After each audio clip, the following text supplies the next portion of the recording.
Chapter 574. Why? Su Qingsang's heartbeat quickened. Was Hu Jinyao going to tell her what happened back then? Because, Hu Jinyao paused. He didn't know what to say. Su Qingsang felt his stiffness and hesitation. She looked up at him with a gentle gaze. If you don't want to say it, then don't. She had promised him that she would give him time. There were people in the hospital who had been traumatized, and some of them were unwilling to talk about their pain for the rest of their lives. She understood that feeling. Hu Jinyao shook his head.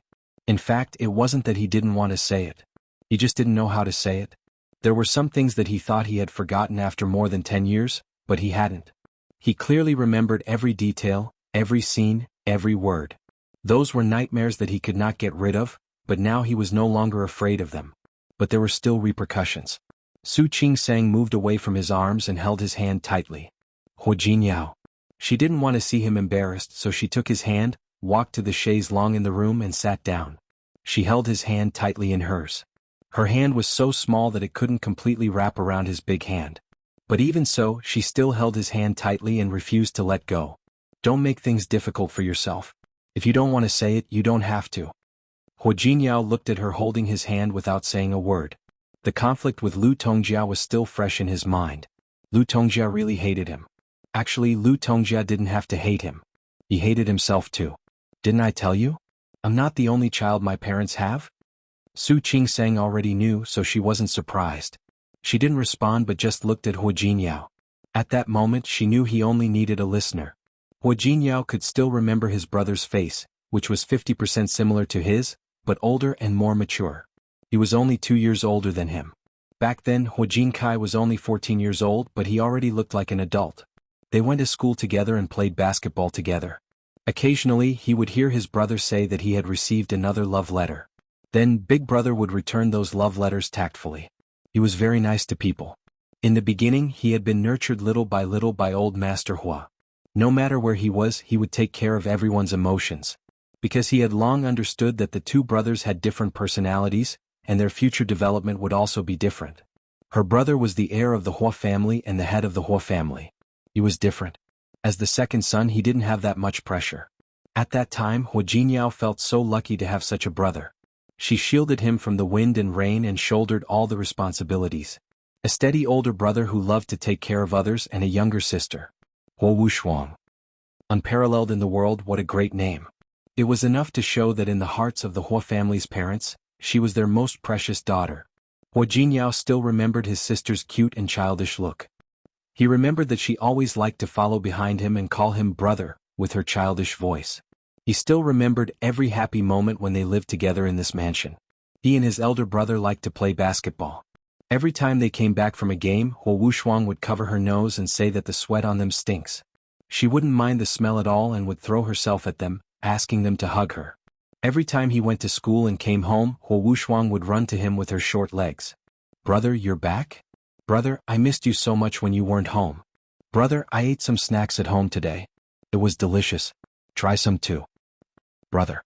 Mom doesn't let me eat candy. I'll only eat one. Don't tell Mom, okay? Every time Hu Wushuang would blink and slyly try to make him her accomplice. At this time he would quietly put the candy in her mouth and make a shushing gesture. Then little Wushuang would laugh like a little squirrel.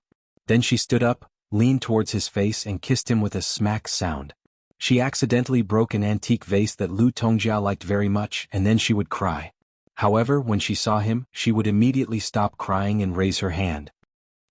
That vase was suddenly broken by a kitten. It wasn't me. After he saw through her, she snuggled into his arms and said, "Don't tell Mom. I'll be careful next time. I won't break the vase again." She was still thinking that she would be scolded, but when he took the initiative to stand up and say that she broke the vase, she confessed. She told Lu Tongjia that she broke the vase and it had nothing to do with her brother. Sometimes she would do something bad because she was too kind. For example, she put her favorite chocolate in his pocket, but the weather was hot, and the melted chocolate stained his clothes. For example, she liked to eat ice cream but she always had diarrhea. So she always came to the two brothers to please them, saying that she only needed to have a taste. When he turned to face Lu Tongjia, she looked guilty as if she hadn't eaten ice cream at all. In fact, Lu Tongjia knew that she also liked to see them have a good relationship. A sister like that, soft and fragrant. A little girl who would make people feel that the world was beautiful when he held her in his arms. Her life was forever fixed at 4.5 years old. She didn't even have time to go to elementary school or high school. He didn't have the chance to watch her grow up and find a boyfriend. At that time he could be a brother. He could teach those boys who pursued her a good lesson. So many regrets, so much pain. And so many regrets. But none of them could bring back Huo Wushuang's life, nor could they bring back her innocent smile. Hu Jingyao hated the 4 kidnappers so much. Even though they had received the punishment they deserved, so what? His brother and his sister would never come back. And their deaths were indeed related to him. Hu Jingyao still remembered that year, when he found out that he was kidnapped by those kidnappers. His first reaction was to run away.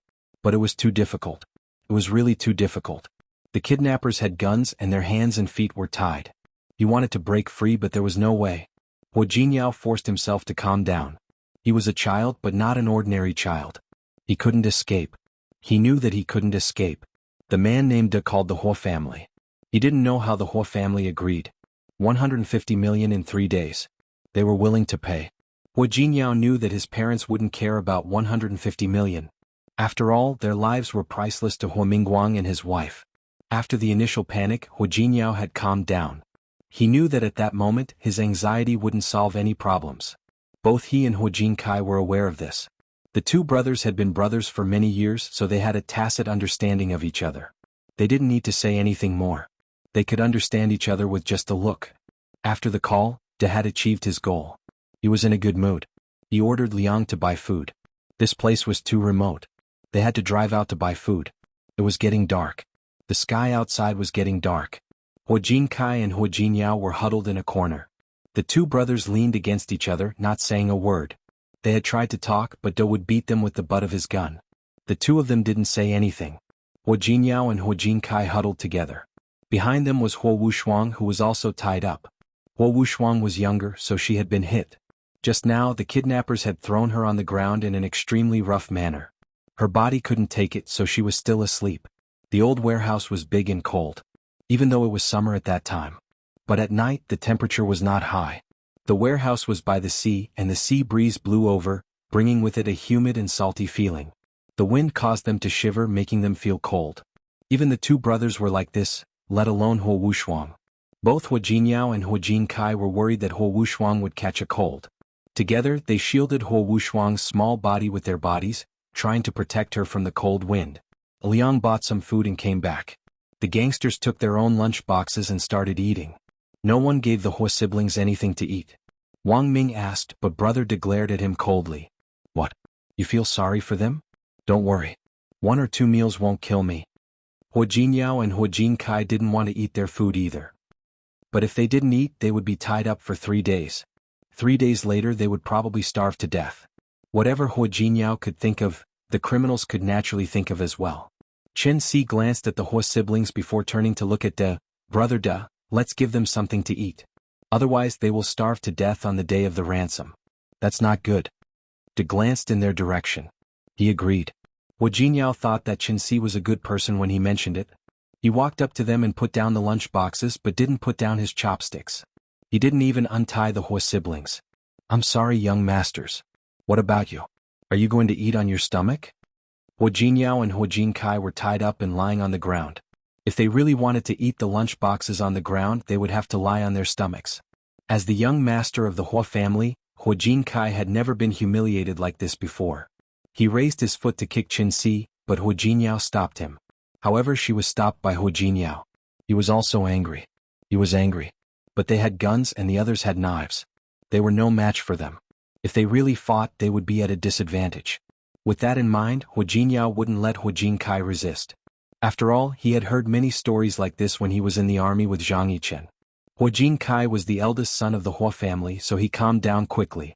He glanced at Hu Jinyao, signaling with his eyes that he was fine. However, it was impossible for the 2 of them to eat like dogs. The 2 of them sat across from each other. Neither of them touched the lunch boxes. Boy, you have guts. Never mind. Let's see how long you can last. Chen Si turned and walked away. When he returned to the place where the lunch boxes were, he exclaimed, Damn it! How are we going to eat with masks on? The others turned to look at Hu Jinyao and his brother. Liang, Chen Si and Wang Ming were different from Brother De. Only Brother De wasn't wearing a mask. The other 3 were all wearing masks. De was a Class A wanted criminal. His arrest warrant had been issued all over the country. However, the three of them weren't. They didn't want to end up like that. They didn't want to be seen by the Hua siblings, so they all wore masks. It was time for dinner, but the three of them weren't in front of the Hua siblings. Fortunately, the warehouse was spacious. The three of them went to the other side of the warehouse and finished their dinner. Just as they finished their dinner, Hua Wushuang woke up. As soon as she woke up, Hua Wushuang found that she was not in her happy home, nor was she in the amusement park. The warehouse in front of her was cold, dark, dirty, and smelly. How could she stand living in such an environment? Besides, she was only 4 years old. She didn't know anything yet. She burst into tears. Hua Jinyao and his brother panicked when they saw her crying. Wushuang, don't cry. Wushuang, stop. Don't cry. The gangsters were still eating at the other side of the warehouse. If they heard Hua Wushuang's crying, they would get impatient. As expected, before Hua Jinyao and Hua Jinyao could finish their conversation, Brother De spat out the toothpick in his mouth and walked toward them. Hearing the footsteps, Hua Jinkai panicked. He didn't care that he was tied up. He moved to Hua Wushuang. Wushuang, calm down. Don't cry. Brother, I feel bad. As the little princess of the Hua family, Hua Wushuang had never suffered like this. My feet hurt. My hands hurt too. Why did you tie me up? Was it because I wanted to come to the amusement park? No. Hua Jinkai moved closer to his sister. His face was full of anxiety. Wushuang, my dear Wushuang. Don't cry. You didn't do anything wrong. We are playing a game of soldiers catching robbers. Don't cry. When this game is over, we can go home. Soldiers catching robbers? Little Wushuang blinked. She was young, but she had watched TV. We are playing a game? Yes, Hua Jinyao said. Wushuang, we are playing a game. We are playing a hostage caught by the bad guys. Do you remember the movie I took you to see? Yes. Hua Wushuang stopped crying. The bad guys were caught and the hostage was rescued. Yes. That's great. That's it. While Hua Jinyao was talking, he saw Da walking toward them. He stood up and blocked Hua Wushuang's body. Wushuang, the bad guys are coming. Don't talk. Don't provoke them, okay? Okay. I know. Hua Wushuang was too young and she trusted Hua Jinyao and Hua Jinkai too much. If they said it was a play, then it was a play. If they said it was a game, then it was a game. However, there was one more thing that Hua Wushuang couldn't stand. Brother, my hands and feet hurt so much. Can you loosen the ropes a little? Why do you have to tie them so tightly? Hua Jinyao and Hua Jinkai couldn't answer Hua Wushuang's question. They didn't have time to answer. Da was already walking toward them. He looked at Hua Jinyao and Hua Jinkai and sneered. Hey little girl, you're awake? You look so young. As Da spoke, he reached out to touch Hua Wushuang's face. Hua Jinkai was tied up, but when he saw Da's movement, he stood in front of Hua Wushuang. Hua Wushuang was young, but she wasn't stupid. She was young, but she had a feeling that Da wasn't a good person. She curled up and hid behind Hua Jinyao. Little girl. I'm not a bad person. Didn't you hear what your brother said? We're just acting. We're just messing around with you. Hua Wushuang leaned against Hua Jinyao. She didn't want to believe Da's words. Da wasn't angry. He glanced at the faces of the boys and finally fixed his eyes on Hua Wushuang. He clicked his tongue. She's so pretty. She's a real beauty. She's still so young, but she's already so cute. I wonder how beautiful she'll be when she grows up. Da stared at Hua Wushuang, which made Hua Jinkai feel sick. Hua Jinkai and Hua Jinkai blocked Hua Wushuang's body. He was already 14 years old and 1.7 meters tall. Da couldn't see anything now that he was in the way. He spat and glanced at the cold lunchbox on the ground beside him. Suddenly he kicked it hard. The lunchbox was knocked over and the food inside spilled out.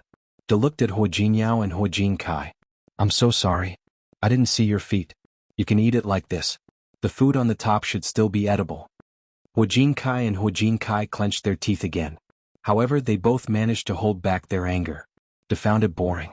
He spat and stood up straight, glancing coldly at Hua Jinkai and Hua Jinkai. Kid, don't be rude. Don't be rude here. I gave you food, so eat it. You don't want to eat it? Then you won't have to eat it from tomorrow onwards. As he spoke, he kicked the other lunchbox away. The food was mixed together and covered with the dust of the warehouse. It looked like it would never be edible again. Hua Wushuang pouted and almost cried again. Hua Jinyao turned around and glanced at her. Da was happy after his trick. Da left. The three kidnappers had finished eating as well. The four of them gathered together and began to play cards in the dim light. Hua Wushuang had been holding back, but after midnight she couldn't stand it anymore. Brother, I'm so scared. Brother, they're not playing games with us, are they? Brother, are we going to die? Although she was young, she knew fear. She asked every question in a low voice. No, you won't die. Wuxia, trust me. I won't let you die. Huo Jinkai's heart was broken when he saw his sister so scared. His hands and feet were tied up again. Otherwise, he would have picked her up and comforted her. Wuxia was thinking the same thing. He looked at the kidnappers. They were playing cards at the climax of the game, so no one was paying attention to them. They seemed to have lost money, and he kept cursing. Wuxia glanced at Huo Jinkai. Huo Jinkai was thinking the same thing. The two brothers looked at each other and understood each other. Both Huo Jinkai and Huo Jinkai were thinking about running away. If the kidnappers didn't give them food or water for 3 days, they would be dead. Even if the ransom came, they would be dead. If they didn't find a way to escape, they would starve to death. But if they ran away, it would be risky. There were 4 kidnappers, all tall and strong adult men. Moreover, they were armed with guns. Against these people, their chances of winning were too small. Dan, the other kidnappers, had been playing cards. Huo Jinyao comforted Huo Wuxia, telling her to rest and not to worry. Don't worry. You can sleep. Maybe you'll be home tomorrow. Huo Wuxia couldn't sleep. She was scared. But she trusted Huo Jinyao. Maybe he was telling the truth. Perhaps after a good night's sleep, she would be able to wake up at home the next day. Huo Jinyao looked at Huo Jinkai when he saw his sister was so cooperative. They were talking in a low voice. They couldn't alert the kidnappers and they couldn't let them hear them. When Huo Jinyao was in the army with Zhang Yiqin, he had learned how to untie the ropes on his hands when he was tied up. Zhang Yiqin had taught him how to untie the ropes on his hands. It worked on any rope. But he didn't know that the ropes Da had prepared for them were so difficult to untie. Huo Jinyao tried for a long time. His hands hurt, but he still couldn't untie the ropes. He glanced at Huo Jinkai. Huo Jinkai also tried for a long time, but he couldn't untie the ropes either. The two brothers were unable to untie each other, so they could only lean back against each other again. They wanted to untie each other's ropes first by moving back to back. Every time they moved, they glanced at Da and the other kidnappers. Da and the other kidnappers were so engrossed in the game that none of them paid attention to them. Their hands were behind their backs and the ropes were tied tightly. Huo Jinyao and Huo Jinkai tried for a long time, but to no avail.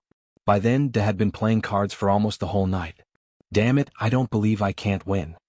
He stared at the table, his eyes shining. His face was filled with determination and anger. Duh. If we can't win, we can't win. We'll have money soon anyway. Yeta. 150 million. Each of us will get 37.5 million. Think about it, when the time comes, your money will be nothing. Liang hadn't won the most money that day, so he dared to say that.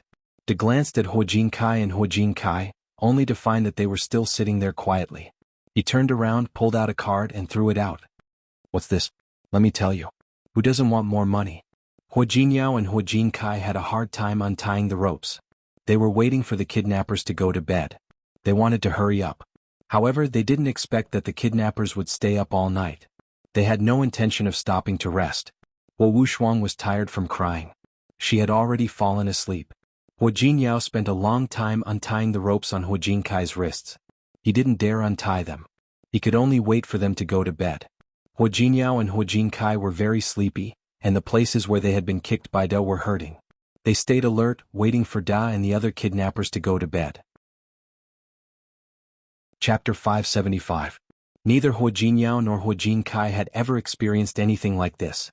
Neither of them had ever suffered such torment. However, they could not afford to panic, nor could they afford to be disorderly. He could only wait for Da and the other kidnappers to go to sleep. Da did go to bed.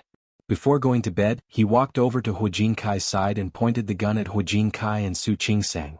Stinking brat. I'm telling you, you'd better stay put.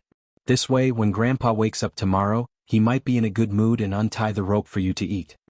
After saying that, Da went to sleep at the other end of the warehouse. There were a few old sofas there, barely enough to sleep on for one night. As for Liang and the others, they had arranged their own tasks. Chen Si kept watch for the first half of the night and Wang Ming for the second half. As for Liang, he was responsible for getting up from time to time to patrol outside. After the work was done, Wang Ming and Liang went to rest. Chen Si was left behind to watch them. Huo Jinyao breathed a sigh of relief.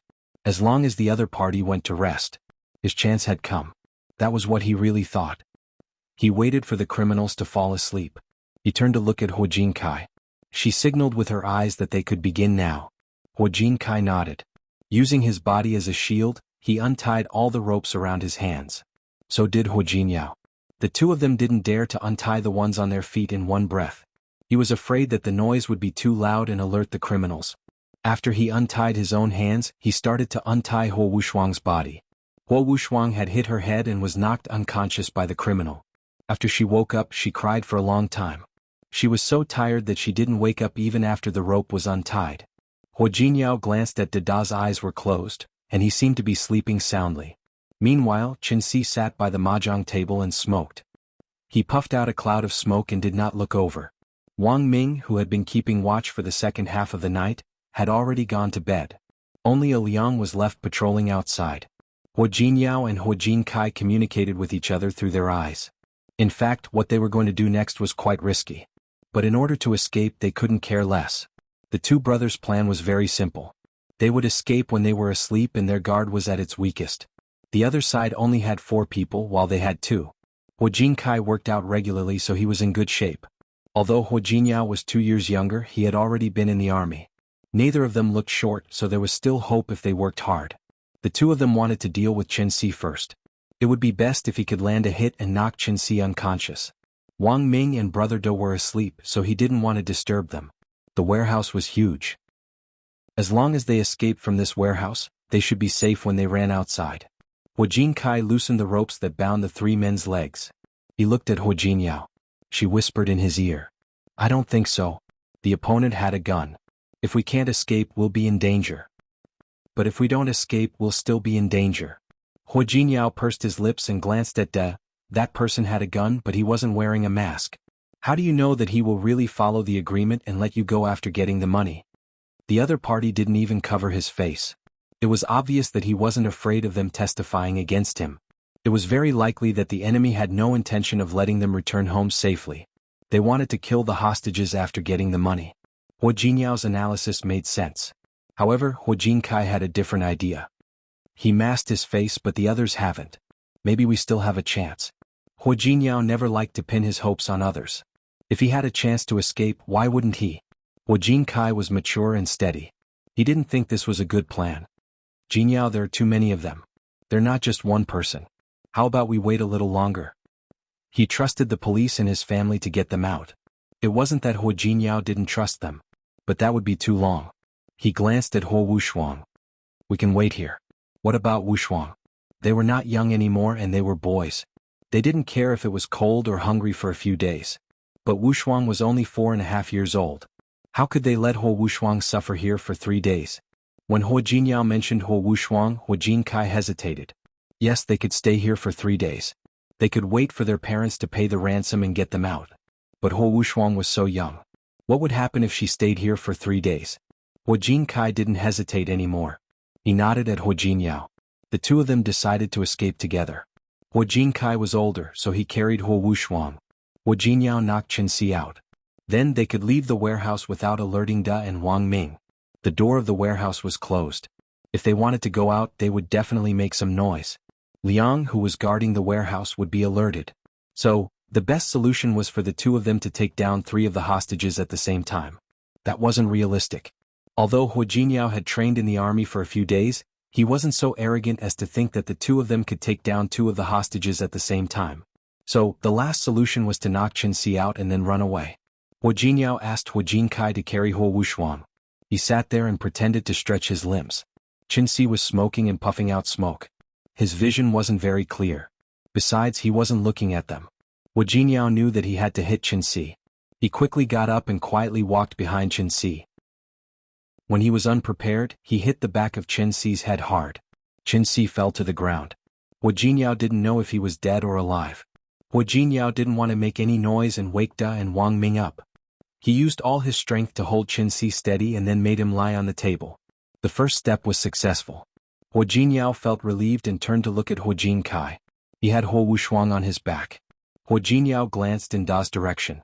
He was glad that there were some big, useless boxes in the warehouse which blocked his view. He quietly approached the side of the warehouse. He opened the door slightly. The old wooden door of the warehouse let out a low squeak. Hu Jinyao's heart was beating fast. However, he quickly looked outside. He didn't see Liang, which made him panic. If Liang ran away at this moment, they would be discovered. Hu Jinkai was already walking over with Hu Wushuang on his back. Hu Wushuang was lying on his back. Her face was squeezed together as if she was about to wake up. Hu Jinyao didn't have time to think about it. He turned around and walked out of the warehouse. He wanted to find Liang and get rid of him. However, he went out and looked left and right, but he did not see Liang. Hu Jinyao knew that they were in trouble. But they were already out. The only thing they could do was try to run away. Who knew how far they could run? Liang ran out from an unknown corner. "Kit, you still want to run?" Hu Jinyao heard Liang shout. He glanced at Hu Jinkai.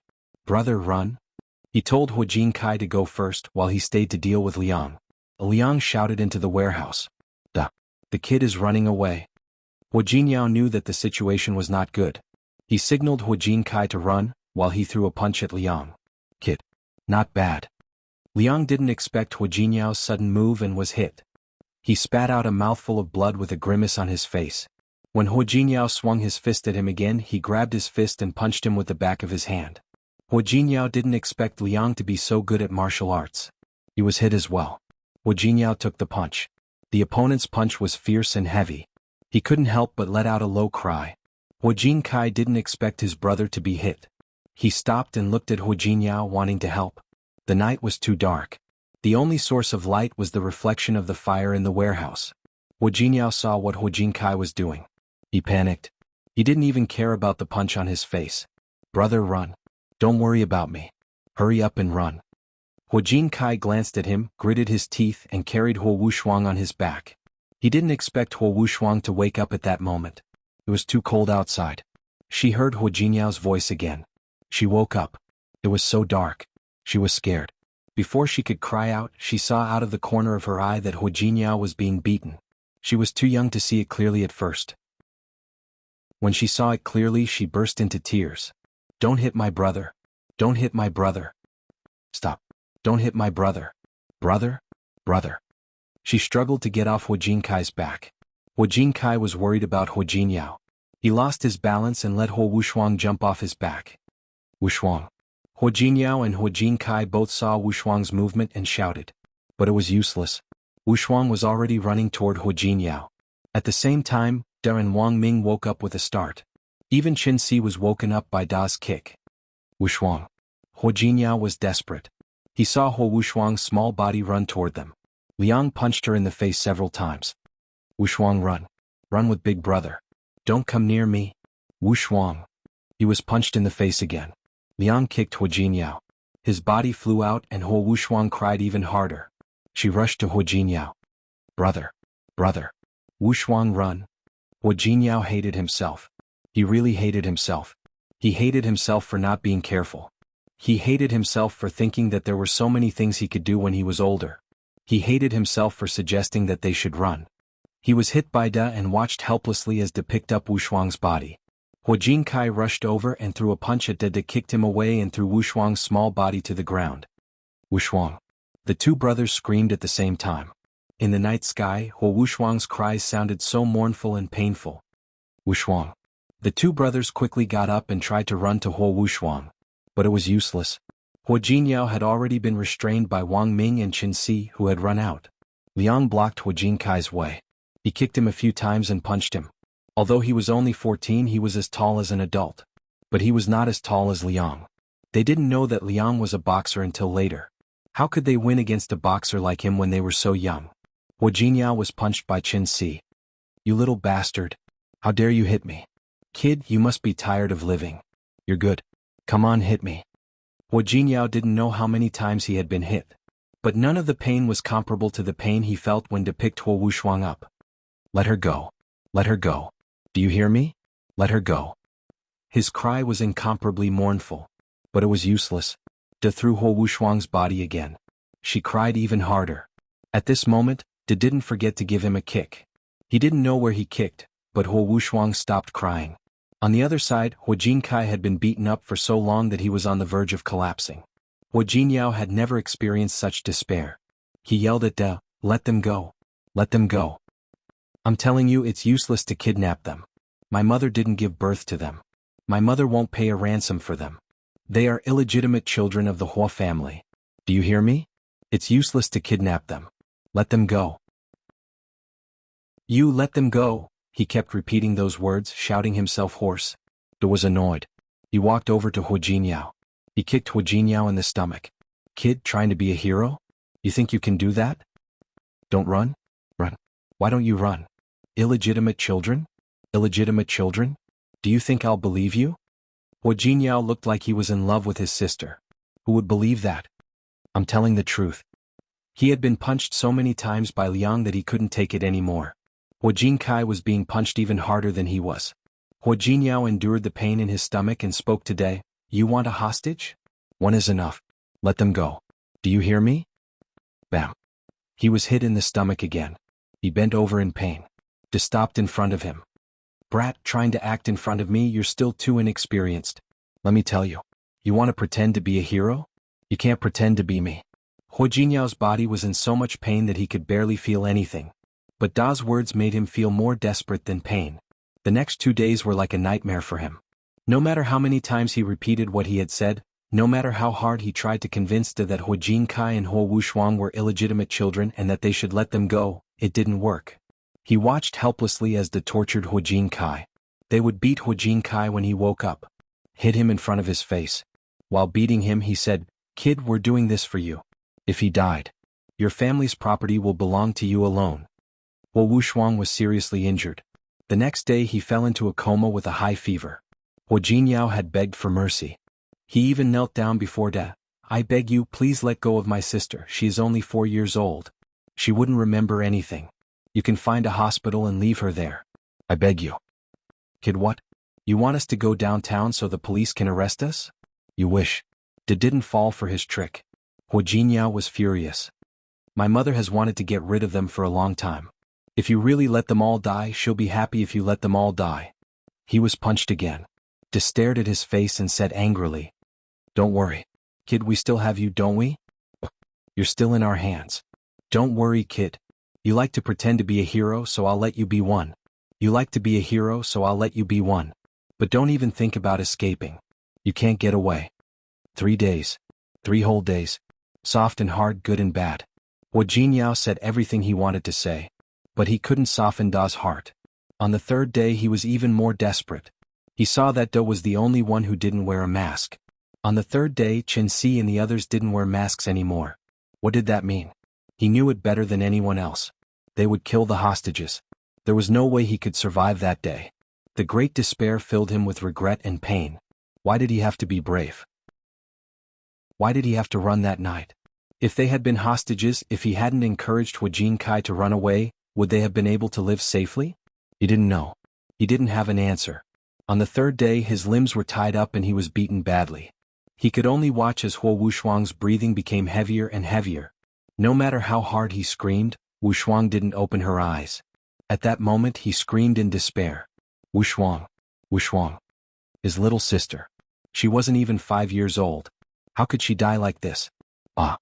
Hu Jinkai had suffered enough in the past few days. His body was very weak.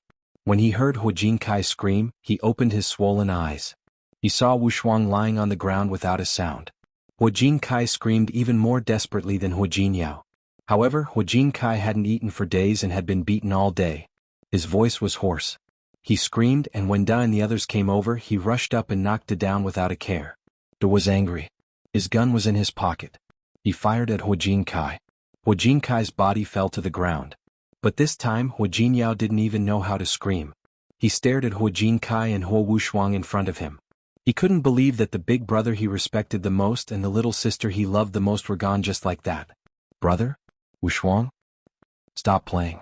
Get up. It's been 3 days. We can go home now. Get up. He curled up on the ground, groaning in pain. Da didn't have the patience to listen to him and was about to shoot him. Wang Ming stopped him. Don't be impulsive, Da. If all the hostages die, we won't get a single cent. Da still had a shred of reason left in him. He nodded and signaled Chen Si to cover Hu Jiniao's mouth.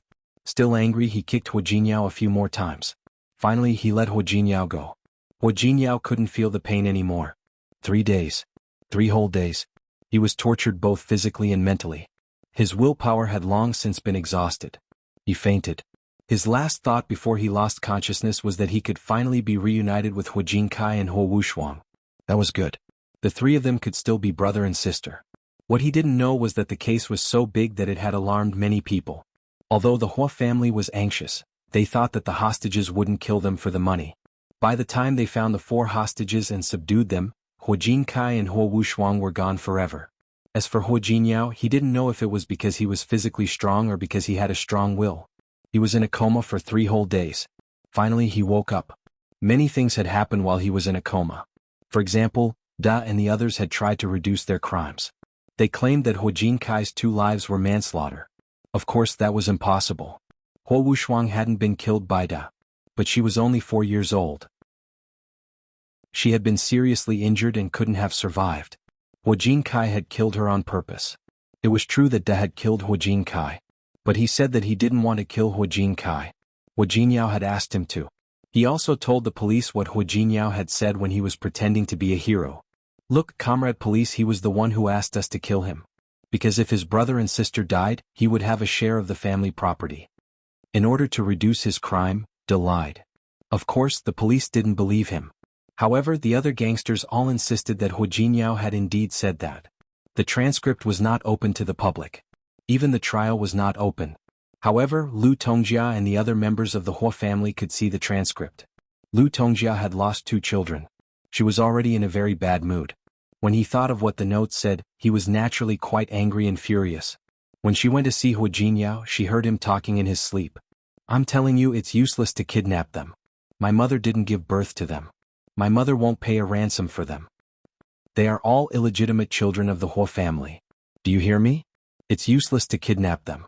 I am the most beloved child of the Hua family. He repeated it over and over again, which made Lu Tongjia's heart turn cold. She also reminded herself to believe in her children. She believed that Hu Jinyao wasn't that kind of person. But when Hu Jinyao woke up, what did he say? Yes, it's me. Saw me. I'm the one who killed them. No one could understand Hu Jinyao's self-blame and pain. He regretted it countless times. He wished that time could stop on that day, the night they were kidnapped.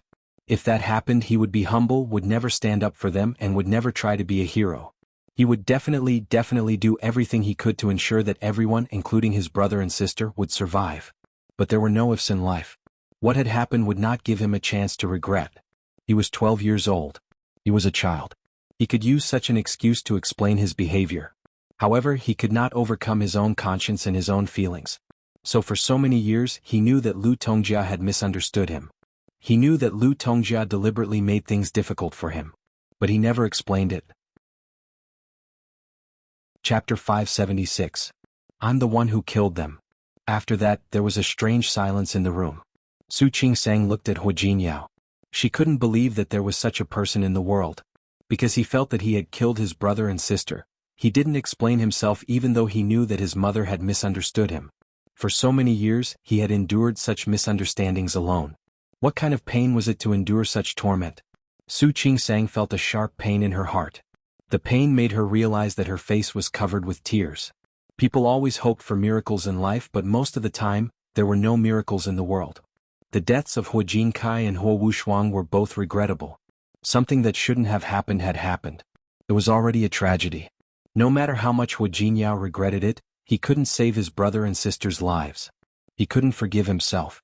He couldn't forgive himself for being impulsive when he was 12 years old. So for the past 10 or 20 years, he had been torturing himself in this way. Wasn't this kind of torment another tragedy? For the first time, Hu Jinyao didn't notice Su Qingsang's tears. He was immersed in his memories. In fact, he rarely recalled the past. Very rarely. If possible, he even hoped that he could lose his memory. He wanted to forget the 3 days he had been kidnapped. Those 3 days were the darkest days of his life. The torture and pain he had experienced were nightmares that he would never be able to forget. Su Qingsang's face was covered with tears. In her eyes, Hu Jinyao's figure had become a blurry shadow. She moved her lips and wanted to say something, but her throat seemed to be blocked by cotton. She couldn't say a word. She hugged Hu Jinyao tightly and forcefully.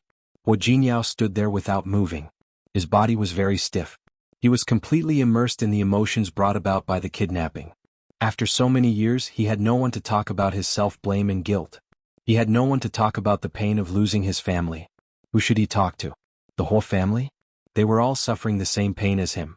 Lu Tongjia was the one who suffered the most. She had lost 2 children in one day. One was the eldest son she was proud of. One was the little daughter she had been looking forward to seeing for a long time. Hua Jingyao understood Lu Tongjia's pain. Therefore, when he found out that Lu Tongjia had misunderstood him, he couldn't argue back. Hua Jinkai had tried to stop him and he had told him about it. But he refused to listen, stubbornly going his own way. In the end, it resulted in such an outcome. He clearly only needed to wait for 3 days. As long as he endured through those 3 days, everything would be fine. But he couldn't wait. His brother and sister didn't survive either. Hua Jinyao didn't cry. Ever since he was 12 years old, he hadn't shed a single tear. For such a long time, he had been bitterly suppressing it, desperately holding on. He had gotten used to Lu Tongjia's cold treatment over the past decade. For a long time, Hua Jinyao even enjoyed being treated like this by Lu Tongjia. Because in that case he could slightly reduce the self-blame in his heart. He had never thought that one day, Lu Tongjia would go against Su Qingsang because she didn't like him. Su Qingsang's face was already covered with tears. They were indoors and didn't wear many clothes. She hugged him tightly again. Soon, her tears had soaked his clothes. The wetness on his chest made him lower his head. Because of the pain brought by the memories, his eyes were red. He blinked as if he could see Su Qingsang's face clearly. He reached out his hand very slowly and gently stroked her cheek. "Why are you crying?" Su Qingsang couldn't speak. She could only hug him tightly and keep shaking her head. How could there be such a stupid person? "Don't cry. I'm fine." He had already experienced the pain and he had already been hurt. It was just that those regrets kept tormenting him and the self-blame kept tormenting him. He had nowhere to vent those emotions, so he occasionally had nightmares in the middle of the night. "I'm really fine now." Su Qingsang wouldn't believe him. If that was really the case, he wouldn't have been plagued by nightmares for so many years. He wouldn't have called her mother when he was sick. He had grown up, but his feelings were still the same as when he was 12 years old. He was still that teenager. A helpless teenager who was kidnapped, hurt. He longed for maternal love and the care from his family. In fact, those were what Lu Tongjia and Hua Mingguang owed him more than 10 years ago. How could Lu Tongjia do that? How could she? Hua Jinyao was also a victim. He also needed Lu Tongjia's gentle words and comfort. He also needed her as a mother to bring him out of that pain. But what did Lu Tongjia give him? Suspicion, accusation, and the hatred that had lasted for more than 10 years. Su Qingsang's eyes were blurry from crying. Her heart ached so much that she couldn't breathe. She looked up at Hua Jinyao and kept shaking her head when he said that he was fine. "It's not like that." Her voice was trembling and full of tears. She shook her head and hugged him tightly. "It's not like that. He wouldn't be fine without the past." How could she do that? How could she? Su Qingsang kept repeating these few words to herself. She wanted to say that Lu Tongjia was wrong. She wanted to say that she should make it up to Hua Jinyao. But she couldn't say it. She could only keep sniffling. Finally, she looked up at Hua Jinyao with a pained face. "I'll go talk to her."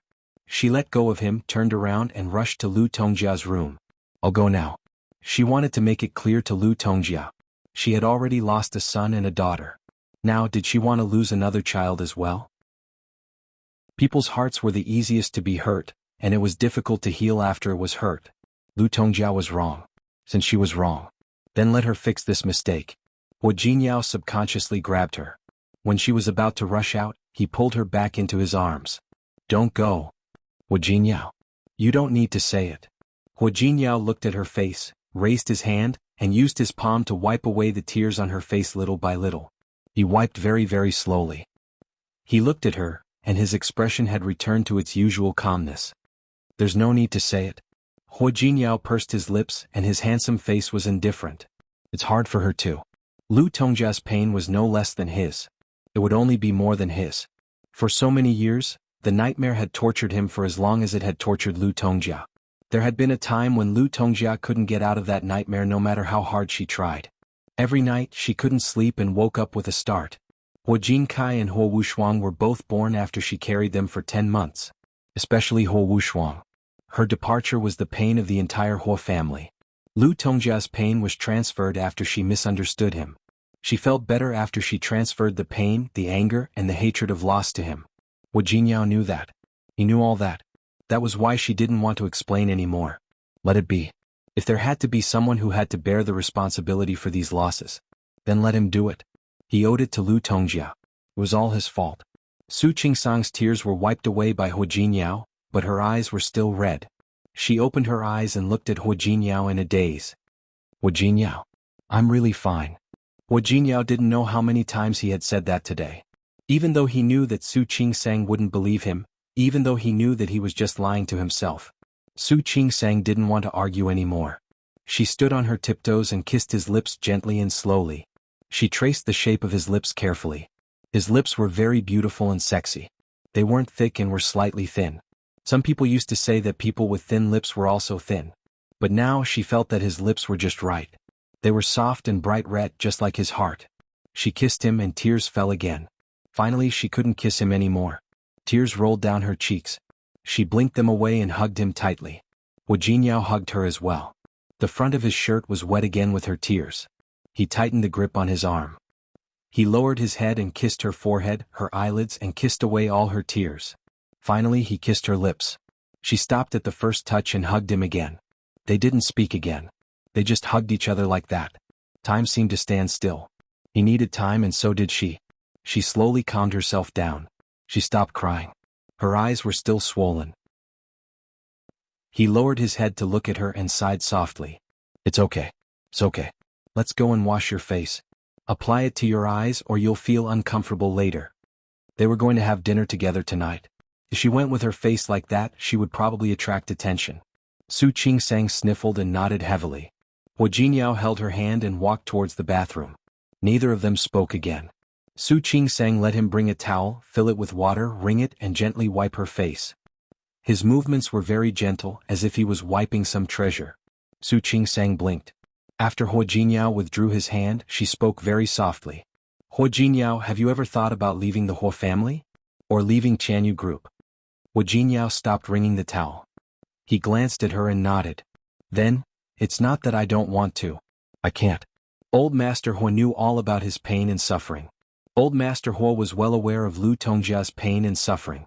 Because Old Master Hu knew and understood. So for so many years he had never said a word about the relationship between mother and son. Old Master Hu had experienced a lot, so his mentality was different. He was able to accept it and he could bear more. But other people might not be able to. He understood it all. So, although he felt sorry for Hu Jinyao, he would never let him go. Whether it's the Hu family or Chanyu Group, these are all my responsibilities. If Hu Jinkai were still alive, these would be Hu Jinkai's responsibilities. But Hu Jinkai was gone. His death had a lot to do with him. Even though he had repeatedly told himself that their deaths were accidents, it was useless. Unless, one day there is someone who can really shoulder these responsibilities. Otherwise I will continue to carry them. Su Qingsang didn't say anything. She understood him and his choice. However, what about Hu Yifan? Him? Hu Jinyao didn't have a bad impression of Hu Yifan. They used to have a good relationship. But he didn't know when Hu Yifan and the others started to have other thoughts. Not only them but also the Wei family and even the Lu family. The root cause of all this was Lu Tongjia's undisguised attitude. Hu Jinyao knew that, but because of his tolerance for Lu Tongjia, he had no choice but to tolerate these things as well. Don't worry. He won't be able to do anything. Whether it was him or his older brother in the past. They were all heirs who had been carefully trained by Old Master Hu. In this aspect, Old Master Hu didn't insist on the eldest son and grandson to inherit, nor was he biased. It was because he believed that everyone had different responsibilities to bear. The emphasis he placed on nurturing each of his grandchildren was also different. Hu Yifan wasn't bad, but his weakness was that he was too confident and easily arrogant. With this weakness, Chanyu Group couldn't be expanded in his hands. Therefore Hu Jinyao would never be a match for him. I know you're better than him. Su Qingsang was worried about other things. But he's with Su Peijian now. I have a feeling that they're not coming with good intentions. Hu Jinyao leaned over and kissed her cheek. Thank you for the compliment, wife. You also said that your husband is better than him. If that's the case, even if Su Peijian is at it, so what? Su Qingsang nodded and laughed at herself for thinking too much. Anyway, I don't know much about your business. I can't help much. I just hope that you can be well. Hu Jinyao reached out and rubbed the top of her head. Let's go. You rest for a while. We should have dinner later. When the two of them were about to go downstairs, Su Qingsang glanced at the room next door. Is Uncle Ichin okay? To avoid arousing suspicion, she left when the doctors were treating Zhang Yichen. She didn't stay. He's fine. But I don't think he can get up for dinner. It was good that he couldn't get up. Until now, Su Qingsang thought that Zhang Yichen had done that to her because he was drugged and drunk. Only he knew very well that it wasn't the case. The drug had only stimulated the deepest feelings in Zhang Yichen's heart. Zhang Yichen really had feelings for Su Qingsang. However, Hu Jinyao wouldn't tell Su Qingsang about it. He thought about how she had cried for him and how she had wanted to rush to Lu Tongjia to explain for him. His Qingsang was so good. It wasn't surprising that a man liked her. However, he still hoped that there would be fewer rivals in love. Su Qingsang nodded. She sympathized with Lu Tongjia, but she couldn't understand her. If Lu Tongjia really succeeded in framing him, wouldn't it be better to let others know that she had a daughter-in-law who cheated on her husband? Or did she really hate Hu Jinyao to such an extent? Not only did she want to take away his power in the company, but she also wanted to ruin his reputation. Su Qingsang sighed in her heart. If Lu Tongjia really wanted to do that, if Hu Jinyao stubbornly refused to explain the misunderstanding between them, who could guess what Lu Tongjia would do in the future? Don't worry. Hu Jinyao seemed to know what she was thinking. He suddenly stopped walking. I've already told my mother. She won't do something like that again. Su Qingsang looked at his expressionless face when he said that. She could almost guess Lu Tongjia's expression when he said that. Your mother? I told her that you're my bottom line. There won't be a next time. Su Qingsang pursed her lips, bit her lip, and nodded heavily. She suddenly realized that she loved Hu Jinyao more and more. Other than love, she also felt sorry for him and admired him. No one's son could have done this. But Hu Jinyao did. He had endured a lot that he shouldn't have. He had also experienced a lot that he shouldn't have. The heavens were really too unfair to him. During dinner, several people at the table didn't look good. Hu Jinyao and Su Qingsang didn't need to be mentioned. Although Su Qingsang had a buffer from the previous emotions, she still didn't understand Lu Tongjia's behavior when she saw her again. Lu Tongjia didn't look good either. Hua Mingguang wasn't in the room in the afternoon. She stayed alone the whole afternoon. Hu Jinyao's words still affected her. She didn't cry, but her eyes were a little red, and her face looked a little haggard. If one looked carefully, they would find that she had put on some powder to hide her emotions at the moment. Hu Jinyao didn't look at Lu Tongjia, so he didn't notice the change in her expression. No matter how much Hu Jinyao could bear it, he didn't want to talk to her now. Su Qingsang didn't notice her expression either. She couldn't forgive Lu Tongjia now. Old Master Hua and Hua Mingguang noticed it. However, there were too many relatives today, so it wasn't convenient for them to ask. Hua Mingguang leaned close to Lu Tongjia's ear and spoke softly. If you're tired, go to bed early at night. Everyone is here for dinner. You'd better cheer up. They had been married for many years, so he could tell that she wasn't in a good mood at the moment. Lu Tongjia glanced at her husband and finally responded with a soft hum. She looked exhausted. Su Peijian and Hui Yifan arrived late. Su Peijian's face was rosy. His face was beaming with happiness. Everyone present only thought that Su Peijian and Hui Yifan had a good relationship. But it was different for Nian Chuanyao. Seeing her appearance, Nian Chuanyao frowned slightly. She was going to marry her son in the future. No matter how much old Master Hua liked her, she didn't know how to behave and didn't know how to respect her as a mother. That was enough to make her unhappy. Su Peijian didn't care about Nian Chuanya's expression. She openly hooked her arm around Hui Yifan's. When she approached the crowd, she looked around and finally fixed her eyes on Su Qingsang's face. Chapter 577. Dinner was not as lively as lunch. Many of them were drunk and could not get up. Zhang Yichen was the most powerful among them. Not only was he drunk, but he was also drugged. Even if the doctor treated him, he wouldn't be able to wake up in a moment or two. Before Hui Yangxiu went downstairs for dinner, she went to check on Zhang Yichen. Of course, she didn't know what Zhang Yichen had just been through. She only thought that he was too happy today and had a few too many drinks. However, Su Peijian knew very well that Zhang Yichen was not drunk at all. Zhang Yichen was upstairs and Su Qingsang didn't look well. The combination of these phenomena was enough to make Su Peijian wonder what on earth had just happened. A gloating smile appeared on her face. What did Zhang Yichen do? She was starting to get curious. There were fewer people at dinner, but it was still lively. At the dinner table, people were toasting each other, but under the dinner table, people were having different thoughts. Su Qingsang was in no mood to socialize today. All her attention was on Hu Jinyao and Lu Tongjia. She always felt that things shouldn't be like this, and the relationship between mother and son shouldn't be like this. Although she and Li Qianxue weren't together after they met, Li Qianxue's care and love for her had never diminished.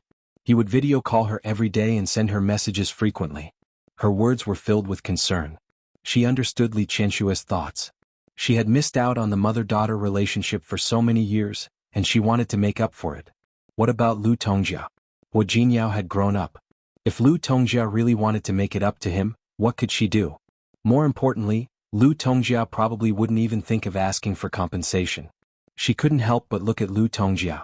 She also seemed to be a little distracted. She looked at Hu Jingyao again. At that moment, Hu Jingyao picked up a piece of fish and put it in her bowl. He gave her a look and she understood what he meant. If she could, she really wanted to clarify things with Lu Tongjia, but Hu Jingyao wouldn't let her. The meal was delicious, but Su Qingsang felt tasteless. She knew it was a dead knot. But she really wanted to untie this knot. While Su Peijian was talking to Hui Yifan, she happened to see Hu Jingyao putting food into Su Qingsang's bowl. She narrowed her eyes.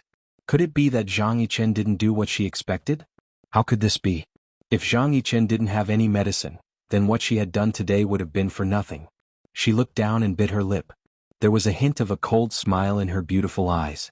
Zhang Yichen was in the army and rarely came out. Then what else could she do to get a chance? What if she stayed here tonight? Su Peijian didn't expect that even if she stayed tonight, she wouldn't have a chance.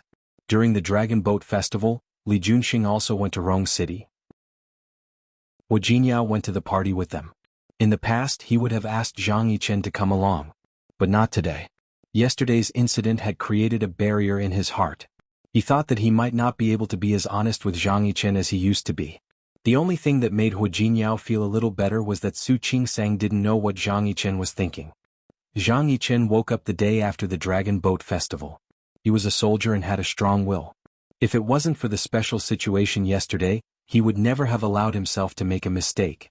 He would not allow himself to lose control.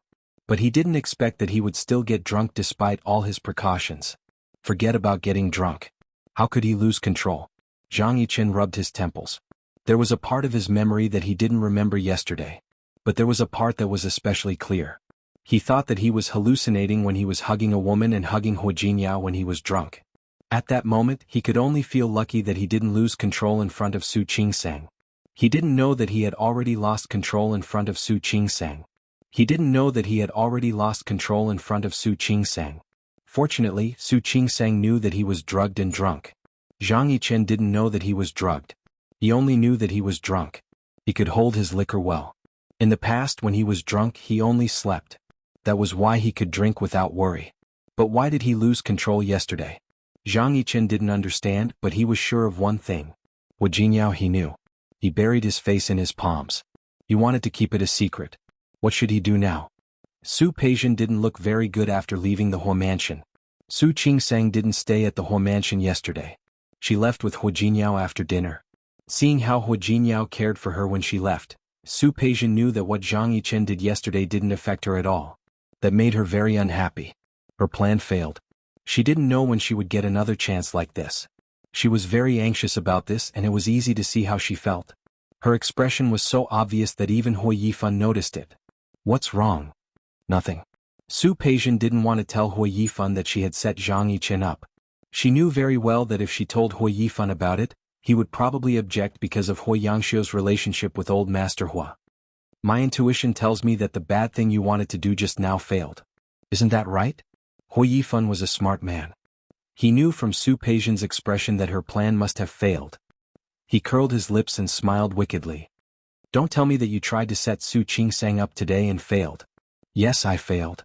Su Peijian curled her lips and said coldly, you should be disappointed that I failed. What do you mean by gloating like that? Nothing. Hui Yifan pulled her into his arms and said, you should have told me that you tried to set Su Qingsang up in the Hu mansion. This is the Hu mansion after all. Hu Jingyao is there, so you have no chance. No matter how much Andy doesn't like Su Qingsang, she won't let you do anything. You know, this is a very embarrassing thing to do. Su Peijian didn't say anything. In fact, she just wanted to embarrass Su Qingsang and let Hu Jingyao know that he had been cheated on. Today's plan was a little rushed.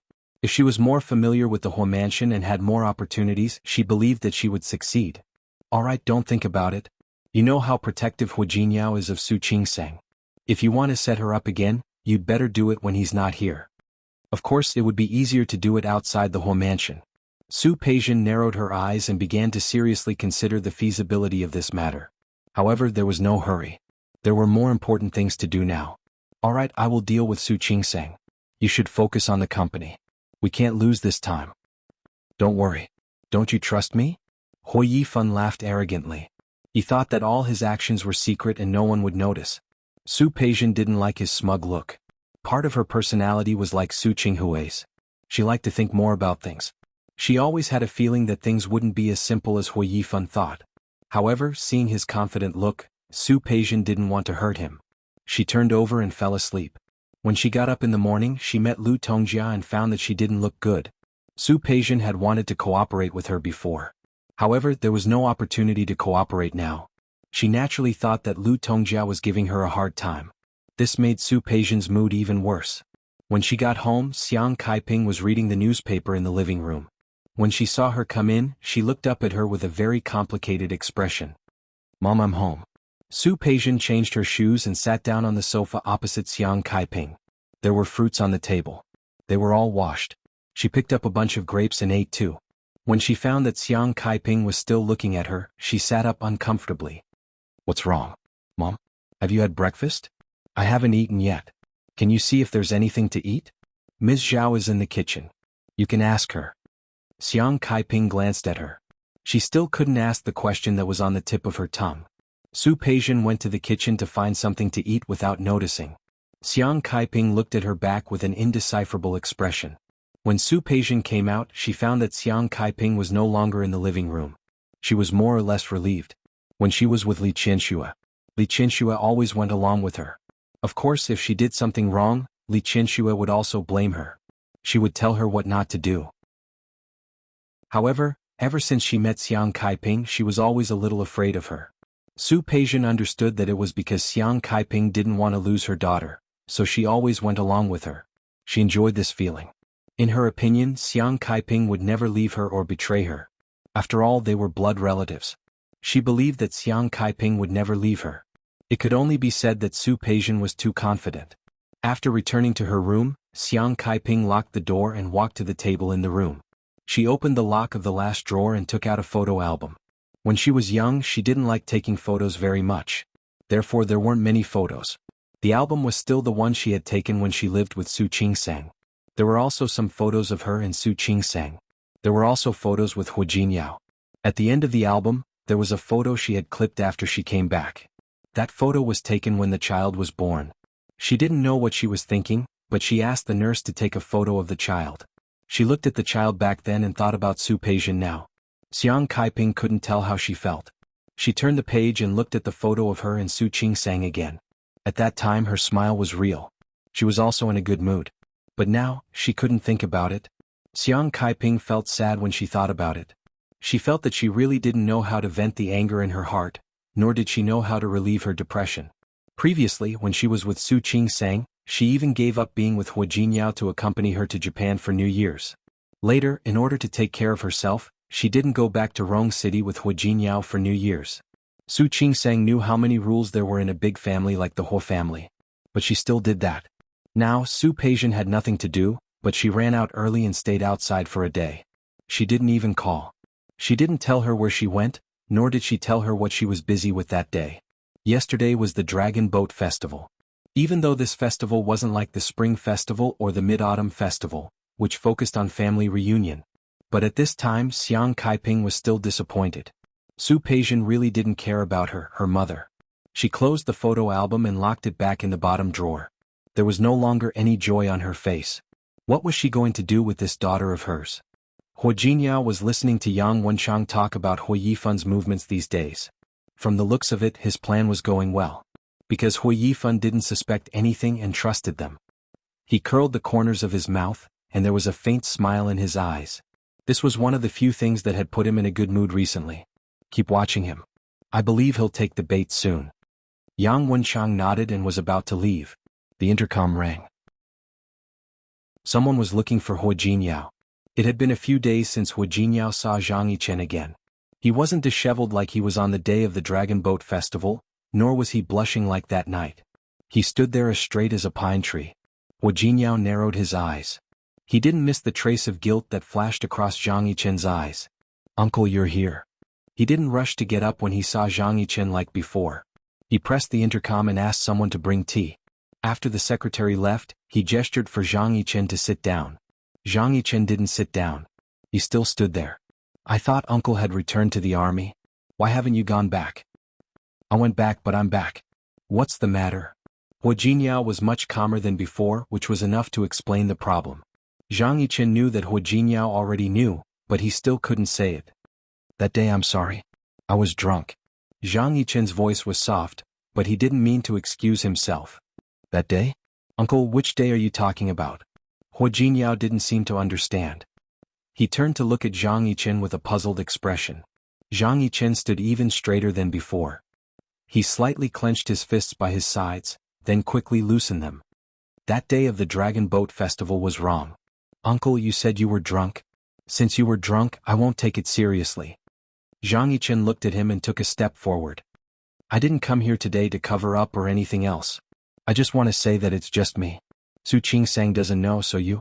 Uncle. Hu Jingyao abruptly stood up. He walked around his gigantic desk and walked up to Zhang Yichen step by step, then stood still. What are you trying to say? I just want to tell you that Su Qingsang doesn't know. No matter what you heard that day or what you know, it's just me. Uncle.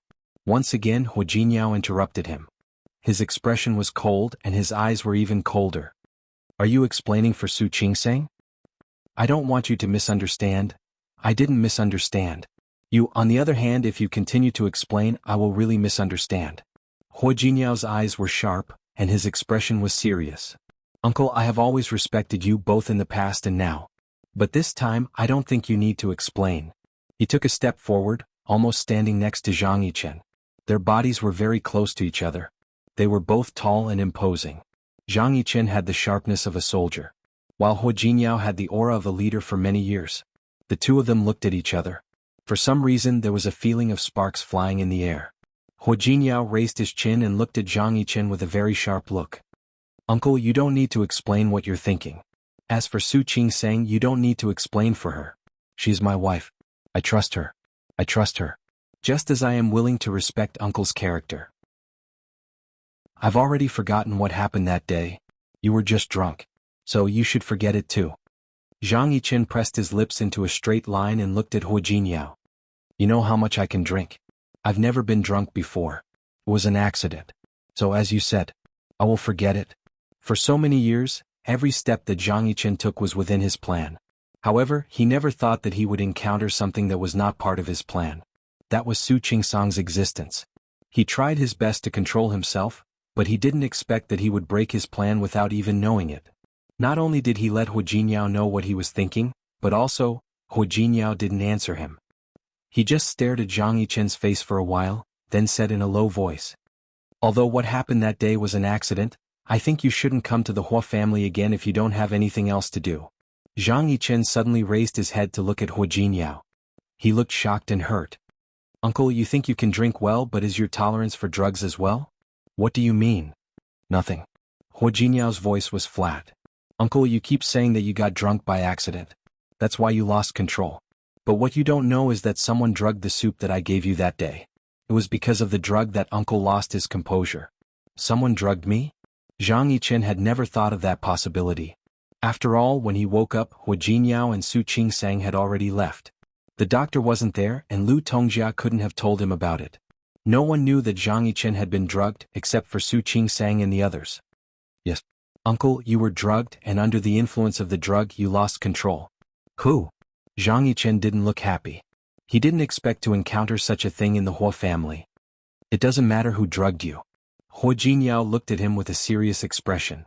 What matters is why that person drugged you. Jingyao? Uncle, have you ever thought about it? You think that you're hiding your feelings well. But what if someone saw through it? Not only did that person see through it, but he also took advantage of it. In fact, the person who he wanted to hurt might not be you but Su Qingsang. Chapter 578. Hu Jinyao's voice was cold. He had never talked to Zhang Yichen like that. In fact, Zhang Yichen was innocent of what had happened that day. He knew it. He couldn't help but wonder how Lu Tongjia knew what Zhang Yichen was thinking. Zhang Yichen must have revealed something to him when he wasn't aware of it. When he wasn't aware of it, where he couldn't see it. Zhang Yichen and Su Qingsang had shared intimate moments, and Lu Tongjia happened to see them doing that. Thinking of that, Hu Jinyao felt very uncomfortable. He wasn't a stingy man, especially since Zhang Yichen wasn't only his uncle. To Hu Jinyao, Zhang Yichen was both a teacher and a friend. Zhang Yichen was very important to him. He had never thought that one day his relationship with Zhang Yichen would become like this. He felt sad and his voice became colder. Uncle, have you ever thought about how much trouble you've caused Su Qingsang? If Su Qingsang hadn't escaped in time yesterday? If the person who drugged you had called a group of people to watch? If you and Su Qingsang had been caught red-handed? Thinking of that, Hu Jinyao felt suffocated. Even if he was willing to trust Su Qingsang, even if he was willing to stand behind her, what would Su Qingsang face in the future? Uncle, you can argue with me, but what about Su Qingsang? Don't forget that she's your niece. Zhang Yichen stood there with his back straight. He didn't move an inch. He couldn't refute Hu Jinyao's accusation. But I didn't do anything intimate with her. I just saw her in the back garden twice. Maybe someone saw us. Zhang Yichen looked at Hu Jinyao as he said that. I'm sorry, I'll be more careful in the future. But I don't think the Hua family is as peaceful as you think. He could roughly guess who was targeting Hu Jinyao. He believed that Hu Jinyao knew it himself. That's my business. You don't have to worry about it. Hu Jinyao couldn't tell Zhang Yichen that it was Lu Tongjia who did it. No matter how bad Lu Tongjia was, she was his biological mother. Even if he didn't say anything, Zhang Yichen had his own guesses. But now there was no need to say anything more. He took a step back. Yes, I don't have to worry about the rest. Today he seemed to have come with the purpose of explaining. But now, he felt as if he had made a wasted trip. If there's nothing else, I'll be leaving first. Zhang Yichen looked at him and added, as if he was worried that Zhang Yichen might be worried. When I returned to the army a few days ago, I agreed to carry out a mission. He wouldn't come back to Rong City anytime soon. You can rest assured. Uncle, you're mistaken. I have nothing to worry about. Zhang Yichen looked a little bitter. That was right. Their relationship as husband and wife was very good, so there was really nothing to worry about. He turned around and left. His footsteps were no lighter than when he came. As he reached the door, he paused. Jinyao, sometimes I really envy you. You're really lucky. Not everyone had the chance to meet a woman as smart and special as Su Qingsang. Thank you. I also think my luck is pretty good. Hu Jinyao admitted it openly. Half a year ago, if he hadn't suddenly appeared in the hospital where Su Qingsang was in, if he hadn't stopped and watched the fun, he believed that he wouldn't have such good luck now. Zhang Yichen left with a bitter look on his face. Yes, not everyone could have good luck. It could be encountered but not sought. Su Qingsang's smiling face appeared in his mind. Zhang Yichen closed his eyes and suppressed that thought deeper into his heart. Su Qingsang looked at Hu Jinyao, who had left her body. He was much more excited today than usual. It felt like when they had just started their relationship. His attitude was even a little urgent. She hadn't seen Hu Jinyao like this in the past few months. Jinyao. She wanted to ask him if something had happened in the company again, or if Lu Tongjia had done something again. However, Hu Jinyao had already turned over again and kissed her lips. He hugged her tightly, brought her into his arms and did it with her again. Her body moved up and down with him involuntarily. She endured everything he gave her. He was a little forceful. He rubbed her hard into his arms, lowered his head and kept his lips on her lips and ears. Honey, you are mine. Honey. Honey. Tell me that you are mine. Honey, do you feel it? I am the one with you now. Before Su Qingsang could give any response, he kissed her lips and whispered in her ear. Honey, tell me, who am I? Hu Jinyao. Su Qingsang had to clench her teeth to say those 3 words. She was losing consciousness. The hair on her forehead was already wet with sweat. She felt a little overwhelmed by Hu Jinyao like this. Honey. Who is Hu Jinyao? Su Qingsang felt as if her sanity had flown beyond the highest heavens. The feeling he gave her was too strong. She had always needed time to get used to it. She didn't expect Hu Jinyao to ask such a question at this time. Hu Jinyao, it's you. Yes, my husband.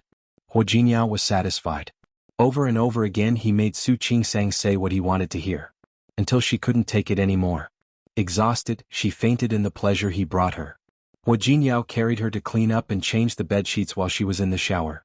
Finally, he cleaned Su Qingsang and carried her back to the room. Su Qingsang recovered a little. She wanted to say something, but Hu Jinyao hugged her tightly. Sorry. I lost control today. He shouldn't have lost control like that. At least, since he trusted Su Qingsang, he shouldn't be so worried. However, Zhang Yichen's words and Lu Tongjia knew about her ambiguous relationship with Zhang Yichen. He couldn't help but want some reassurance from Su Qingsang. Even if such a reassurance was only his one-sided thought. Su Qingsang's hands and feet were weak. She looked at Hu Jinyao and shook her head gently. I'm fine. What's wrong with you? Hu Jinyao carefully held her body in his arms and didn't say anything. Zhang Yichen returned to the army today. In fact, after the two of them had finished their conversation in the office, he had left.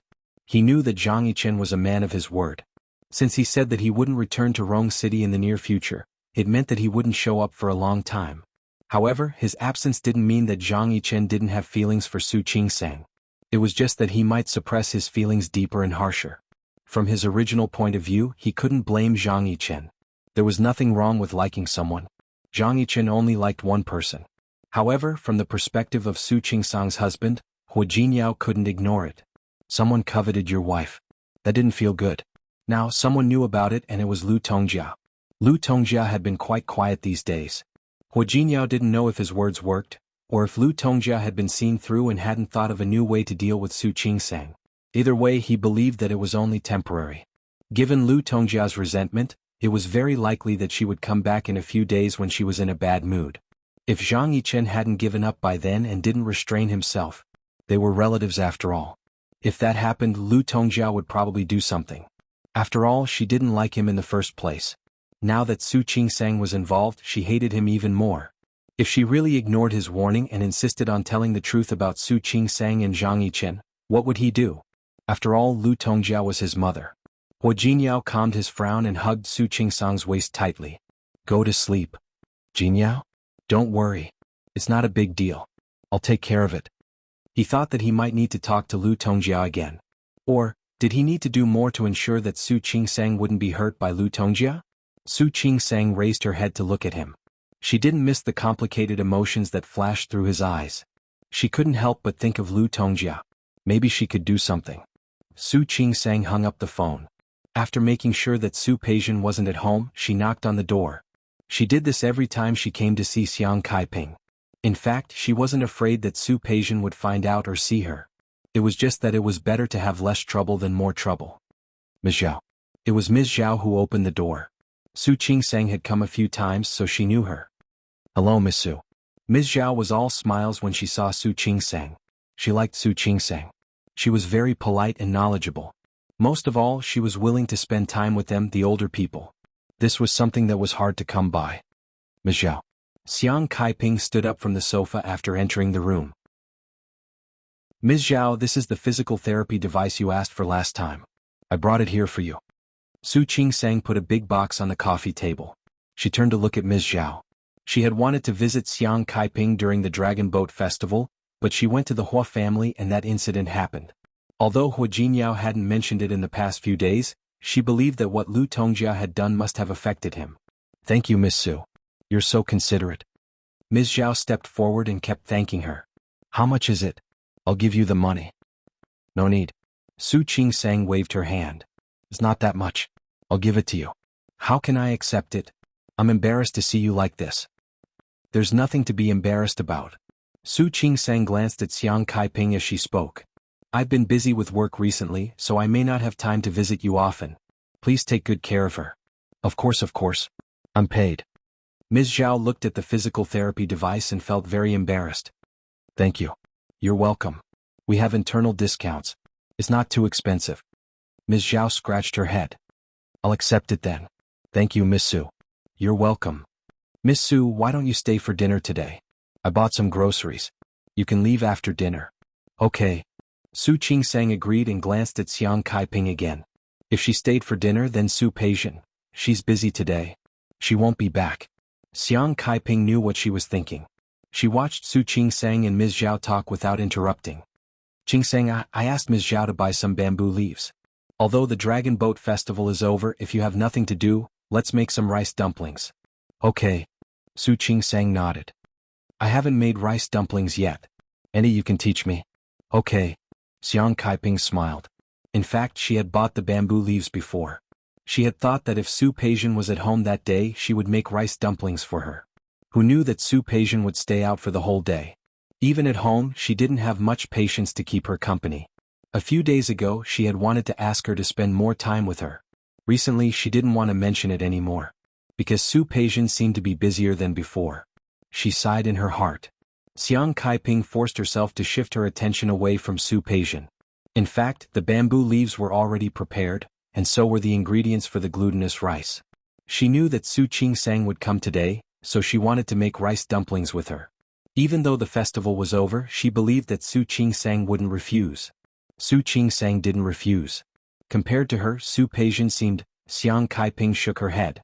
She really envied Li Qianxue. She had such a good daughter. Su Qingsang was halfway through making the rice dumplings when she thought about Lu Tongjia. She believed that before the incident with the Hua family, Lu Tongjia must have had some warmth for Hua Jinyao. But that warmth disappeared in the end. If she could restore the warmth between Lu Tongjia and Hua Jinyao, would Lu Tongjia forgive Hua Jinyao's impulsive mistake when he was 12 years old? Moreover, it wasn't a mistake but a misunderstanding. If the misunderstanding could be resolved, Qingsang, do you have something else to do? No. Su Qingsang stopped thinking, smiled at Xiang Kaiping and continued to make rice dumplings. If you have something to do, go do your own thing. You don't have to come to see me. Xiang Kaiping was serious. As an outsider, Su Qingsang had done a lot. Auntie, I'm fine. She was just thinking about Lu Tongjia. Xiang Kaiping didn't really believe her, but since she said she was fine, she couldn't continue to ask. After all, they were no longer mother and daughter. She couldn't control her too much. Xiang Kaiping didn't stop wrapping the rice dumplings. She thought about it and said, "You have Hua Jinyao to take care of you. I have nothing to say. But if you have something on your mind, if you want to, I can't help you. But I can still be a listener." Su Qingsang was touched by Xiang Caiping's words. Su Qingsang suddenly had an idea because of Xiang Caiping's words. She also knew what she could do. People get along with each other, but people's hearts changed. Now Lu Tongjia misunderstood Hua Jinyao. Hua Jinyao didn't want to explain. If she explained, she would be exonerating Hua Jinyao. It was better to find another way. Think of other ways to move Lu Tongjia. If Lu Tongjia was soft-hearted, she would naturally believe what she said. She needed to think about how to soften Lu Tongjia's attitude. When Hua Jinyao returned home and was about to eat, he saw the rice dumplings on the dining table. He couldn't help but look at Su Qingsang. The Dragon Boat Festival is over. Where did the rice dumplings come from? Although rice dumplings were usually sold, this one didn't look like it was sold on the street. Because it wasn't a square rice dumpling but a triangular one. Few people in the north made rice dumplings like this, but many people in the south liked to make small triangular rice dumplings like this. Yes. Su Qingsang was still unfamiliar with it at first, but after trying a few times she got the hang of it. Now that she saw Hua Jinyao, she couldn't help but want to take credit. "Don't tell me you made this?" Half. You and Auntie Yu? As far as he knew, Auntie Yu was from the north, so she probably didn't know how to make triangular rice dumplings like this. No. Su Qingsang smiled, took his hand and led him to sit down at the dining table. "Come, let me tell you first. The red string is a sweet rice dumpling. The white string is a salty rice dumpling. The sweet one is wrapped with dates and peanuts. The salty one is egg yolk and meat dumpling." "So many?" "Yes." Su Qingsang nodded and sat down next to Hua Jinyao. "I'm off today, so I went to see Auntie." Hua Jinyao paused in his action of taking the rice dumplings. "Did you make them with Auntie Xiang?" "Yes." "Then didn't you just stay at Auntie's for a day?" "Yes." Su Qingsang looked at Hua Jinyao and knew that he was worried about her. "Don't worry. I didn't meet Su Peijian. Auntie Xiang said that she looked very busy recently. She's always not at home." Of course she was busy. He had set a trap for Hua Yifan, and Hua Yifan had already fallen into it. Su Peijian was worried and wanted to keep an eye on many things herself. Hua Yifan couldn't let others know that he still worked in Tianyu every day. In this way his energy would definitely be divided. That was why Su Peijian represented Hua Yifan in many things. She was becoming more and more like that. Many people who had interacted with Hua Yifan in private admired Su Peijian. Many people were also asking about Su Peijian's background. Hua Jinyao couldn't help but glance at Su Qingsang. If Su Qingsang hadn't been the wrong child, if Li Qianxue and Su Qinghui had carefully cultivated her, would she have shown such talent in business like Su Peijian? Su Qingsang didn't know what Hua Jinyao was thinking. She thought that he was worried about her. She picked up a salty rice dumpling and put it in his hand. "Okay. I call Auntie every time I go. I only go when I'm sure that Soup Asian is not there. So I won't meet her. Besides, even if I meet her, so what? She also knows that I lived with Auntie before. I'm not afraid of her knowing that she saw me. If she really doesn't like me visiting Auntie, she should be nicer to Auntie. I heard from Auntie Zhao that she often doesn't go home to eat or even stay at home." Chapter 579. She only promised to go less, but she didn't promise not to go any more. Xiang Kaiping was not in a good state at the moment. She was indeed a little worried. As for Soup Asian, Su Qingsang really didn't take her seriously. Hua Jinyao took the rice dumpling from her hand and pinched her nose with the other hand. "You. I only said one sentence but you said so many. When did I stop you from going? I just don't think Soup Asian is a good person. I don't want you to go against her." It was no coincidence that Soup Asian was with Hua Yifan. It was premeditated. "I know. Don't worry, I'll be careful." Hua Jinyao nodded, peeled the rice dumpling and took a bite. Then he nodded. "Tastes good. Of course, it's not like you don't know that Auntie's cooking has always been very good." After Su Qingsang said this, there was a touch of sadness in her eyes. The time when she and Xiang Kaiping were as close as mother and daughter would never come back. "Yes, I know Auntie is good at cooking." Hua Jinyao got rid of the rice dumpling. He took out a tissue and wiped his hands. He thought of something else. "You didn't tell Auntie that Soup Asian is with Hua Yifan, did you?" "No." Su Qingsang shook her head. "I don't know what to say." "If you didn't say it, then don't say it. Sometimes ignorance was bliss. Soup Asian and Xiang Kaiping were just friends. If Xiang Kaiping found out that Soup Asian was with Hua Yifan, her cousin, again she would be in trouble." Needless to say, Xiang Kaiping could guess that there was something fishy going on. At that time, something might happen again. "I know my limits. Don't worry." Of course, Hua Jinyao trusted Su Qingsang, but he didn't trust Soup Asian. Recently she had been doing a lot of things, but they were all related to work. In private, he did not hear Yang Wenchang say that she had done anything. He didn't know if Soup Asian wanted to take a different approach, or was she so confident that she could defeat him in business. No matter which one it was, he would let Yang Wenchang keep an eye on her. He didn't want to give her a chance to hurt Su Qingsang. Soup Asian came home early today. Xiang Kaiping was surprised. Apart from being surprised, a trace of guilt flashed across his face. After changing into her shoes, Soup Asian looked up and saw the guilty look on Xiang Kaiping's face. She squinted her eyes and twitched her nose. Suddenly, the corners of his lips curled up. "Smells so good. What's that smell?" "I made zongzi today." As Xiang Kaiping spoke, she got up and went to the kitchen. He took out a few zongzi. "This is sweet and this is salty. I don't know what you like to eat. Have a taste." "Why did you suddenly think of making zongzi?" Soup Asian looked at Xiang Kaiping. She was not in a hurry to eat the rice dumplings. She was quite surprised. "Isn't the Dragon Boat Festival over?" "Yes, I have." Xiang Kaiping glanced at her. This time, there was no trace of guilt on her face. "Last time during the festival I was thinking that if you were at home we could make dumplings together. But you are not at home. A few days had passed. I'm afraid that if I don't eat it, the bamboo leaves will spoil and become unusable." Was she blaming him? Soup Asian picked up one of the zongzi and played with it in her palm, but she did not eat it. "Mom, I don't really like eating these.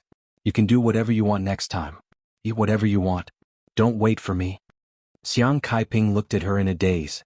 Finally, she lowered her head under Soup Asian's indifferent gaze. "I got it. But I'll eat this today." Soup Asian raised the sweet zongzi in her hand, waved it, and got up to go upstairs. Xiang Kaiping looked at her from behind. Her lips moved, but in the end she could not stop her. Soup Asian returned to her room, but she did not eat the zongzi. Instead, she turned on her computer and clicked on one of the apps. Soon she saw the entire situation in the villa. Not only the small garden outside, but also the living room, dining room, kitchen, and Xiang Caiping's in her own room. She pulled up the surveillance footage. Soup Asian quickly saw it. The screen showed the image. Su Qingsang was here. No wonder she said that Xiang Kaiping wanted to make zongzi out of nothing. She said that she wanted to make zongzi for her a few days ago, but she was not at home. So it was because of Su Qingsang. Why did she say it was for her? Soup Asian looked at the zongzi. No matter how she looked at it, she did not like it. She did not like to eat things that were too difficult to digest and high in calories. But that did not mean that she would allow Xiang Kaiping to please Su Qingsang if she did not like it. Looking at Su Qingsang and Xiang Kaiping making zongzi in front of the dining table, talking and laughing as if they were mother and daughter, Su Peijian felt disgusted. Su Qingsang, you have already taken Li Qianxue, and now you are not letting Xiang Kaiping go? You're currying favor like this. What? Do you think you can please both mothers? Su Peijian felt that she could not take it. She really wanted to do something to make Su Qingsang unhappy. However, she heard that Zhang Yichen had returned to the army, and he would not come to Rong City for a while. If she found another man to prove her relationship with Su Qingsang, Hu Jinyao would not believe her. Not only would she say it, but it was very likely to alarm Hu Jinyao and let him know about her recent actions. Su Peijian stared at the screen for a long time and finally she suddenly smiled. Su Qingsang, you want to please both sides, don't you? Then I will let you please both sides. I would like to see with Li Qianshue's personality, whether she will allow you to please both sides like this or not. Su Peijian opened the software again and quickly typed on the keyboard. The Li family in Lin City. Li Qianxue returned home and sat directly on the sofa. She had a social engagement today. In the past, these were all attended by Su Qinghui. However, during the period when she and Su Qinghui divorced in January, she had to start attending these social engagements no matter how much she disliked it. Qianxue, did you drink again? Old Master Li came downstairs and saw Li Qianshue's red face. He then smelled the faint smell of alcohol on her and naturally knew that she had gone to a social engagement. A little. Dad. Don't worry, I am not drunk. Li Qianxue sat up straight, her eyes clear, and she did not seem drunk. She really could not refuse, so she drank a little, but she was not drunk. She knew how to behave. Old Master Li's eyes were a little distressed. He looked at Li Qianxue wanting to say something but hesitating. Qianxue? What's wrong? Dad, I'm really not drunk. Li Qianxue blinked at Old Master Li as she spoke. Look, I am very sober now, am I not? Qianxue. I heard that Su Qinghui Dad. As soon as Li Qianxue heard Su Qinghui's name, her expression changed. If you want me to get back together with Su Qinghui, you don't have to say it. She hated Su Qinghui so much that it was impossible for her to have anything to do with him again. Old Master Li knew that his daughter had a clear distinction between love and hate. He sighed in his heart. I'm not saying that you should get back together with him. I heard that he opened a small company outside. He seems to be doing a good job. I just feel sorry for you. Let's not talk about other things first. Su Qinghui is indeed very capable, Dad. No matter how capable he is, I have already divorced him. He is no longer the son-in-law of the Li family. Li Qianxue had met Su Qinghui a few times in the past 2 months. He seemed to be doing quite well and was not affected by the divorce at all. Opening a company was good enough. She knew that he was capable. They had both decided that they would have nothing to do with each other in the future. She would not let Su Qinghui enter her life again. Old Master Li's lips moved, but in the end, he did not try to persuade her anymore. Li Qianshue's mood was a little affected. After sitting for a while, she went upstairs. After taking a shower, Li Qianxue looked at the empty room where she was alone and sat down on the sofa. She also knew that she had lost her composure today. But she couldn't control herself. She didn't think that she had been really tired recently. How miserable she had been. In fact, she had been through the most exhausting and embarrassing times. When those people in Lin City knew that Su Qinghui had opened a company outside, the way they looked at her made her feel uneasy. Now she had walked out of it. She used to think that she would love Su Qinghui for the rest of her life until she died. But reality gave her a loud slap in the face. For a man who did not love her, stopping the loss in time was the wisest choice. If she really chose to continue to endure, then she might be able to relax for a while, but she would definitely be in pain for the rest of her life. However, thinking of Su Qinghui, she couldn't help but think of Su Qinghui's expression when he saw her the last few times. His face was eager, and when he looked at her, it was as if he had 1,000 words to say. If Li Qianxue hadn't already seen through Su Qinghui, she might have taken what he had said seriously. She really thought that he had feelings for her. Unfortunately, she had already been fooled once. She wouldn't believe him at all. The most likely reason was that Su Qinghui's new company was not running smoothly, and he wanted to borrow the Li Corporation's popularity. Li Qianxue found that since she divorced Su Qinghui, she would always use the greatest malice to guess his thoughts. She would always think of Su Qinghui as hateful. Very bad. She knew that this was because her trust in Su Qinghui had been shattered and no longer existed. But this was what she was willing to see. Now it was very good. She would definitely work hard and prove that even without Su Qinghui Li Qianxue could still live a good life and run the Li Corporation well. Li Qianxue rubbed her eyebrows and planned to go to sleep. Before going to bed, she habitually looked at her schedule for tomorrow. Before she finished looking through it, an email notification popped up in her mailbox. She had 2 mailboxes, one for work and one for private. This was her private mailbox. Not many people knew about it. When she opened it, it was an unsigned email. There was a video inside. Li Qianxue wasn't in a hurry to open it. She looked at the unfamiliar mailbox, turned her finger and was about to delete the email. However, when she clicked to confirm, she hesitated again. After thinking for a while, she opened the video. Soon Li Qianxue sat up straight. Her eyes were fixed on the screen. Chapter 580. Su Qingsang came out of the operating room and changed her clothes. When he returned to his office, he found several missed calls on his cell phone, all from Li Qianxue. She frowned slightly. Li Qianxue rarely called her during work hours. He called back and found that Li Qianxue's phone was turned off. Su Qingsang became more and more confused. Su Qingsang didn't get through to Li Qianxue's phone even when it was lunchtime. She had an operation in the afternoon. Su Qingsang thought for a while. He sent a message to Li Qianxue. Then he told her roughly what time he could finish the surgery. When Su Qingsang finished her afternoon surgery and was about to call Li Qianxue again, her phone rang. "Mom?" Su Qingsang breathed a sigh of relief when she received Li Qianxue's call. "Were you busy just now? I called you but your cell phone is off. What did you say? Are you in wrong city?" Su Qingsang was stunned. For a moment she thought she had misheard. "Where are you now? Outside my hospital? Wait a moment, I'll be off work soon. I'm coming." Su Qingsang hung up the phone as fast as she could. She told the nurse to pay attention to the condition of the previous patient, then hurriedly picked up her bag and phone and rushed out of the hospital. Li Qianxue sat on a bench on the lawn of the hospital. She sat very upright, looking at an unknown point with a solemn expression on her face. "Mom? Mom?" Su Qingsang stepped forward and called Li Qianxue twice before Li Qianxue raised her head to look at her. "Qingsang? Mom? Why are you here? Why didn't you tell me?" What Li Qianxue did next shocked her. When she saw Su Qingsang, she stood up and hugged her tightly.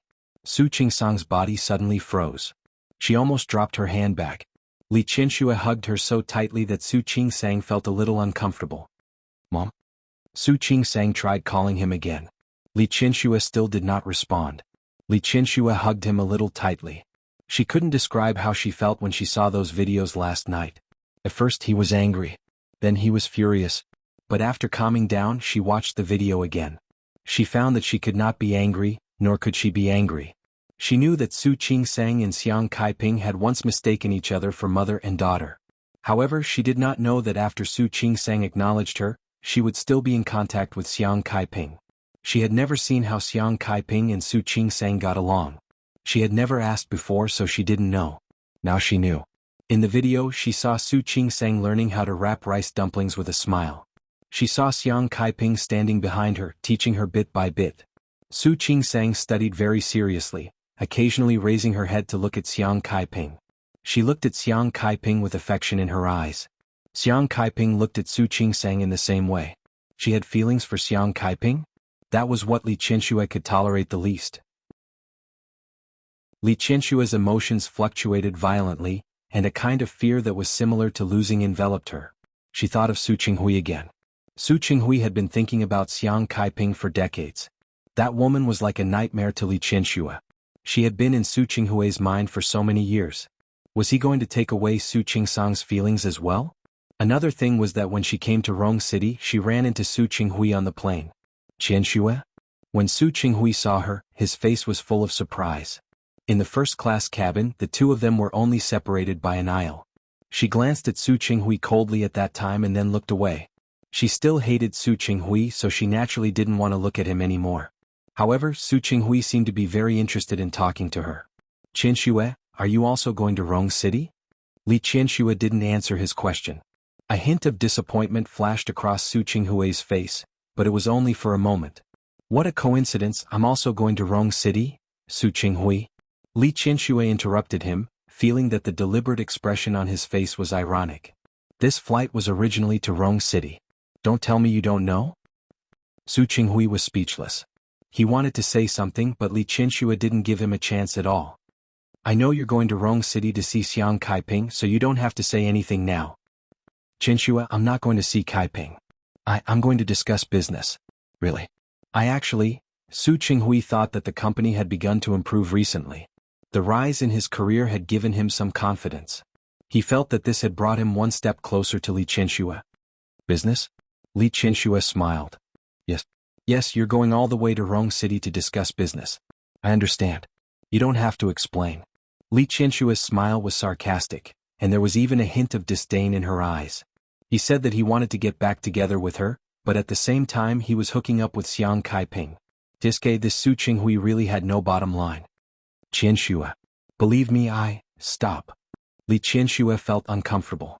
Her eyes suddenly became sharp. I'm already divorced from you. Go wherever you like, see whoever you want to see, it has nothing to do with me. Okay. Qianxue? Li Qianxue's reaction was to take out a blindfold and put it on, completely ignoring Su Qinghui. Su Qinghui still wanted to speak, but someone behind him boarded the plane, so he swallowed what he wanted to say. When he got off the plane, Li Qianxue went to the bathroom, completely avoiding him. When Li Qianxue divorced Su Qinghui, she knew that Su Qinghui would definitely be with Xiang Kaiping in the end. The woman he loved for so many years suddenly came back one day. How could there be no fluctuations? As for what Su Qinghui said, she believed that it was only because of the Li family or because of the Li group. Now that Su Qinghui appeared in Rong City, it completely proved that her guess was correct. Su Qinghui didn't love her. He wanted to be with Xiang Kaiping. Li Qianxue didn't want to say anything. They were already divorced and the two of them had no relationship. Even if Su Qinghui really married Xiang Kaiping and got together in the end, it had nothing to do with her. But Su Qingsang couldn't.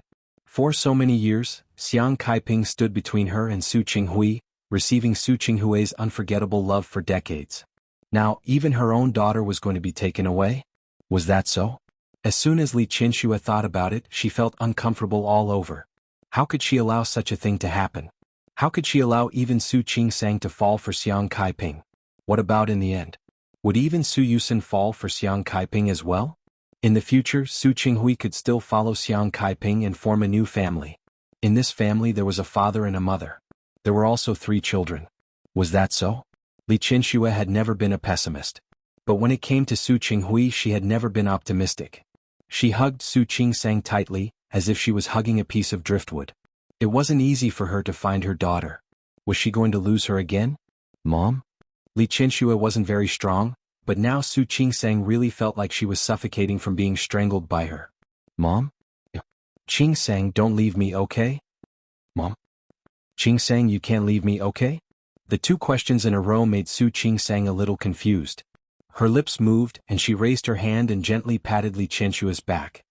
Mom, what are you talking about? I'm your daughter. How can I not want you? No, you have to promise me. You have to promise me first. You can't not want me, you can't not want me. Okay. Su Qingsang could feel the curious gazes of the passers-by around them. It was already past the Dragon Boat Festival, but the sky was still dark. What's more, it was almost lunchtime. Many family members of patients were coming to visit. Mom, can you let me go first? No, you have to promise me first and then I'll let you go. The huge feeling of losing her made it difficult for Li Qianxue to let go. Su Qingsang could only respond. Okay, I promise you. I won't leave you. And I won't leave you. Really? Li Qianxue finally retreated a little, but her eyes were still fixed on Su Qingsang's face. Of course it's true. Su Qingsang didn't understand why Li Qianxue would say such a thing, but she had been with Li Qianxue for the past few months and understood some of her personality. Mom, you're my mom. I'm your daughter. How can I not want you? They were related by blood, the closest mother and daughter in the world. Li Qianxue looked at her, wanting to say something but hesitating. But what? Mom, what's wrong with you? It's nothing. Li Qianxue also saw the people coming and going on both sides, and the gazes that fell on them from time to time. She curled her lips and restrained all her emotions. In a few seconds she had already cleaned up the expression on her face. Look at me, I'm dizzy from the flight. Have you eaten? No. I'm planning to go home. Mom, you haven't eaten either, have you? No. The plain food isn't delicious. Then let's go home. Ms. Yu's cooking is good. Okay. I've heard you mention it many times. Let's go. Li Qianxue took a step back, and Su Qingsang only saw a suitcase behind her. It was also at this moment that she realized that Li Qianxue probably got off the plane and came over without even putting down her luggage. She couldn't tell what she was feeling. This wasn't a good place to talk. She pulled the luggage over. Mom, let's go. When Li Qianxue stood in front of Su Qingsang's car, she couldn't tell that she had lost her composure just now. She had returned to the calm and elegant young lady of the Li family. Qingsang, how have you been? Mom, don't you video call me every day? Why are you asking this? It's pretty good. I go to work and get off work every day. You know about my relationship with Huijin. It's pretty good anyway. I know, I wanted to ask you, had you seen Xiang in the recent period? What? Su Qingsang put the luggage away and closed the trunk.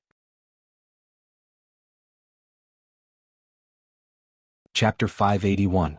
Su Qingsang went to the front seat and opened the door for her. Li Qianxue didn't get in the car in a hurry. Instead, she looked a little confused. What? Su Qingsang was a little confused. Thinking of Li Qianxue's behavior just now, she looked up at her eyes focused. Nothing. Let's go back first. Okay.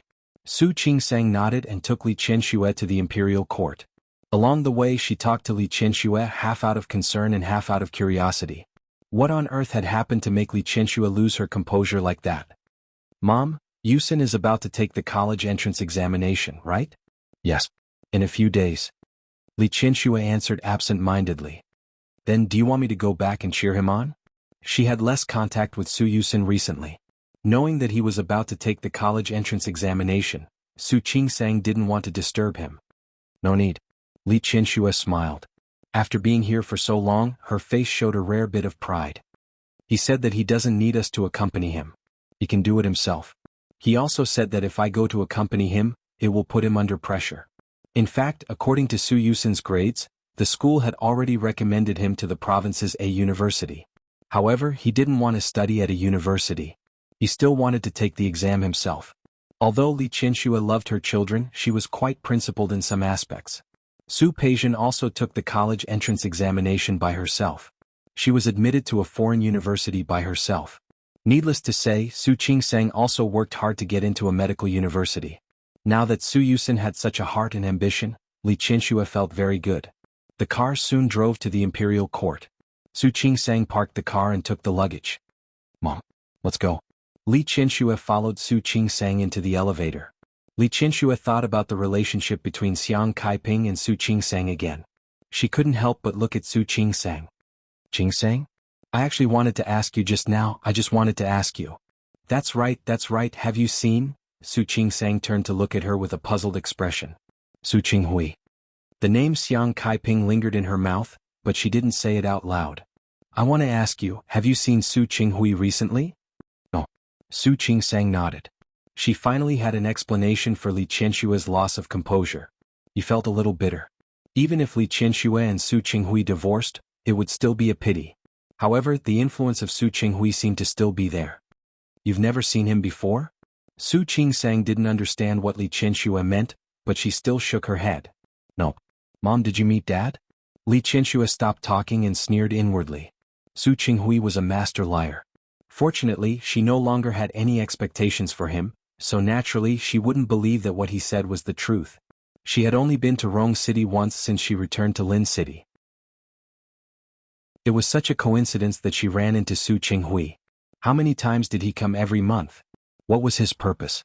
He was probably looking for Xiang Kaiping. No, maybe there was Su Peijian as well. Thinking of Su Peijian, Li Qianxue's face darkened even more. The daughter she had raised for more than 20 years was no longer her daughter. Not only did she refuse to acknowledge her, she even, Mom? Mom? Su Qingsang's words brought Li Qianxue back to her senses. She realized that they had already gotten out of the elevator. Su Qingsang opened the door and let Li Qianxue in. She carried Li Qianxue's luggage to the guest room. The last time Li Qianxue came, she hadn't had a chance to tour the place. This time she wasn't in the mood to tour. She sat on the sofa. Su Qingsang came out and went to the kitchen to ask Ms. Yu to add 2 more dishes. She brought a glass of juice for Li Qianxue and sat down next to her. Mom, did you meet my dad? She had asked just now, but Li Qianxue didn't answer. Yes. Li Qianxue didn't want to talk about Su Qinghui. She really hated that man now. Dad, Su Qingsang thought of the idea she had given Su Qinghui before. She had asked Su Qinghui to try his best to win Li Qianxue back. Now it seemed that she had made a mistake. I don't want to talk about your dad. Li Qianxue's attitude was too resistant, so Su Qingsang could only swallow the words that were about to come out of her mouth. Hua Jinyao returned home at night and was a little surprised to see Li Qianxue. He didn't understand why his mother-in-law came to Rong City all of a sudden. After greeting her, he glanced at Su Qingsang, and Su Qingsang shook her head gently at him. In fact, she didn't know why Li Qianxue came to Rong City.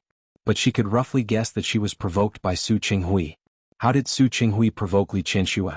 Su Qingsang didn't get an answer to this question even after dinner. Mom?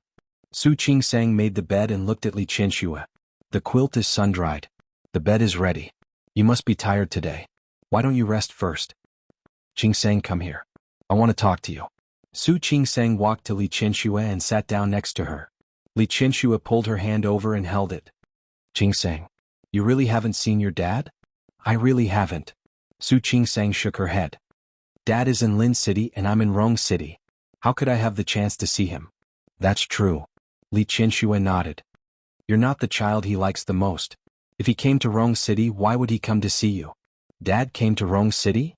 Su Qingsang's eyes widened. Why didn't I know? Of course you wouldn't know. He didn't come to Rong City to see you. He came to see someone else. You mean Su Peijian? Su Qingsang originally wanted to say Xiang Kaiping, but she was afraid that Li Qianxue would be unhappy, so she quickly changed her words. Li Qianxue, however, understood what she was going to say. Her expression was slightly gloomy. Su Qingsang didn't notice the change in Li Qianxue's expression. She thought of something else. Last time, during the Dragon Boat Festival, Hua Yifan brought Su Peijian to the Hua family. Did Hua Yifan really want to marry Su Peijian? So this time, Su Qinghui came to Rong City because their parents wanted to meet? However, when she went to see Xiang Kaiping 2 days ago, she didn't hear her talk about this. Yes, Xiang Kaiping was afraid that she would be unhappy, so she never mentioned Su Peijian in front of her. It shouldn't be just to see Su Peijian. Li Qianxue looked at Su Qingsang's expression and knew that she wasn't lying. That meant that she had never seen Su Qinghui. But what about Xiang Kaiping? She must have seen her, right? And Su Peijian? Su Qingsang didn't know how to answer. After all, Su Qinghui was her father. Have you seen Su Peijian? Li Qianxue had very complicated feelings about her former adopted daughter. She didn't only suspect Su Qinghui, but also Su Peijian. Yes. Meeting Li Qianxue's penetrating gaze, Su Qingsang didn't lie. Not only have I seen her, but I'm afraid that soon, we will become a family again. What do you mean? Li Qianxue's heart skipped a beat. Su Qingsang didn't want to say this to Li Qianxue. However, if Su Qinghui came to Rong City to set up the marriage between Su Peijian and Hua Yifan, then Li Qianxue would find out sooner or later. I saw Peijian at the Hua family. She briefly told Li Qianxue about Su Peijian and Hua Yifan's relationship. When Su Qingsang finished, she met Li Qianxue's sharp gaze and felt inexplicably guilty. Before the Dragon Boat Festival? Why didn't you tell me? Li Qianxue's expression suddenly became a little strange. She could understand Su Qingsang's concerns, but because of that, she felt even more depressed. In Su Qingsang's heart, would she side with Su Peijian? Mom, don't be angry. I just don't want you to worry. What's more, Peijian is a grown-up. I think she knows what she's doing. In fact, Su Qingsang wasn't stupid. Su Peijian wanted to marry into the Hua family, even if she didn't want to do anything to Su Qingsang. Su Peijian was Li Qianxue's adopted daughter, and Su Qingsang was Li Qianxue's biological daughter. If possible, Su Qingsang didn't want to be on the opposite side of Su Peijian. Knows what she's doing? Li Qianxue sneered, but the smile didn't reach her eyes. It would be great if she really knows what she's doing. Su Qingsang looked at Li Qianxue, not quite understanding what she meant. Forget it. Let's not talk about her. Li Qianxue finally understood why Su Qinghui was in Rong City. It turned out that Su Peijian was going to marry Hua Yifan, another grandson of the Hua family. Li Qianxue had seen Hua Yifan at the Hua family before. He was young and seemed to have a shrewd and astute mind. Su Peijian didn't like Qiu Yanba very much in the past, but Qiu Yanba had a good character. But Hua Yifan was far worse than Hua Jinyao. Why was Su Peijian with him? Mom, you should rest early. Okay. Li Qianxue didn't want to think about these things now, but, Qingsang, don't hide anything from me in the future. Mom, I didn't. Really? Then why didn't you tell me about Peijian this time? Qing-sang, did you think that if Peijian had a conflict with you, I would be on Peijian's side? I didn't mean that. Su Qing-sang shook her head. No matter how she thought about it, she believed that Li Qianxue wouldn't be on Su Peijian's side. I just thought that you raised her for more than 20 years. If possible, I don't want to make things difficult for you. Li Qianxue's heart suddenly ached. She hugged Su Qing-sang tightly and forcefully. Was that what Su Qing-sang thought? Didn't want to make things difficult for her? Then how many more things could she hide in order not to make things difficult for herself? I'm not making things difficult for you. Li Qianxue hugged Su Qing-sang and looked at an unknown point. There's nothing difficult for me. Nothing at all. She suddenly let go of her arms, stepped back a little and looked at Su Qing-sang. Qing-sang, you have to believe one thing. No matter what happens, I will be on your side. Always. Her overly serious face shocked Su Qing-sang greatly. Finally, she nodded her head heavily. Okay, I understand. Not only do you need to know, but you also need to believe it. Li Qianxue held Su Qing-sang's hand tightly. Qing-sang, I know what you're thinking, but I'm telling you from now on, get rid of those thoughts. I'm your mother, your biological mother. I won't stand against you for anyone. Do you understand? Su Qing-sang's throat was a little choked. She could only nod heavily but couldn't say a word. But Qing-sang, I want you to promise me something. What? If there's anything I don't do well, you have to tell me. But it's the same for you. You can never give up on Mom or abandon me. Mom? Su Qing-sang understood that she might have been affected by Su Qinghui. Mom, don't worry. I promised you just now. I won't. Look at me. You talk too much when you're old. I'm not old. Su Qing-sang smiled and said, people will believe that you and I are sisters. How can you say that I'm old? Li Qianxue smiled, and her face finally looked a little relaxed. Okay, go and rest. If I keep talking to you, I'm afraid Hu Jinyao will be jealous. Li Qianxue said half jokingly and half seriously. Mom? Su Qing-sang blushed. She looked a little embarrassed. After she left, the relaxed expression on Li Qianxue's face disappeared, and was replaced by a serious expression. Su Qinghui, Su Peijian and Xiang Kaiping. No matter what they wanted to do or what they planned to do, she was not afraid. The only thing she cared about and the only bottom line was her pair of children. Li Qianxue suddenly thought of something. She had been told that Su Peijian was going to marry Hu Yifan. What did Su Peijian want to do? Do you think I did something wrong? Su Qing-sang looked at Hu Jinyao with uncertainty in her eyes. She had just returned to the room and told Hu Jinyao about Li Qianxue's loss of composure and her deduction. She didn't know that Li Qianxue had seen the video of her and Xiang Kaiping together. She attributed it to Su Qinghui probably doing something. And why did Su Qinghui do those things? A large part of the reason might be because of her encouragement and instigation. But now she wasn't sure if her encouragement and incitement had been a mistake. I looked at my father at the time and felt really pitiful. That's why I said those things. But today my mother has no intention of forgiving my father at all. Not only did she not have any intention of forgiving him, but it seemed that she hated him even more. I think that my father might not come to Rong City to see Auntie as my mother said. It's very likely that Su Peijian might really be marrying Hu Yifan. But my mother doesn't seem to think so. Li Qianxue obviously misunderstood and thought that Su Qinghui came to see Xiang Kaiping. Su Peijian and Hu Yifan were already talking about marriage? Why hadn't he heard about it? Hu Yifan would definitely discuss such a big matter with old Master Hu first. But Hu Yifan didn't get any news at all. Jinyao? It has nothing to do with you. Hu Jinyao looked at Su Qing-sang and put aside his own thoughts. If your father really wants to get your mother back, I think he will do it whether you encourage him or not. But if your father doesn't want to, even if you encourage him, he won't be moved. But I don't think he came to Rong City because Su Peijian is going to marry Hu Yifan. Is it really because of Auntie? Could it be that after the past few months, Su Qinghui still thought that the person he loved was Xiang Kaiping? If that was the case, no wonder Li Qianxue was unhappy. No. Hu Jinyao shook his head. He didn't think that was the case. Don't think too much. I think your mother might be thinking too much. Maybe your father doesn't have that kind of intention at all. Why not rule out both possibilities? Maybe he should ask Yang Wenchang tomorrow to find out if Su Qinghui came to Rong City to see Xiang Kaiping. Seeing Su Qing-sang's serious expression, he rubbed the top of her head. All right. Don't frown. Maybe nothing happened. You're just thinking too much. Maybe your mother is going through menopause. You're the one going through menopause. Su Qing-sang glared at him. Because of what he said, the worry in her heart dissipated a lot. Even if Li Qianxue and Su Qinghui could never be together, she still hoped that Li Qianxue and Su Qinghui could live separately. She didn't want them to be like enemies. Su Peijian didn't expect Li Qianxue to come to her. When she saw the elegant and beautiful Li Qianxue sitting in front of her, she was dazed for a moment. Half a year ago, she and Li Qianxue were a pair of close mother and daughter. They talked about everything and had deep feelings for each other. She still remembered how shy she was when she had her first menarche. She also remembered how Li Qianxue told her that it was the first step for a girl to grow up and that she should be happy. She also remembered how surprised she was when she received a love letter from a boy for the first time. Li Qianxue told her that it was something to be proud of. Li Qianxue was a very good mother. In the past 20 years, she had given Su Peijian the most selfless and deep motherly love.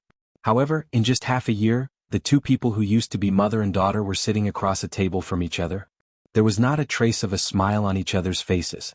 Su Peijian swallowed the word mother that was on the tip of her tongue. She closed her eyes. This woman was no longer her mother. She was Su Qingsang's mother now. This realization made Su Peijian feel bad. When she opened her eyes again, her expression was indifferent. Li Qianxue had been looking at her, and that gaze made her feel a little uncomfortable. "Auntie, do you need me for something?" Su Peijian pretended to speak carelessly, but her face was deliberately cold. That "auntie" had clearly divided the relationship between the two of them. Even though Li Qianxue had known for a long time that Su Peijian was no longer her daughter, when she suddenly heard the word auntie, her heart did sting a little. If someone had told Li Qianxue half a year ago that one day she and Su Peijian would become strangers, she would have thought that person was crazy. However, in the past 6 months, she and Su Peijian had indeed become the most familiar strangers. "Why do you think I'm looking for you?"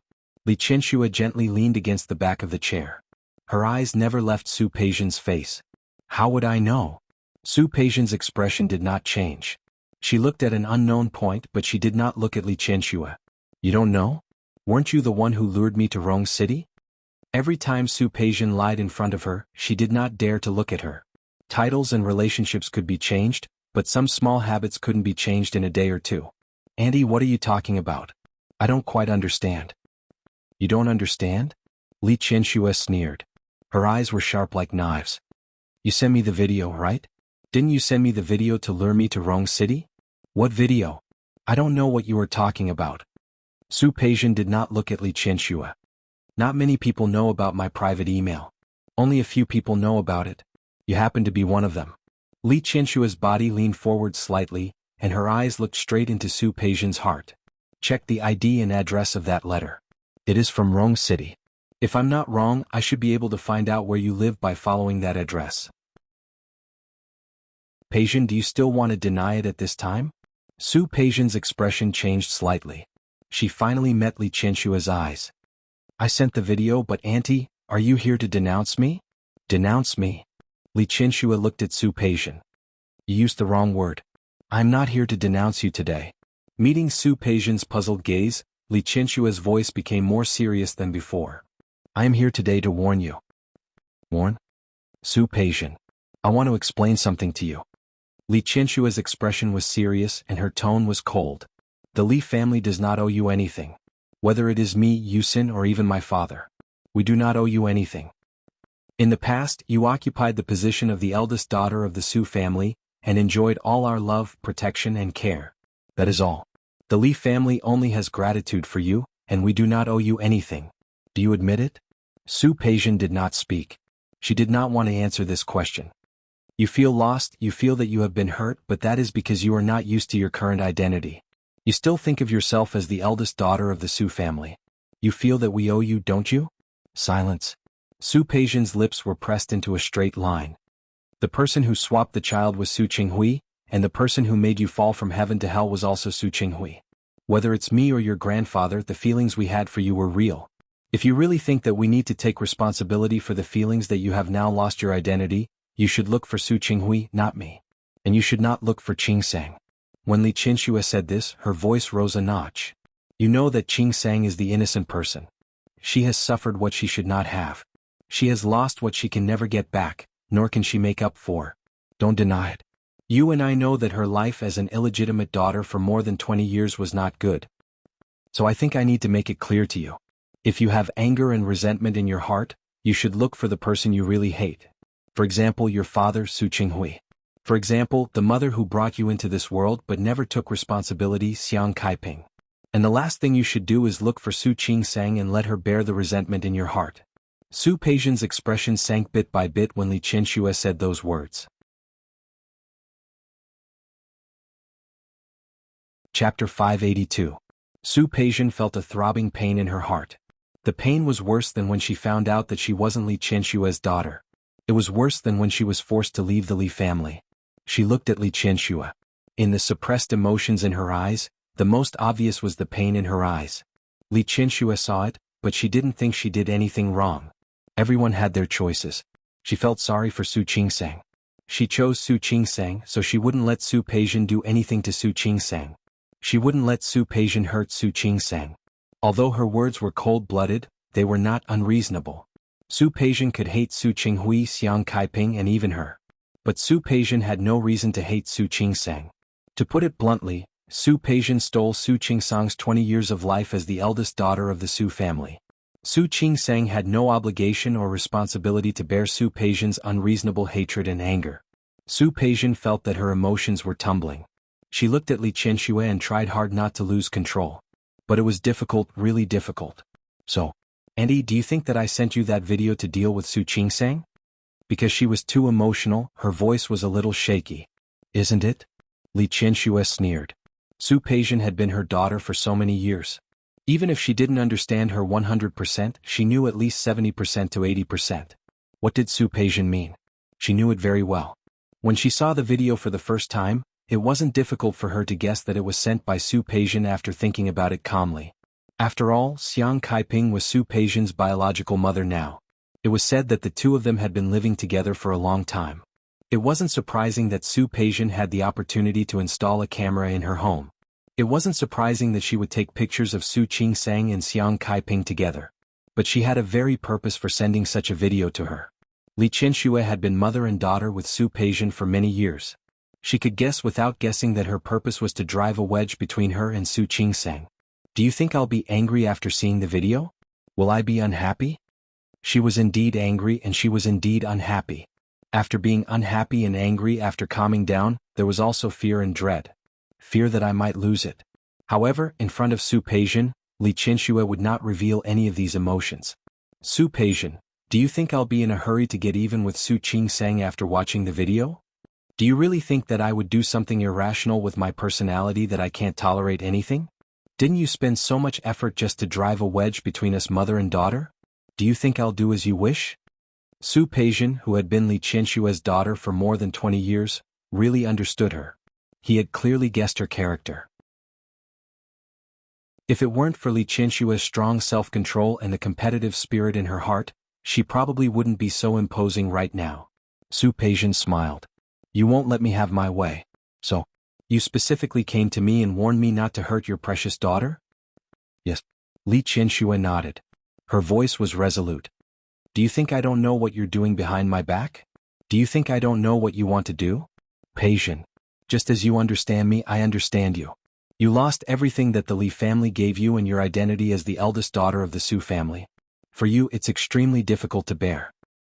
And now, the person who got everything that used to be yours has become Su Qingsang, whom you used to despise the most. What do you think? Do I need to say more? Facing Li Qianshue's questioning expression, Su Peijian nodded. So, you think I can't bear it, so you think that I'll deal with Su Qingsang? Isn't that right? Li Qianxue was not polite. If you don't have that kind of intention, why did you send me that video? If you don't have that kind of intention, why did you try so hard to get close to Hui Yifan? Don't tell me that you don't know the relationship between Hui Yifan and Hui Jinyao. You clearly know it. You know and you're sure. That's why you're with Hui Yifan. You want to marry into the Hua family, right? Su Peijian used to think that after so many things that she had been through, her heart was already cold. But now she knew that her heart was not completely dead. She wasn't completely cold. She still missed everything about the Su family, and she still couldn't let go of everything about the Li family. When Li Qianxue faced Su Peijian with such an attitude, she only had one feeling. Thousands of arrows pierced through her heart. Auntie, in your heart, do you feel that? When I lost my identity as the eldest daughter of the Su family, when I lost my backing in the Li family, just because I'm a person, don't I have the right to live a good life? This was Su Peijian's office. She was not afraid of being seen. She stood up abruptly and stared fiercely at Li Qianshua's face. Tell me. When I lost my backing in the Li family and lost my identity as the eldest daughter of the Su family, did I not have the right to marry into a rich family? Did I not have the right to be happy? Is that right? I didn't mean that. No matter what, she was the daughter that she had raised for decades. Li Qianshua didn't want to say too much. But you know why you're with Hui Yifan. I know what I'm doing. Su Peijian smiled sarcastically. Her eyes were full of self-mockery. Mom. A few months later, Su Peijian suddenly called out. Li Qianshua's body trembled. She lowered her eyes and didn't look at Su Peijian. Mom. Su Peijian called again. She looked at Li Qianshua's slightly pale face. I've called you Mom for more than 20 years. Now in your heart, I'm not even as important as one of Su Qingsang's fingers, am I? Am I? So when you heard that I'm with Hui Yifan, you couldn't sit still, right? You're afraid that I'll go against your precious daughter, right? Li Qianshua forced herself not to be swayed by Su Peijian's words. After all, she was a few years older than Su Peijian. She reacted quickly. So, you want to tell me that you and Hui Yifan have feelings for each other? Can't I? Su Peijian looked at Li Qianshua with a face full of accusation. In your heart, is there no one who wants the daughter that you've raised so carefully? Can't she have her own love, her own feelings, and her own future?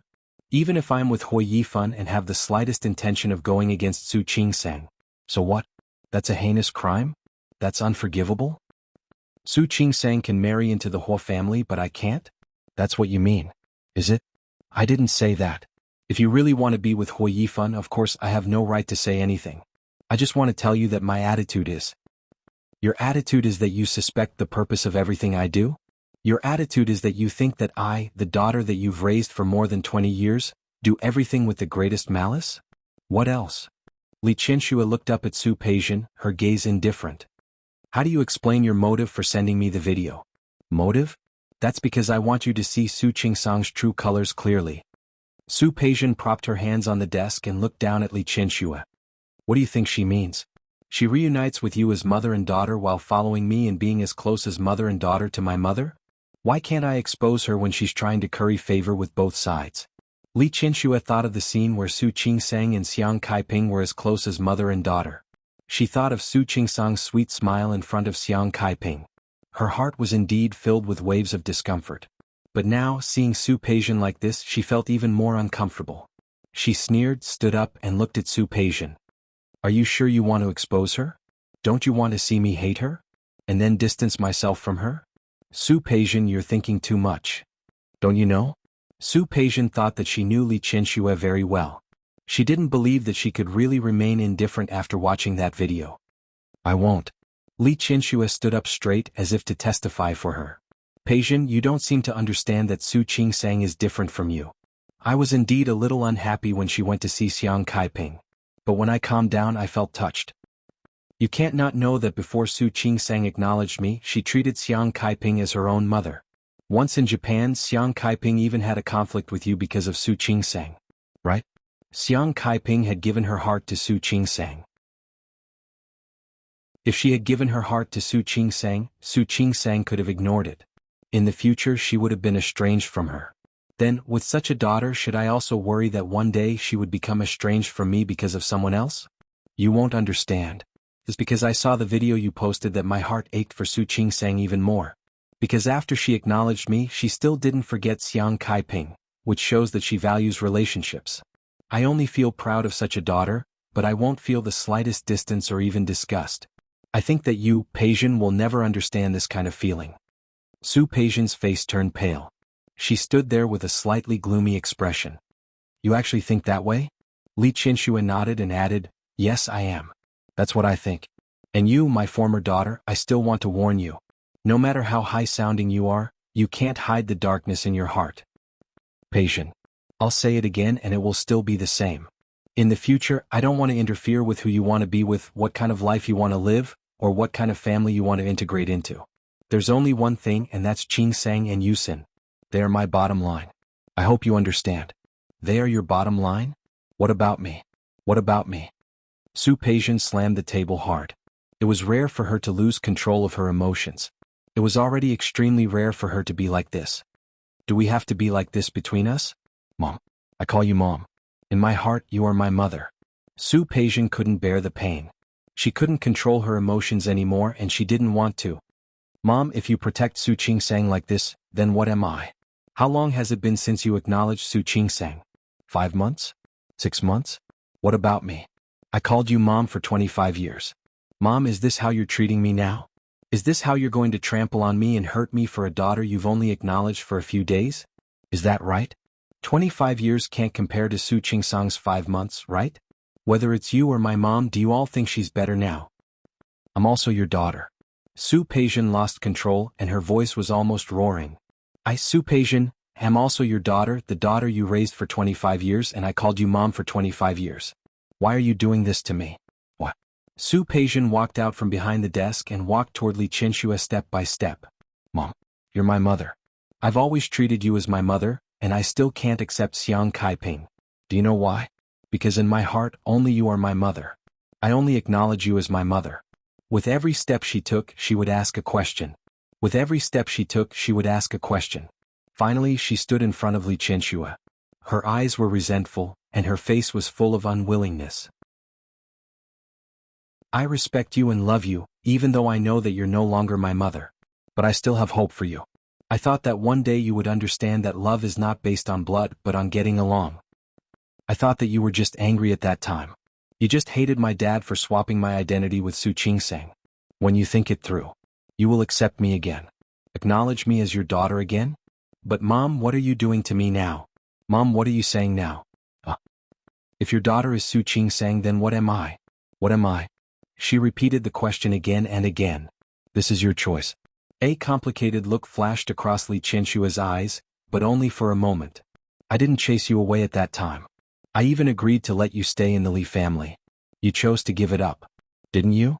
You left the Li family of your own accord and you left with Xiang Kaiping of your own accord. You cut off all ties with the Li family of your own accord. Li Qianxue was referring to the fact that ever since Su Peijian left the Li family, she hadn't called the Li family or sent Li Qianxue any news. She had separated herself from the Li family a long time ago, and now she was blaming her for giving up on her? She had never given up on her. She had also given Su Peijian some leeway, but she didn't want it. Then what do you want me to do? Do you want me to watch Su Qingsang surpass me? She's kind and gentle. She wouldn't do something like surpassing you. Li Qianxue subconsciously defended Su Qingsang. Su Peijian felt so angry that she wanted to vomit blood. She wouldn't? Why wouldn't she? Mom, in your heart, Su Qingsang is a good person. I'm a bad person. But what are you doing now? All I did was send a video and you rushed over to help her vent her anger. How can this be called kindness? She doesn't know that I came to you. She doesn't know? Yes. Even when she doesn't know, she can make you think for her like this. She can make you think for her so wholeheartedly. If she knew, do you think there would be a place for me, Su Peijian, in the Li family, in the Su family? Would there be? Li Qianxue frowned because of Su Peijian's attitude. That's because I know that your mind has changed. She would send that video to her, show such an expression in front of her, and reveal such thoughts. This daughter was no longer the daughter she used to be. I've changed because you guys have changed. You guys changed first. Su Peijian's eyes were red. She tried hard not to cry out. She suddenly stepped forward and looked at Li Qianxue. Mom, I still call you Mom. I'll ask you this once. Can I go back to the Su family now? Are you willing to let me go back to the Su family? I never said that I won't let you stay in the Su family. You can still stay in the Su family. What about Su Qingsang? Is she going to stay too? This question is meaningless. You know very well that she won't pose any threat to you. It's true that she won't pose any threat to me, but she will take everything away from me. Su Peijian put her hands on Li Qianxue's shoulders. She took you away, Yusin away, and Grandpa away. Even her father was snatched away by her. Mom, what I want is very simple. I just want everything to be the same as before. We are still mother and daughter. Yusin is still my brother and Grandpa is still my grandfather. Why can't we? What? Mom? I beg you, let us go back to the past, okay? Let us be happy mother and daughter like we used to be, won't you? I promise, as long as you don't let Su Qingsang go back to the Su family, I won't do anything. I can even not marry Hui Yifan. Okay. There were tears in the corners of her eyes, but she stubbornly did not let them fall. For Su Peijian, money and status had become secondary in her heart. She couldn't stand it. She couldn't accept it. It was her family. She thought they were her family, but in the end they abandoned her. Her eyes were red, and her face was full of hope and desire. She looked at her like this, just like when she was a child. Li Qianxue suddenly turned her face away, not daring to meet Su Peijian's gaze. Impossible. I agree to let you stay at home, but Qingsang will always be a part of the Su family. She will always be your sister. The hope on Su Peijian's face disappeared. She withdrew her hand and took a step back. So, Mom, in the end you still decided to give up on me, right? You can coexist, but you don't want it. Yes, I don't want it. But why should I want it? Su Peijian gritted her teeth and looked at Li Qianxue. You were the one who said it. You said I was the eldest daughter of the Su family. You said I was your little princess. You said I could want anything in this world that you could give me. Do you remember, Mom? On my 17th birthday you gave me a custom-made sports car. You said that everything I own is unique. If that's the case, why can't I want that unique motherly love? What? Li Qianxue couldn't answer Su Peijian's question. Times had changed. At that time, she really doted on Su Peijian and really treated her as her little princess. Don't blame me. If you want to blame someone, blame your father. Su Peijian suddenly laughed, her face full of self-mockery. Blame my father? I think I should blame myself. I'm too stupid. I took what you said to coax me seriously. You were just coaxing a child. You said it casually, but I took it seriously. Mom, I just want to continue to be your daughter. Do you have to be so cruel to me? I told you the person who is cruel to you is not me, it's your father. It's your father who caused all of this pain. It's not me. Li Qianxue felt a little suffocated as she said this. She didn't want to stay any longer. Although Su Peijian's words were sharp, they did affect her. After all, Su Peijian was the daughter she had raised. Faced with such questioning, Li Qianxue really didn't feel good. Peijian, we are mother and daughter. I don't want to mention what you did in the past and I don't want to pursue it. But in the future, I will never give you a chance to hurt Qingsang again. I won't give you a chance at all. That's all I have to say. Behave yourself in the future. Su Peijian stood there, her body a little stiff and a little stupefied. She listened to Li Qianxue's warning and only felt that it was ironic. So, blood relations were so important? Li Qianxue didn't look at her anymore, turned around and walked out the door. However, the moment she opened the door, she was completely stunned. This woman was Xiang Kaiping? Although she had seen Xiang Kaiping on the video. But Li Qianxue didn't expect that one day she would meet Xiang Kaiping in this way. Their eyes met. The two women, who were nearly 100 years old together, didn't move. Su Peijian didn't notice Xiang Kaiping at first.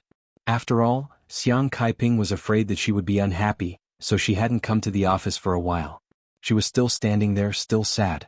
Thinking of Li Qianxue's love and concern for Su Qingsang, she felt more and more pain.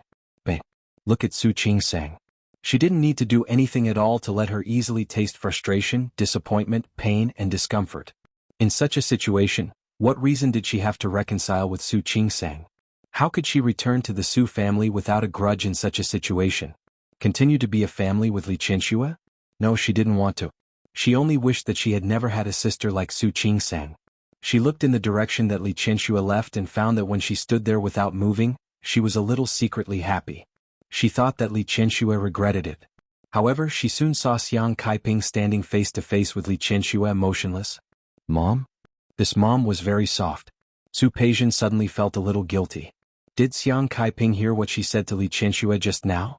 After hearing that mom, Xiang Kaiping looked over Li Qianxue's shoulder and swept in the direction of Su Peijian. Who are you calling? Li Qianxue didn't turn around. She was still standing at the door looking at Xiang Kaiping. After so many years, it was the first time that she directly faced Xiang Kaiping like this. Compared to the Xiang Kaiping in the video, the Xiang Kaiping in front of her was completely like an ordinary middle-aged woman on the street. However, it was this woman who had no special characteristics at all, who was ordinary and unremarkable. But she had captured Su Qinghue's heart for more than 20 years. Li Qianxue closed her eyes. When she opened them again, she moved on the tips of her feet and wanted to leave. Xiang Kaiping, however, did not move. She stood in front of Li Qianxue and looked sharply in Su Peijian's direction. Chapter 583. Xiang Kaiping didn't look at Li Qianxue at all. She only stared at Su Peijian. Who were you calling mom just now? The third time it was almost a question. Su Peijian stood there, unable to move an inch. The first thought that flashed through her mind was that it was over. Xiang Kaiping heard it. How much did she hear? Did she hear it all, or? Su Peijian felt a flash of panic in her heart. She thought of what she had just said. Mom? Who are you calling Mom? Xiang Kaiping didn't give her a chance to bluff. She took a step forward and stood at the door. This way, she and Li Qianxue stood in a subtle position. Xiang Kaiping faced inside, and Li Qianxue faced outside. The two of them stood next to each other. Li Qianxue frowned slightly at Xiang Caiping's words and at Xiang Caiping's aggressive tone. She turned and was about to walk out. She didn't know if it was a coincidence or not, but Xiang Kaiping happened to be in front of her. Li Qianxue turned her face to look at her. Xiang Kaiping also turned back to look at Li Qianxue at the same time. Their eyes met. This time, there was a subtle hostility in their eyes. Xiang Kaiping was jealous of Li Qianxue, not because Li Qianxue's family background was better than hers or because she was prettier than her, but because Li Qianxue had the daughter of her dreams. Li Qianxue didn't like Xiang Kaiping because she had occupied Su Qinghui's heart for more than 20 years. It was also because Su Qingsang still cared about her. The two of them just looked at each other, neither of them looking away. Su Peijian stood there. She never thought that one day such a situation would happen. Xiang Kaiping was 2 years older than Li Qianxue, but the gap between the two of them seemed to be more than 2 years. Xiang Kaiping had spent so many years missing her daughter and regretting sending her away. Half of her hair had turned white. Her clothes weren't old-fashioned, but the dark coat made her look 2 years older than her actual age. On the other hand, Li Qianxue had her own obsession, except for the matter of Su Qinghui. More than 20 years of pampered life made her look elegant and noble. He was dressed in a bright yellow custom-made jacket. Her long hair was tied up, and the diamond earrings on her earlobes made her look even more noble. Xiang Kaiping had always been proud of herself. For so many years, no matter what she did, she had always relied on herself. Every step he took was the result of his own hard work. But now that she was facing Li Qianxue, the negative emotions that she had once ignored suddenly emerged at this moment. She forced herself not to look away, but when she saw the radiant Li Qianxue, she felt an uncontrollable inferiority complex. In order not to lose, she stared at Li Qianxue's face, but her eyes turned to Su Peijian. Peijian, who were you calling Mom just now? Can you tell me about it? The hostility in her eyes was clear. However, Li Qianxue did not back down. She had already lost Su Qinghui's heart. She couldn't lose her dignity too. Looking at Li Qianxue, Xiang Kaiping felt a fire burning in her heart. The fire had almost burned her out of her senses. She had always known that Su Peijian was unwilling to acknowledge her as her mother. But she didn't expect to hear Su Peijian say something like that. In order to go back to the Su family, she actually begged Li Qianxue? Begged the woman she had hated for almost her entire life? She couldn't help but glare at Li Qianxue, her eyes filled with anger and resentment. Peijian, you want to go back to the Su family so badly, don't you? Since you don't regard me as your mother, since you still regard her as your mother, then go back. My temple here is too small for a big Buddha like you. Su Peijian looked at Xiang Kaiping, her lips moving. She had been unscrupulously enjoying the care and obedience that Xiang Kaiping gave her. In her mind, even if the whole world didn't want her anymore, Xiang Kaiping wouldn't abandon her. They were mother and daughter who were related by blood. But now, Xiang Kaiping actually said that she didn't want her anymore. Mom? She felt a little weak in her legs. What are you talking about? It doesn't matter what I say. What matters is what you are thinking. Since you are unwilling to acknowledge me and don't regard me as your mother, then go with her. Are you chasing me away? It's not that I'm chasing you away, but you don't want to stay. Xiang Kaiping finally looked away from Li Qianxue and turned to look at Su Peijian. Since you don't want to be my daughter, then go. Xiang Kaiping had been very depressed during this period of time. This kind of feeling was something she had never felt when she was with Su Qingsang. She always had to be careful when dealing with Su Peijian. She was always worried that she might say something wrong or do something wrong, which would cause Su Peijian to retaliate and make her unhappy. Although she used to care about Su Qingsang's thoughts. But Su Qingsang wouldn't let her have such feelings. She understood the gap in Su Peijian's heart and had been working hard to make up for it, trying to be a good mother. To be honest, the time she had spent with Su Peijian was about the same as the few months when Su Qingsang recognized her.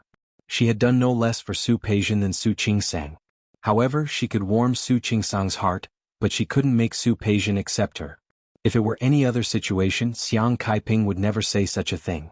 But today Li Qianxue was also by her side. Li Qianxue didn't want her daughter, but she treated her like a treasure. This understanding must have come to her, coupled with what had happened before. Xiang Kaiping suddenly didn't want to endure it anymore. In the past so many years she had survived alone. Without Su Qingsang, without Su Peixian, she could also live on alone. She didn't want Su Peixian's hypocrisy. If she really couldn't forget Li Qianxue, then go back. She would pretend that she had never had this daughter. You can leave me. I agree that you can leave. You don't have to force yourself to call me mom in front of me. You don't have to pretend that you have accepted me in front of me. You don't have to. And she didn't need to be careful, worried that one day she would say or do something wrong and offend her. Su Peixian's lips moved. She didn't expect that the video she sent would make things like this. This wasn't the result she wanted. She didn't want this. The person who would be hated by the two mothers was Su Qingsang, wasn't it? The person who would be hated and despised by them was Su Qingsang, wasn't it? Clearly, Su Qingsang was the one who wanted to please both sides. How did she become the one who was being despised by both sides? Subconsciously, out of habit for more than 20 years, her gaze fell on Li Qianxue. She wanted Li Qianxue to give her some comfort and an answer. Li Qianxue didn't say anything. When she saw Su Peixian's expectant and almost pleading gaze, her heart trembled. Su Peixian's lips trembled slightly. She didn't say the word mom, but her eyes already contained that meaning.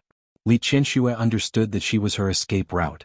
Su Peixian treated her as a life-saving straw. She should go against Xiang Kaiping and keep Su Peixian. Let her go home with her. But she couldn't. She felt the corner of Xiang Caiping's eyes fall on her. She felt that she seemed to be waiting for her decision. Finally, Li Qianxue's hands, which were hanging by her side, slightly tightened and she looked at Su Peixian deeply. He calmly averted his gaze. Looking at Xiang Caiping's determined face, the corners of her lips slightly curled up. You don't have to say such things in front of me, because she is no longer my daughter.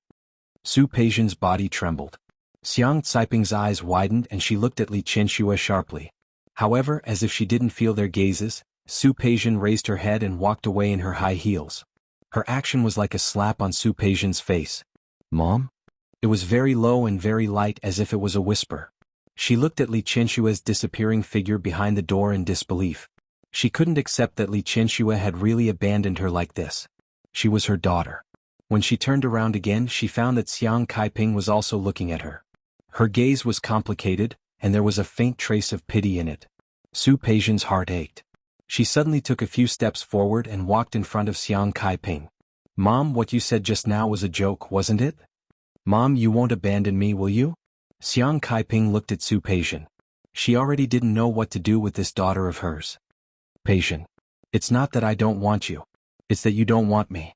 I didn't. Mom. I didn't. You just can't forget Li Qianxue. You just can't forget your rich life in the Su family. You just can't forget your mother-daughter relationship with Li Qianxue for more than 20 years. Su Peixian wanted to shake her head, but she couldn't defend herself. Xiang Kaiping sighed in her heart. Peixian, admit it.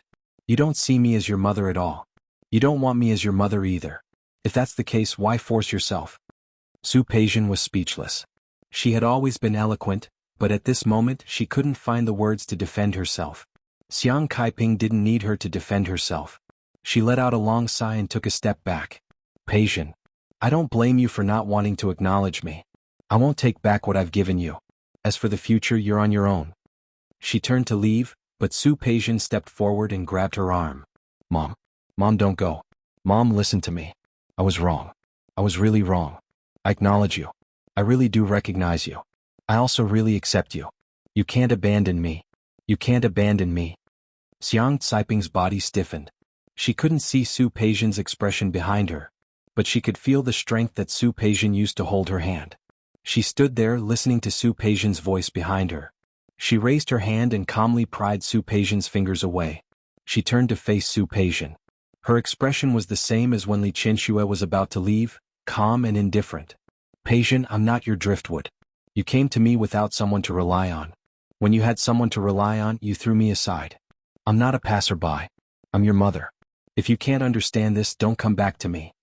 After all, Su Peixian was her flesh and blood. Xiang Kaiping didn't want to see Su Peixian suffer too much.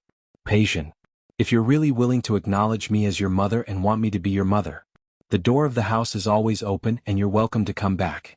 But you can also think clearly about whether you really want me as your mother. Xiang Kaiping finished speaking and left. The office suddenly became quiet. Su Peijian's body fell to the ground. She didn't get up. She just sat there looking sluggish.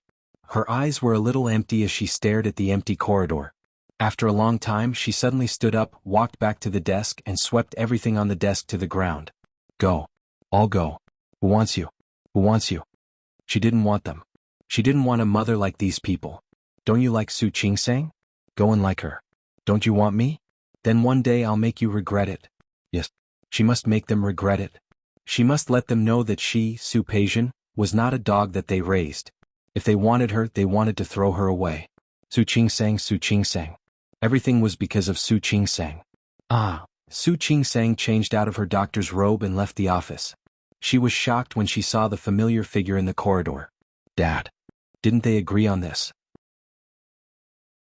Yesterday it was Li Qianxue. Today it was Su Qinghui. She took a few steps forward and called out in a low voice. Su Qinghui's eyes were fixed on the photo on the wall.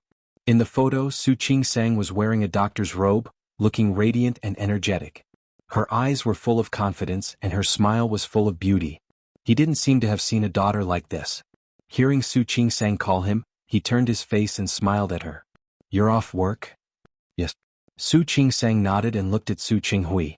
It was already past the Dragon Boat Festival, and the weather in Rong City was getting hot. Su Qinghui was wearing a very formal three-piece dark suit. His hair was meticulously combed back. It looked like he had just met someone and came over. Dad, why are you here? You are? You're off work, aren't you? Then let's have dinner together? Su Qinghui suggested. Su Qingsang thought of Li Qianxue at home and hesitated, but in the end she nodded. Su Qingsang picked a good Cantonese restaurant nearby. Su Qinghui had lived with old Master Li for many years, so his taste was relatively light. After ordering, he called home and said that he wouldn't be back for dinner that night. Then he told Li Qianxue. She was afraid that Li Qianxue would overthink, so she only said that she had something to do at the hospital. Li Qianxue's voice didn't sound quite right. Su Qingsang wanted to ask, but Su Qinghui was sitting across from her. She had no choice but to hang up the phone, then picked up the teapot on the table and poured a cup of tea for Su Qinghui. Dad, have some tea. Su Qinghui glanced at her and took the cup of tea. There was a trace of emotion in his eyes. Were you talking to your mother just now? Yes. Su Qinghui came to Rong City and met Li Qianxue. It was impossible to lie to him that Li Qianxue wasn't at her place. Your mother, how is she? Looking at Li Qianxue's appearance yesterday, she was obviously very angry. It seemed that her anger hadn't subsided yet. Her personality had always been like that. She only believed what her eyes saw and what her heart believed. In the past, he was very proud of her personality. It was as if Li Qianxue had set her mind on him. No matter how he treated her, she would love him and never leave him. Now he began to worry about her personality. Because this kind of Li Qianxue made Su Qinghui feel a kind of anxiety. He didn't know how to make her move. Su Qingsang didn't answer his question. Dad, why did you come to Rong City? Can't I come to see you if I have nothing to do? Of course you can. It just made her a little surprised and a little flattered. Dad, did you go to see Auntie? No. Knowing what Su Qingsang wanted to ask, Su Qinghui answered her generously. What? Do you think I came to Rong City for Kaiping? Wasn't it? I came to Rong City to discuss business. You should have heard from Yusin that I opened a new small company. It just started and it looks good at the moment. But because I don't have the support of the Li family and I don't plan to use my previous network, I have to do a lot of things on my own. Su Qingsang didn't say anything. She didn't understand business matters. Even if Su Qinghui said it, she couldn't help. I finished talking with a client today and was going to treat him to a meal. But he happened to be busy. I heard from Yusin that you were at the first hospital. I saw that the address on the map was very close, so I came to see you. Su Qingsang nodded and poured a cup of tea for Su Qinghui. But she didn't say anything. Although they had been father and daughter for many years because of the previous reasons, her relationship with Su Qinghui wasn't considered close. Most of the time when they sat together, they didn't say anything. Your mother, how is she? I know she is at your place. This was the second time Su Qinghui asked about Li Qianxue. Su Qingsang looked up at him and found that she didn't quite understand this man, who was her father. Dad, are you concerned about my mother? Of course, can't I care about her? I don't mean that. I mean, Thinking of what Li Qinxue said yesterday, thinking of the look on her face when she talked about Su Qinghui with hatred. That. Previously in Rong City, I encouraged you to win my mother's forgiveness. But I saw my mother yesterday, and she seemed to have some misunderstanding about you.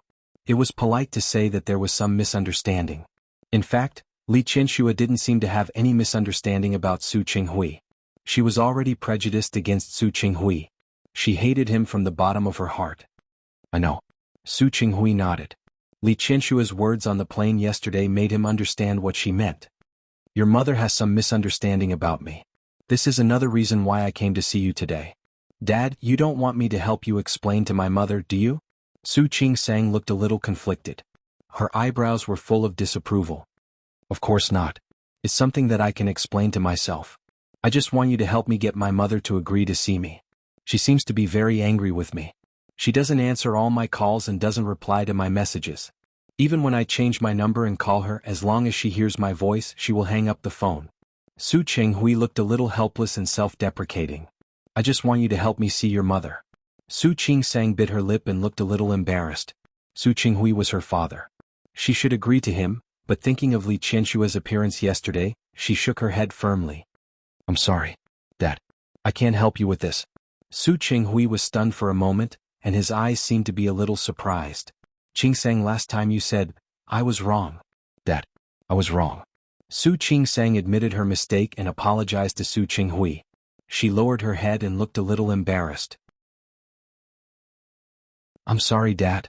I should have helped you. But I can't. The way Li Qinxue acted the day before was really not quite right. The problem between her and Su Qinghui was not something that could be solved with the word misunderstanding. Li Qinxue was emotionally unstable these days. If she helped Su Qinghui again, maybe Li Qinxue would think too much. Dad, if you really want to get my mother back, you'd better find a way yourself. I promised my mother that I wouldn't mention you in front of her. Su Qinghui's face turned pale, and a bitter smile appeared on his elegant face. Can't I even mention it? Does she hate me so much? Su Qingsang was a little embarrassed and really couldn't answer. Soon, the waiter began to serve the dishes. She breathed a sigh of relief. After that, Su Qinghui finally didn't ask Su Qingsang to help him anymore. The dishes were served one by one. Su Qingsang was the one who ordered the dishes. She ordered according to Su Qinghui's habits in Lin City. Just now, Su Qinghui had something on his mind, so he didn't pay attention to what Su Qingsang ordered. Now that all the dishes were on the table, he looked at the dishes on the table, and his mood suddenly became a little complicated. At that time, he didn't feel without guilt for changing the identity of his daughter.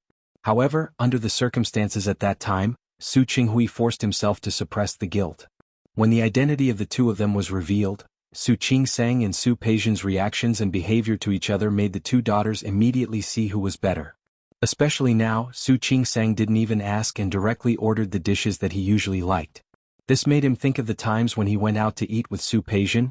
9 out of 10 times, he would go according to Su Peijian's taste. Although it was a small thing, Su Qingsang's actions warmed Su Qinghui's heart, which had been tired and wandering for a long time, and made him feel a little more at ease. Qingsang, just pretend that I didn't say what I said just now. Don't worry about Dad. You're right, I really have to rely on myself to get your mother's forgiveness, not on you guys. Dad. This time, it was Su Qingsang's turn to be surprised. Su Qinghui smiled. He shook his head gently and said, I've lived half my life. There are some things that I have to accept and take lightly. If I have to rely on others to get the person I love, how can it be considered true love? His words were already quite philosophical. Su Qingsang smiled, and there was a flash of emotion on her face. Dad, you can think like this. If you can think like this, I believe that Mom's heart is not made of stone. One day she will accept you. Really? Of course it's true. Thank you for your kind words. Su Qinghui smiled. His smile was full of love. Qingsang, thank you. What are you thanking me for? I'm your daughter. Su Qinghui was slightly stunned, but he quickly reacted and spoke as if he was a little emotional. Yes, you're my daughter. A daughter that he had always ignored, owed, and ignored.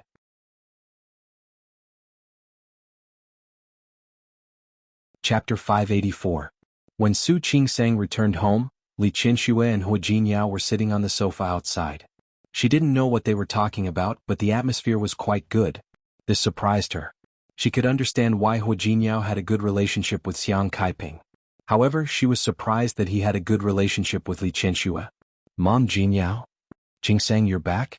When Li Qianxue saw Su Qingsang, the smile on her face changed from the politeness she had shown to Hu Jiniao just now. Come here.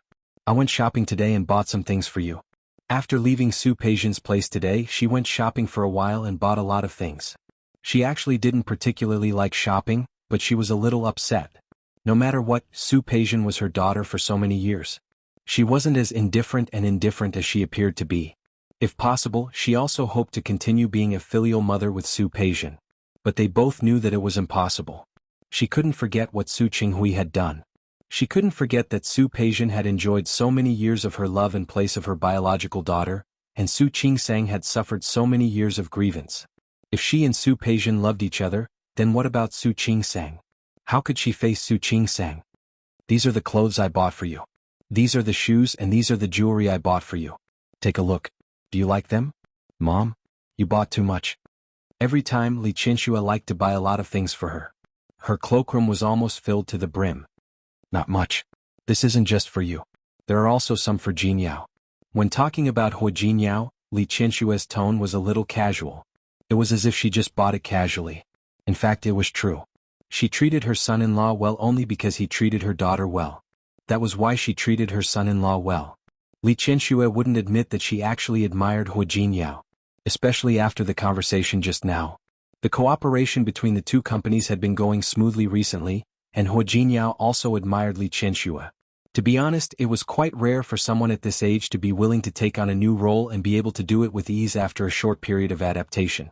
Thinking of Su Peijian's recent actions, Hu Jiniao's eyes dimmed. It had to be said that Su Peijian was very talented in business. Naturally, she had inherited this talent from her father. However, his foresight, methods, and style of doing things were the result of Li Qianxue and Su Qinghui's training.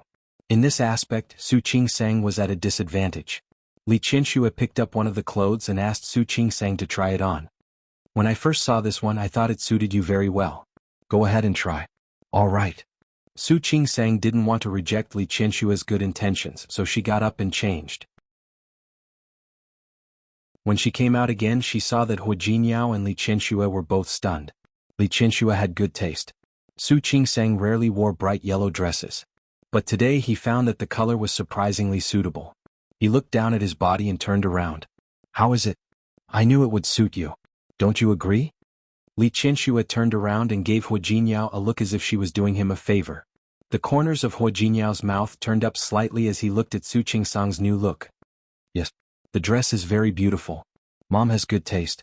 Of course. Li Qianxue's eyes were a little proud. She picked up another dress on the side and was about to let Su Qingsang try it on. Su Qingsang waved her hand. Mom, do you want me to stay up tonight with so many clothes?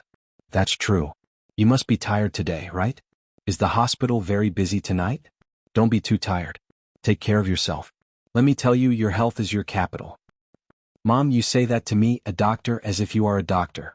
Then you don't take care of your body, so I can only nag a little more. Thank you for your concern, Mom. Don't worry. I will take care of my body. Her concern made Su Qingsang very happy. She looked at Li Qianxue.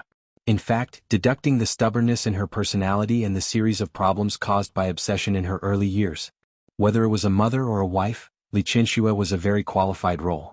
Thinking of what Su Qinghui asked her to say today, she suddenly felt a little conflicted.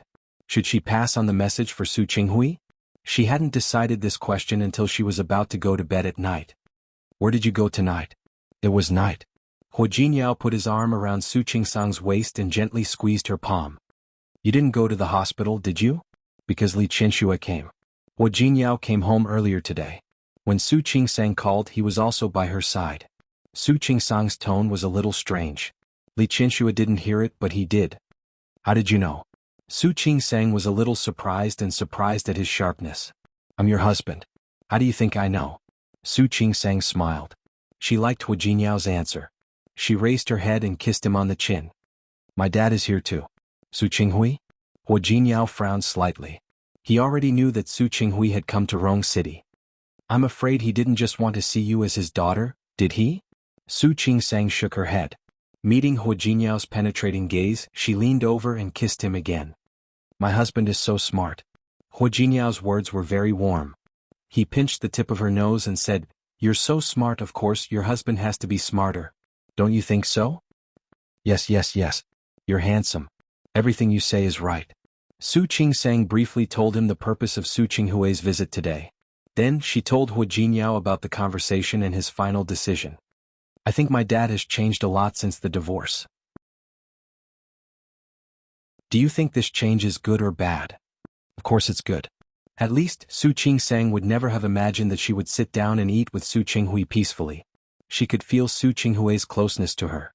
This closeness might be because he felt guilty, or it might be because he suddenly found out that he had a daughter. Either way, she liked this closeness. After all, he was her biological father. No one in the world could really ignore the feelings of their parents and elders. She didn't know that Su Qinghui not only felt guilty for her, but also had a new understanding and appreciation for his daughter from the bottom of his heart. Those emotions made him unconsciously start to slowly put his heart on Su Qingsang. He wanted to get along with this daughter again, get to know her again, and cultivate a father-daughter relationship again. This was Su Qinghui's determination, whether it was for his wife or daughter. He wanted to make up for it bit by bit through his own efforts. And Su Qingsang didn't know his determination now. But she could feel Su Qinghui's seriousness in the future. Do you think I should tell my mother what my dad said today? I don't think so. Hu Jiniao wasn't being mean. It was the truth. Since he thinks he doesn't need you to explain for him, you might as well not say anything. In fact, I'm also sincerely suggesting that no matter what misunderstanding your mother has with your father, no matter whether your mother still has feelings for your father or not, don't get involved in their affairs in the future. I know. I don't want to get involved either. In fact, I think my mother will make her own judgment. Although I really want to explain it to her on behalf of my father. But you're right. This is really not something I can get involved in. It's good that you know. Hu Jiniao was afraid that Su Qingsang would intervene. He could tell that Li Qianxue minded the closeness between Su Qinghui and the two children. If Su Qingsang had done too much or said too much, Hu Jiniao would have been shocked. It might give Li Qianxue the feeling that her daughter was not close to her, and that would not be good. Naturally, Su Qingsang could also think of what he could think of. Don't worry. I said I won't interfere and I really won't. This was also a test. If Su Qinghui's feelings were real, he would not give up easily, even without any help. If he would give up just because of a little difficulty or a little misunderstanding, she would support Li Qianxue to find another one. Li Qianxue was only in her 40s. She was still very young. The Heavenly Queen even found someone younger than her by more than 10 years. With Li Qianxue's qualifications, it was entirely possible. Thinking of this, Su Qingsang suddenly smiled. Hu Jiniao looked at her, turned over, and pressed himself on top of her. What are you laughing at? Nothing, I thought of my mother. You said that she is still young and good-looking, right? Needless to say, she might not forgive my father. Instead, she will learn from that Heavenly Queen and find a man younger than her by more than 10 years? What are you thinking about? I'm just thinking about it. I think it'll be fun if that day really comes. Su Qingsang just said it casually, but she didn't expect that she would hit the nail on the head. In the future, a man who was many years younger than Li Qianxue would chase after her and not let go. Of course, this was a story for another time. Do you really want to find yourself a stepfather? No.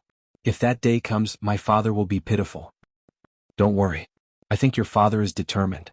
He won't let that day come. Su Qingsang thought of what Su Qinghui said today and nodded. That was true. How could Su Qinghui let go? She just didn't know how long it would take for him to move Li Qianxue's heart. Su Qinghui really didn't intend to let Su Qingsang put in a good word for him. However, this didn't stop him from cheating a little. For example, he went to Su Qingsang and Hu Jiniao's home. He didn't think that Li Qianxue would stay in a hotel when she came all the way to see her daughter. With Li Qianxue's personality, she probably wanted to spend 24 hours with Su Qingsang to cultivate their relationship. You guessed right. When Su Qinghui came to visit, Li Qianxue had just woken up. Yesterday she talked to Su Qingsang for a long time and didn't even get up for breakfast. When she got up, Auntie Yu was already there. Because Li Qianxue was in Rong City, Su Qingsang asked Auntie Yu to come over to cook for the next few days. It was Auntie Yu who opened the door for Su Qinghui. She didn't know Su Qinghui, but after hearing that he was Su Qingsang's father and seeing that he looked somewhat similar to Su Qingsang, she didn't think much and let him in. Li Qianxue had just come out of the room. Although she had changed her clothes, her hair hadn't been combed and she hadn't put on makeup. He looked as if he had just woken up lazily. She raised her hand to her lips and yawned. However, before she finished yawning, she saw Su Qinghui standing in the living room. Li Qianxue froze and she stopped yawning halfway. Her entire body revealed an extremely awkward posture. Su Qinghui suddenly smiled. He didn't seem to have seen this side of Li Qianxue. A woman at such a young age looked a little cute because of this action. This also made the smile in his eyes deepen. His smile fell into Li Qianxue's eyes, and it was obvious that he was mocking her. She restrained her expression and her eyes turned cold. "What are you doing here?" "I came to look for you." Su Qinghui told the truth. "On the plane the day before yesterday, there are many things I haven't told you. Unfortunately, I don't want to hear it from you." Li Qianxue thought of the reason why he was here, and her expression turned a little ugly. "Did Qingsang tell you the address?" "No." Su Qinghui shook his head. "My daughter is very biased towards you. She told me that she wouldn't speak for me." Li Qianxue was a little suspicious and didn't believe Su Qinghui's words. "It's true. I asked around for a long time before I got the address here." When facing the suspicion in Li Qianxue's eyes, Su Qinghui was a little helpless. "Qianxue, no matter what, Qingsang is my daughter. It doesn't seem strange for me to ask for the address of my daughter's residence, does it?" Of course it wasn't strange, but they went to work. "If you want to look for Qingsang, you can go to her hospital.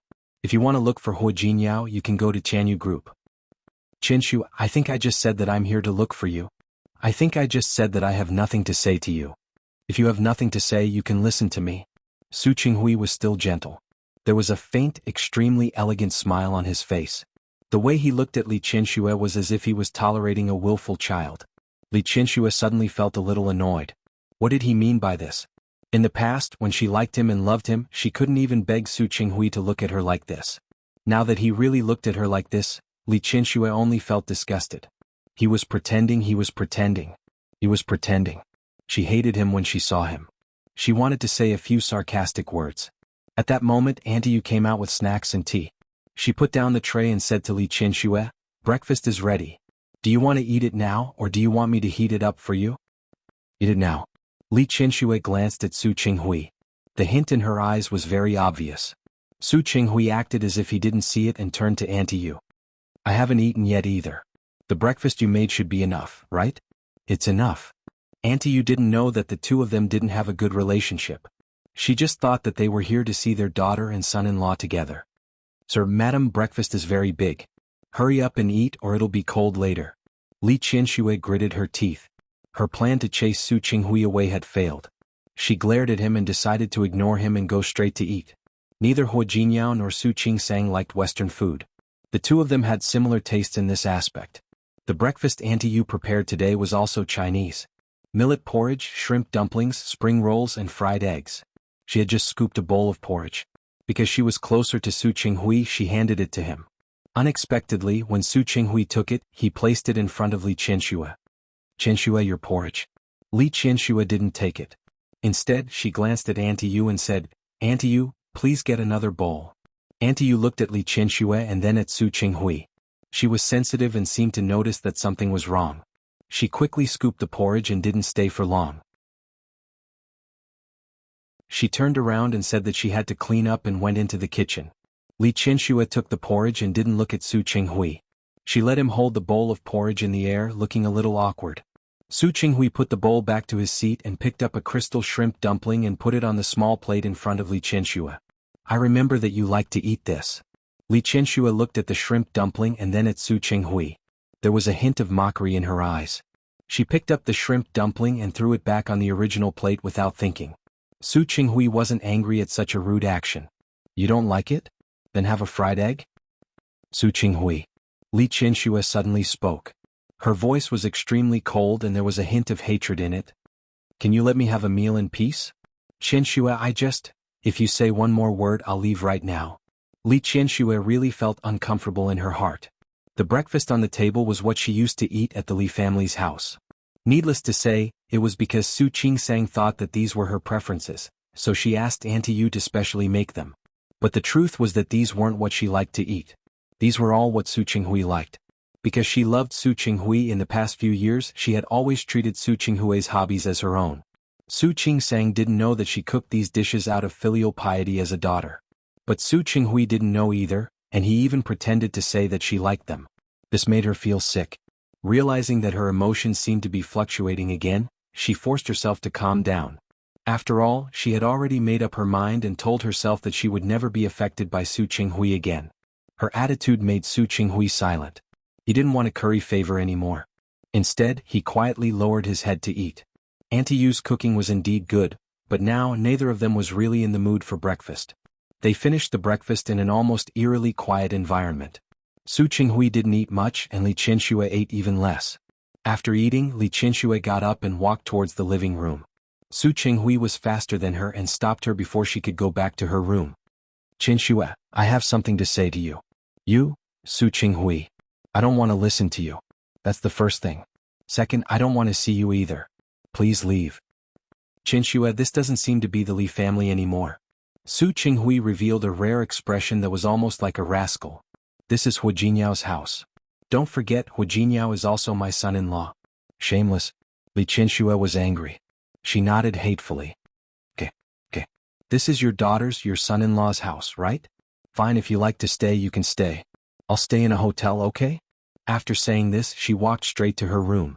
She planned to pack her luggage and leave. Su Qinghui hurriedly followed behind her. The moment she entered the room and was about to close the door, he quickly blocked her door with his foot, flashed in and closed the door at the same time.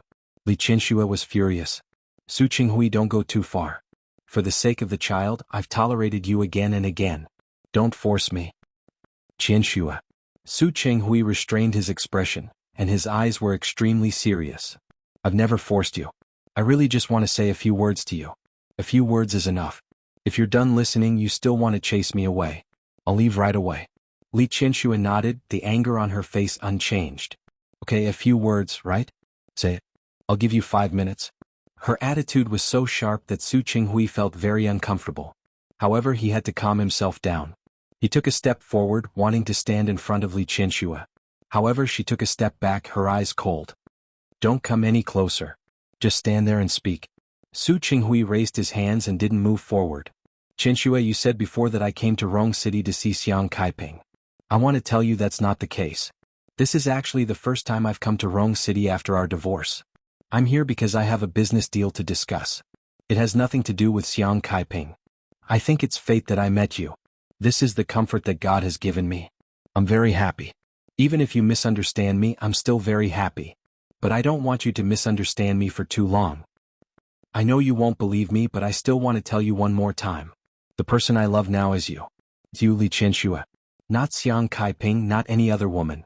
I want to start over with you, not because you're the daughter of the Li family, and not because you have the Li family behind you. Just because you're Li Qianxue. You're me, the woman I love the most." Li Qianxue stood there without moving, waiting for Su Qinghui to finish. When he finished, she raised her eyebrows slightly. "Are you done?" "No." Su Qinghui shook his head. "In fact, I hope that you can consider giving me a chance. I'm not asking you to forgive me immediately. I just hope that you won't chase me away and don't doubt my feelings for you." "It's over?" Su Qinghui didn't know what to do because of her indifference. However, he still nodded. "It's over." Li Qianxue looked at the time and pointed in the direction of the door. 5 minutes are up. You can go now." "Qianxue?" "What?" "I'm not talking about you. You just had to say a few words and now you're done. You can go now." "Qianxue. Please call me by my full name. Or you can call me Miss Li or President Li. Don't call my name. I'm not that close to you." Su Qinghui's face darkened. "Qianxue, what I said is true. I believe you." Li Qianxue nodded. She looked like she believed him, but in fact she didn't believe a word of it. "But so what? You? Su Qinghui, you love me, so I have to be grateful and accept it with tears of gratitude?" Su Qinghui didn't know what to say.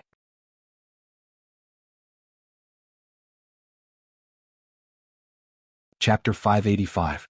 When Li Qianxue said this, there was not much accusation on her face. However, the mockery in his eyes was clear. Su Qinghui's face suddenly turned pale. Li Qianxue sneered, "You should remember what you have done, right?" There were some things that I could still remember clearly even though it had been more than 20 years. "I'm sure your memory isn't that bad, right?" Su Qinghui was speechless. Li Qianxue continued, Su Qinghui, I used to be blind and all I wanted was your love. Only later did I realize how stupid I was. Because I overestimated myself, I gave you the opportunity to hurt me again and again. Even the chance to hurt my child. I'm telling you right now, it won't happen again.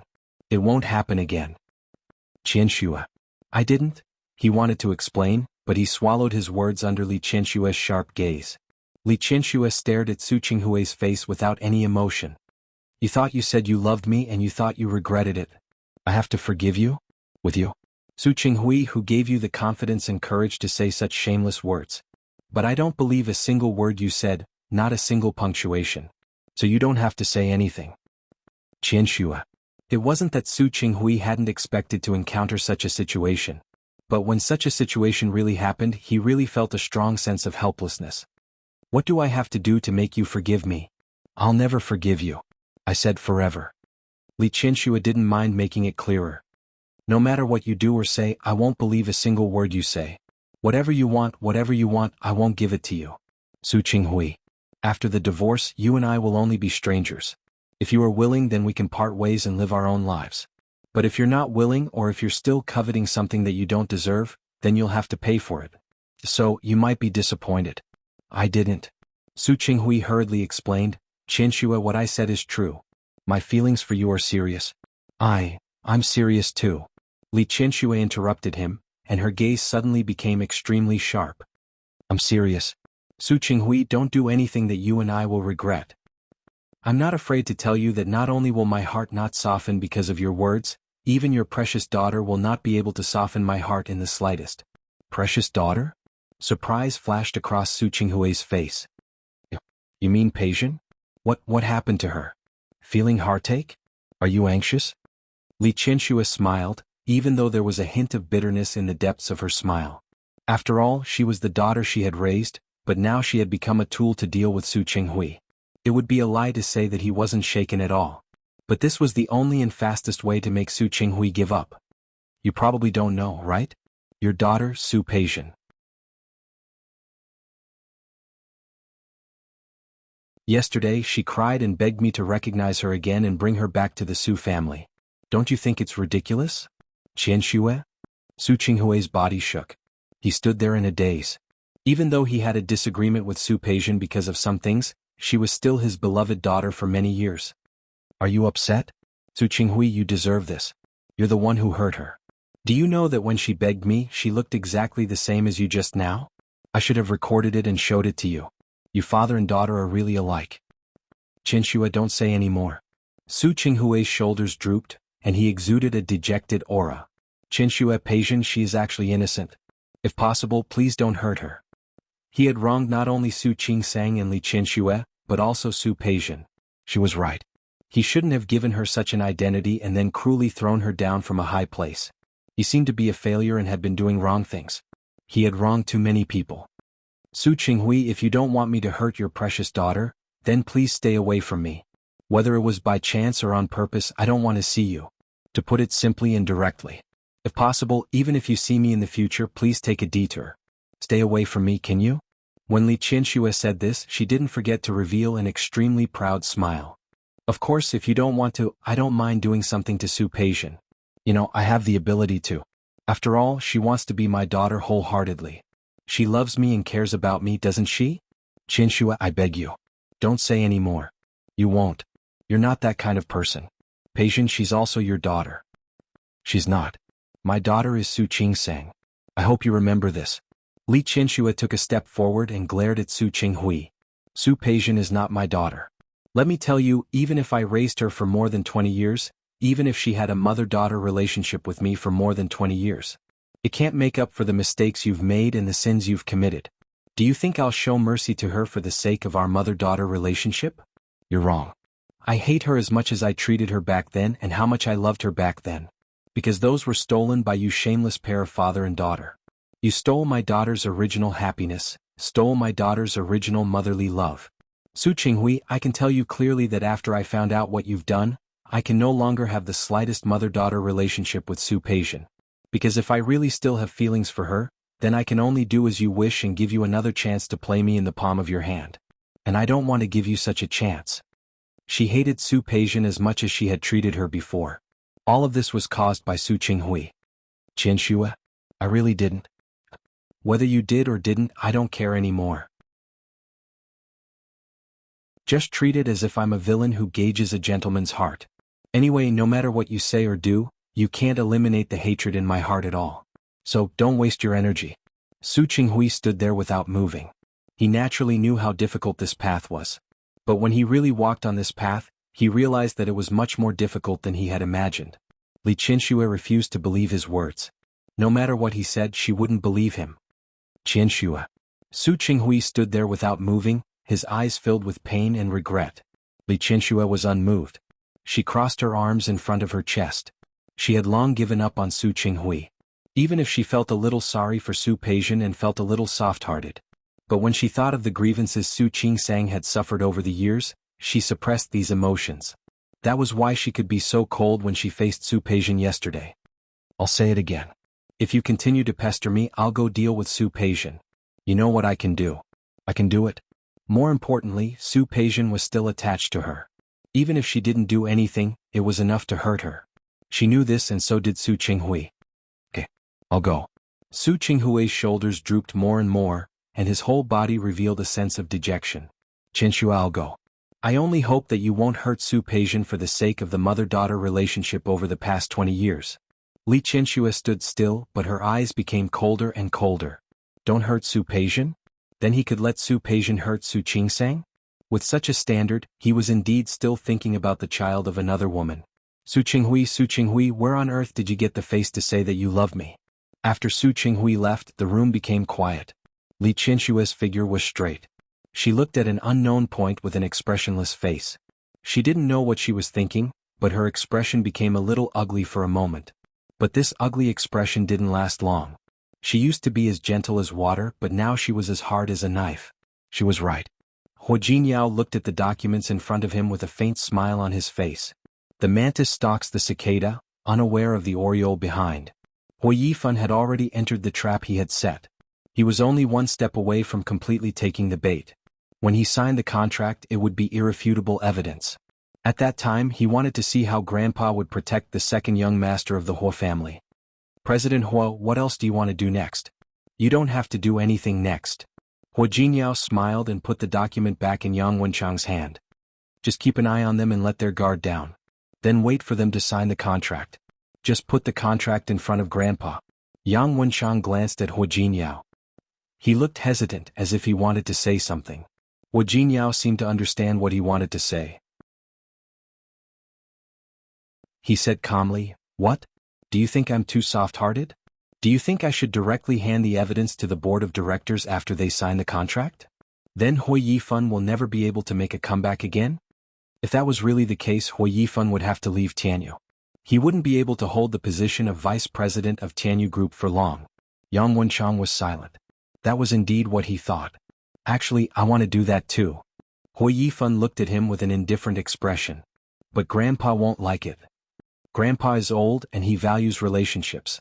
He won't like to see brothers fighting each other. Yang Wenchang didn't say anything. Given old Master Huo's personality, it was indeed possible. Huo Jinyao really did that. He was afraid that old Master Huo would think that Huo Jinyao was too ruthless again. Just take it as a lesson to him. Huo Jinyao gave old Master Huo face. If he still doesn't know how to restrain himself, I won't be polite anymore. This time he's lucky.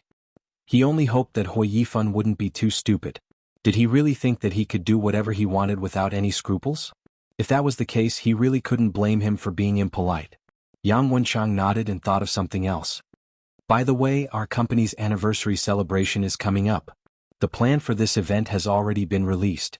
President Huo, take a look at this plan. Anniversary celebration? Huo Jinyao thought that Li Qianxue and Su Qinghui were both in wrong city. Although he didn't want to interfere in the matter between Su Qinghui and Li Qianxue for Su Qingsang's sake, he could give Su Qinghui a little convenience. Prepare 2 VIP invitations. I'll need them when the time comes. Yes. As for the process, you don't have to look at it in detail. It's about the same as in previous years. After Huo Jinyao asked Yang Wenchang to leave, he suddenly thought of something. Since Su Qinghui and Li Qianxue would come to the anniversary celebration, Huo Yifan would definitely bring Su Peijian along. If that was the case, there would be a good show to watch. In the boutique, Su Qingsang lowered her head and looked at herself. Then she looked at Li Qianxue. Mom, this one? No, try on that one again. Su Qingsang held the dress and felt a little helpless. Mom, I've tried on 7 or 8. Of course you have to try it out. You're going to attend the anniversary celebration of Tianyu Group. It can be considered your first official appearance since you came to Rong City. Of course you have to look perfect. As she spoke, she placed a white dress in Su Qingsang's hand. Be good, go and try on this one too. Su Qingsang took the dress and glanced at Hu Jinyao, who had been standing by the side. It was all his fault. He said that he wanted to try on dresses today, but it had only been more than an hour and he still hadn't decided. Hu Jinyao met Su Qingsang's somewhat reproachful gaze and smiled lightly. All right, you should listen to Mom. Su Qingsang had no choice but to take the dress and go in again. Li Qianxue turned around and glanced at Hu Jinyao with a rare look of admiration in her eyes. Good patience. It's my duty. Hu Jinyao accepted Li Qianxue's praise generously. It's my honor to accompany 2 beautiful women. Mom, aren't you going to try it on? Qingsang is the main character. Pick out her dress first.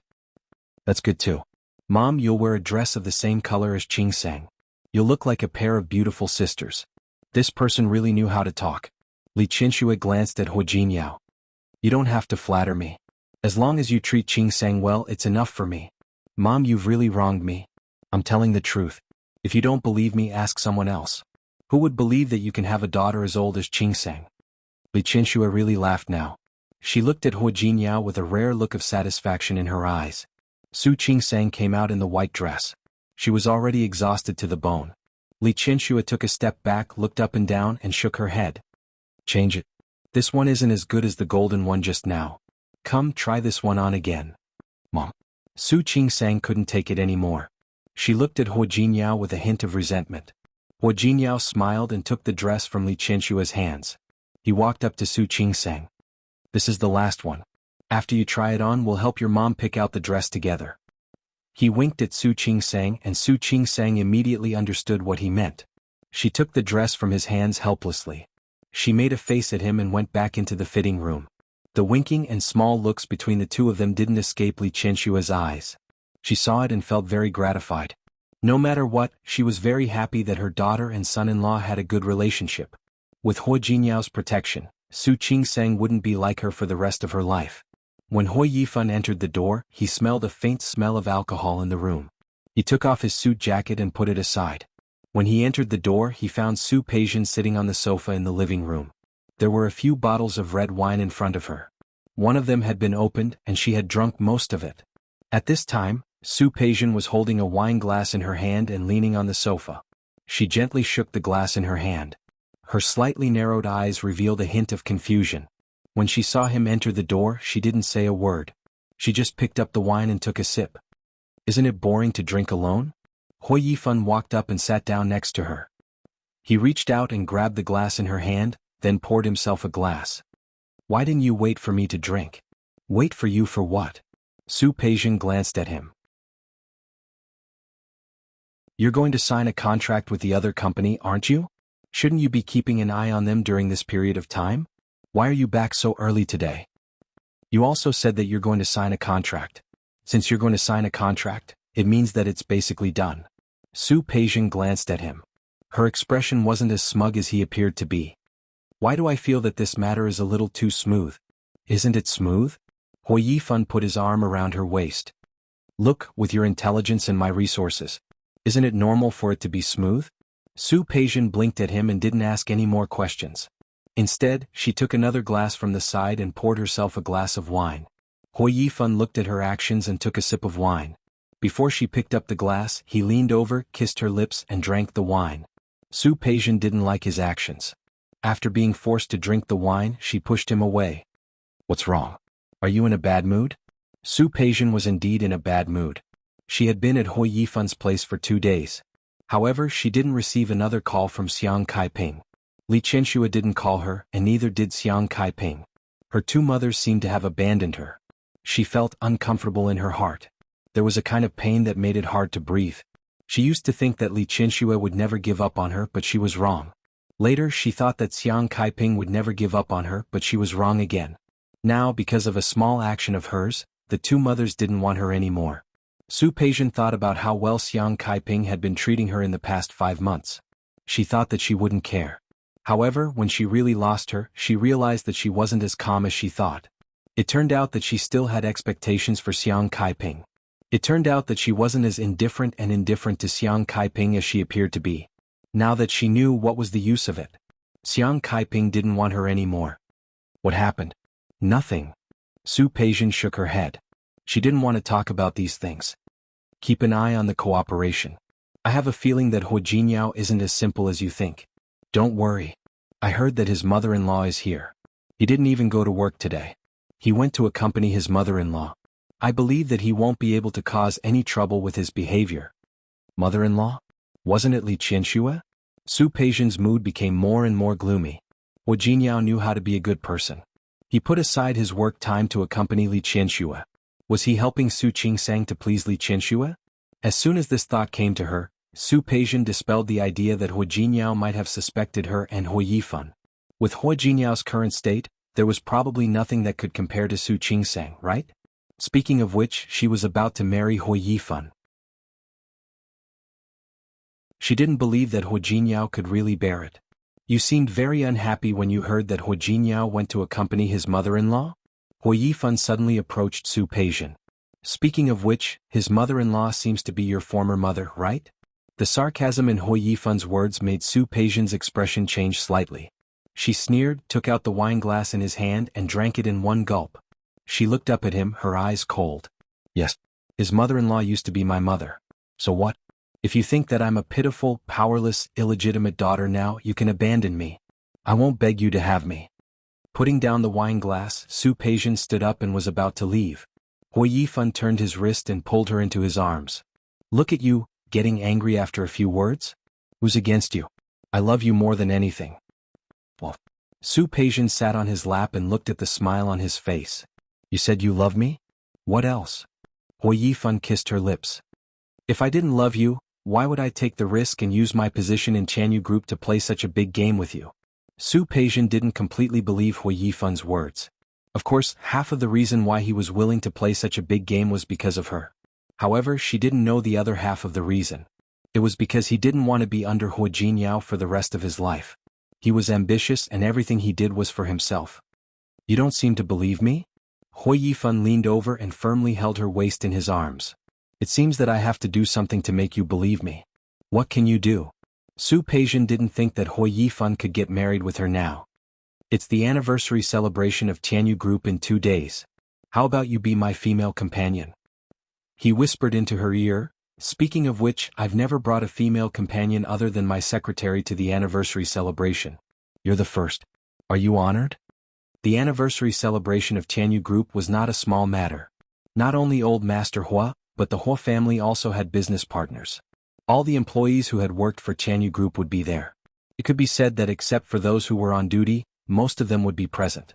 He was willing to bring Su Peijian to the anniversary celebration, which was another kind of affirmation of her identity. It was twice as formal as meeting her parents. Anniversary celebration? Su Peijian narrowed her eyes. Hu Jiniao is working with the Li family, so his mother-in-law should be here too, right? She should be. Hu Yifan looked at Su Peijian's calculating eyes and suddenly smiled. What? What did you think of? Nothing, I'll go. Li Qianxue thought so little of her. She thought that she had a motive for getting close to Hu Yifan. Then she would let Li Qianxue take a good look. Even if she didn't have the Su family and the Li family as her backing, she could still do well.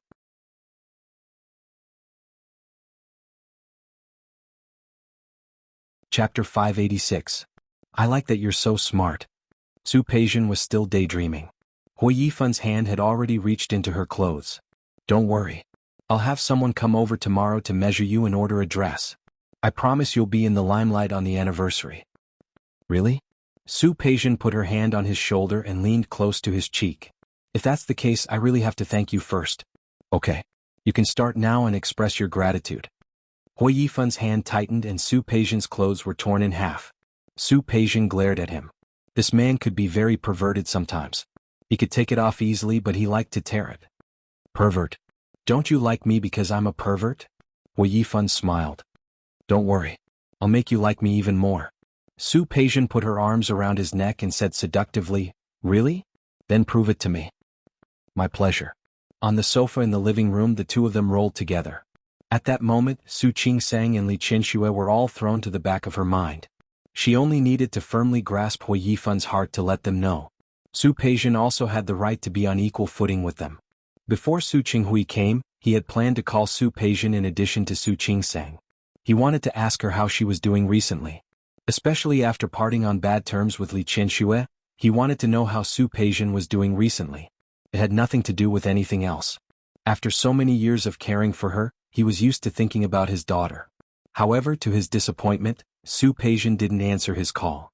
He called Su Peijian several times but she didn't answer. Su Qinghui could have called Xiang Kaiping directly. But if he did that, something else might happen. After thinking about it, Su Qinghui could only send Su Peijian a message, telling her that he had come to Rong City and that he wanted to see her if possible. Unfortunately, Su Peijian still didn't reply. Su Qinghui knew that he probably wouldn't be able to see Su Peijian this time. If she wasn't willing to see him, given her personality, she definitely wouldn't pick up his call. After finishing his work, Su Qinghui was about to book a plane ticket back to Lin City when he received Su Qingsang's call. She told him that he had been invited to Tianyu Group's anniversary celebration next week.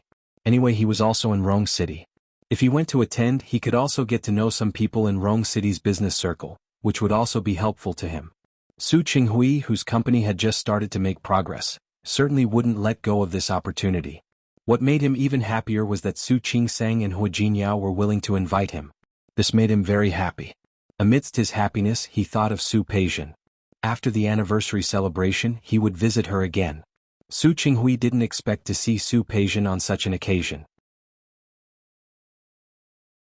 Tianyu Group's anniversary celebrations were bigger and bigger every year. It was getting more and more lively every year. This year was no exception. Tianyu chose the largest convention center in Rong City as the venue. It was also the largest and most functional one. The entire center was bustling with noise and excitement today. The first and second floors of the convention center were divided into two parts. One was downstairs, where the Tianyu Group's own employees came to participate. They could hold all kinds of activities here, such as raffles and buffets.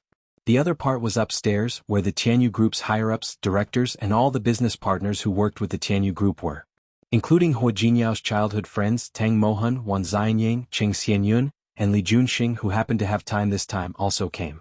When they arrived, the other elders of the Hua family, Old Master Hua, Hua Yangyuan, Hua Mingguang, Hua Mingliang, Nian Chuanya, and Hua Mingmei all came. As the hosts, Hua Jinyao and Su Qingsang hadn't arrived yet. Old Master Hua was talking to Hua Yangyuan when he saw Hua Jinyao coming in from afar. Of course, Hua Jinyao didn't come alone. He held Su Qingsang's hand by his side.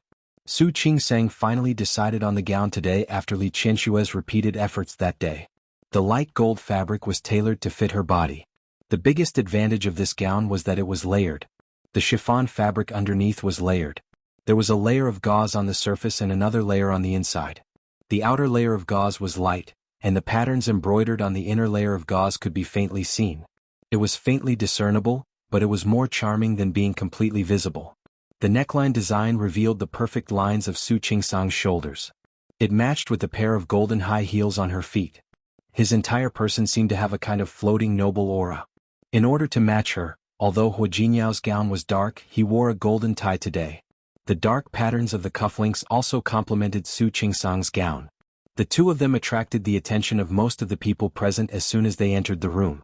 Whether it was these business partners, the directors of Tianyu Group, or the higher-ups, they all knew Hua Jinyao. But many people still didn't know Su Qingsang. Now that they saw her standing together with Hua Jinyao, what else could they not understand? The Su Qingsang in front of them was the legendary wife of the president. The woman who was carefully protected by Hua Jinyao. Outside the banquet hall, Li Qianxue wasn't in a hurry to go in. Just now, Hua Jinyao asked her to go in with him, but she refused. She would never let Su Qingsang miss such a chance to be in the limelight. Now was the moment that belonged to her daughter. She hoped that Su Qingsang would be the brightest one in the entire venue. And she also believed that the effect brought about by her own judgment and Su Qingsang's own temperament would definitely shock the entire venue. Sure enough, it didn't take long for exclamations and applause to be heard from inside. Li Qianxue smiled and picked up the bag in her hand. Just as she was about to go in, she didn't expect to see a person at the door who shouldn't have been there. Su Qinghui. Why was he here? When Li Qianxue saw Su Qinghui, her expression suddenly turned ugly. Especially when she saw the clothes he was wearing, her expression became even uglier. The color of my gown is the color of your tie. This was a popular way to show your love in a subtle way. Today was the anniversary of Tianyu Group. Li Qianxue chose a golden gown for Su Qingsang, which was dignified and elegant. The color he chose for himself was dark red. It was a happy day for the other party, so it was also very appropriate for her to wear red. The dark red long qipao embroidered with patterns looked very appropriate on her, especially when Li Qianxue was so young. The qipao could only make her look more elegant and exquisite. But it didn't include letting her see that Su Qinghui was wearing a Chinese tunic suit of the same color as her. He stood in front of her in an extremely elegant manner. When he saw the smile on her face, a hint of surprise flashed across his face. Especially when he saw her qipao, the smile on his face became even more obvious. Su Qinghui. You, Qianxue, don't we have a tacit understanding? Su Qinghui seemed to know what she wanted to say and interrupted her. For him, if Li Qianxue's understanding of him was 10 points, then his understanding of Li Qianxue was at least 30 to 40 points. On such a day, Li Qianxue would definitely wear a relatively festive dress. But she had never liked bright red. Dark red was a very good choice. It was elegant and dignified but also festive. All the celebrities who came and went liked to wear dresses, but Li Qianxue actually liked qipaos. This was something he also knew. Therefore, it was most suitable for him to wear a Chinese tunic suit to face her. And now that he saw Li Qianxue, he knew that he had made the right bet. Wu Jinyao, you're really something. He actually didn't mention a word. He actually invited Su Qinghui. If Li Qianxue had known, she definitely wouldn't have come. Of course, she also knew that this matter couldn't be completely blamed on Wu Jinyao. It would be strange if Su Qingsang didn't know. But now she didn't want to blame her daughter. She only wanted to scold Wu Jinyao. Don't blame Wu Jinyao. No matter what, I'm his father-in-law. Isn't it only right for him to invite me? After Su Qinghui received Su Qingsang's call, he knew that Li Qianxue would also come to this banquet. Although Su Qingsang's tone didn't say it explicitly, it was already quite obvious. This was also the reason why he tried his best to guess what Li Qianxue would wear. Fortunately, he guessed correctly. It's only right. Of course it's only right. Li Qianxue looked at Su Qinghui, her expression cold and mocking. Speaking of which, Su Qinghui, I really have to admire you. You treated Qingsang like that, but you can still make her help you like this. You're becoming more and more good at buying people's hearts. Qianxue, don't talk about Qingsang like that. I didn't buy her off. I just let her see my sincerity. Sincerity? Su Qinghui would also have sincerity? Yes, sincerity towards Xiang Kaiping. Li Qianxue didn't want to talk to Su Qinghui, so she walked inside. No matter what Su Qinghui was wearing, it had nothing to do with her. She didn't come today for Su Qinghui. However, Su Qinghui walked to her side and reached out his hand to her. Qianxue, let's go in together. In your dreams. Li Qianxue took a step back, and her suppressed voice revealed a hint of anger. Let me tell you, we're already divorced. Please stay away from me. I know we're already divorced. But now this is the Hua family's home court, the home court of Tianyu Group. You don't want others to know that the wife of the president of Tianyu Group doesn't have a good relationship with her parents, do you? So what? Li Qianxue glared at him coldly. Old Master Hua knows very well about my divorce with you. He also knows very well about Qingsang's background. I really don't think there's a need for me to hide it in front of others. As for you, Su Qinghui, I really don't like your unscrupulous behavior. After saying this, she completely ignored Su Qinghui and went straight into the venue. Su Qinghui looked at her graceful figure, and a hint of bitterness appeared on his face. He didn't expect that even if he brought Su Qingsang out, Li Qianxue wouldn't be soft-hearted at all. Thinking about it, he was really discouraged. When Li Qianxue entered the banquet hall, although it didn't cause as much of a stir as Su Qingsang and Hu Jinyao, it was enough to leave a deep impression. She was charming but not fierce. She had an imposing manner, a good look, a good figure, and a good temperament. Some people who didn't know who she was had already begun to secretly ask about her. Lu Tongjia had been in a bad mood these days. After the fight with Hu Jinyao because of Zhang Yichen, she hadn't been in a good mood for a while. She kept wondering if she was wrong. But no one could tell her the answer. There were several times when she wanted to ask Hu Mingguang if she had done something wrong back then. But she didn't have the courage. Not everyone had the courage to face the mistakes they had made and the misunderstandings they had had. Lu Tongjia was the same. She could only remind herself over and over again that she was not wrong. She was not wrong at all. It was Hu Jiniao who killed Jin Kai and Wu Shuang. It was all Hu Jiniao's fault.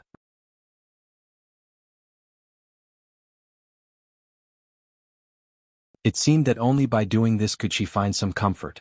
It seemed that only by doing this could she feel a little better. Until she saw Hu Jiniao with her own eyes. She saw Su Qingsang come in with Hu Jiniao just now. Putting aside her dislike for Su Qingsang, she had to admit that Su Qingsang and Hu Jiniao were indeed very compatible in appearance. Su Qingsang and Hu Jiniao were a perfect match in terms of appearance.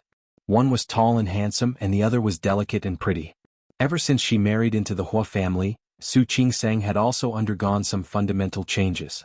She began to act more elegantly and calmly. Just like now, she was wearing a golden dress which was very suitable for her. When she came in with Hu Jiniao, there was a faint smile in her eyes. The two of them held each other's hands tightly. Needless to say, it was obvious that they were very close to each other. Such a scene was a little harsh in Lu Tongjia's eyes. Stop being dirty. Only Hu Jiniao believed in her innocence. Now, looking at the two of them showing off their love, she only felt suffocated. She had already felt a little remorseful, but now she felt a little less. All that was left was dissatisfaction with Su Qingsang. She had clearly behaved inappropriately, but Hu Jiniao protected her wholeheartedly. He was blind and couldn't see it. Such a woman, had also married into the Hua family. When she saw Li Qianxue, who was wearing a dark red dress and slowly walking in, Lu Tongjia's face darkened even more. It was nothing for Hu Jiniao to invite Li Qianxue. However, Li Qianxue was Su Qingsang's mother, and he didn't even greet her. This was already extremely disrespectful. More importantly, Li Qianxue came to Rong City, but she didn't visit the Hua family first. What was this? Did she not take the Hua family seriously? If that was the case, what did she mean by appearing now? It wasn't that Li Qianxue didn't notice the curious and inquisitive gazes of the people around her. However, she couldn't care about other people now. She quietly walked in the direction of old Master Hua. Then she stood about a meter in front of him. Hu Jiniao and Su Qingsang had just greeted old Master Hua and the other elders. At this moment they were standing to the side and chatting with Hu Yangyuan and the other two elders. When she saw Li Qianxue come in, Su Qingsang smiled at her and gave her a reassuring look before standing to the side. Old Master. Congratulations. Niece, you're here? Old Master Hua had heard Hu Jiniao mention that Li Qianxue had come to Rong City before. Why didn't Brother Li come with you? My father stayed in Lin City to take care of things. Li Qianxue said half jokingly and half seriously. Or, does the old master not want to see me? How could that be? You don't know how happy I'm that you're here, niece. Come, let me introduce you. Before old Master Hua could finish his sentence, he saw another person come in. This time it was Su Qinghui. Su Qinghui was the same as Li Qianxue. When he came in, he also attracted a lot of attention. The man who was almost 50 years old had a mature charm. He had the maturity and steadiness that had accumulated over time, and his appearance was elegant.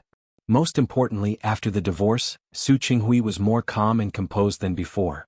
The sharpness and obsession that he once had disappeared, and he looked very different from before. The dark patterned Chinese tunic suit made him look even more elegant and handsome.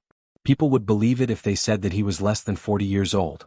Step by step, he walked steadily to old Master Hua. Hello. You're old Master Hua Yangping, right?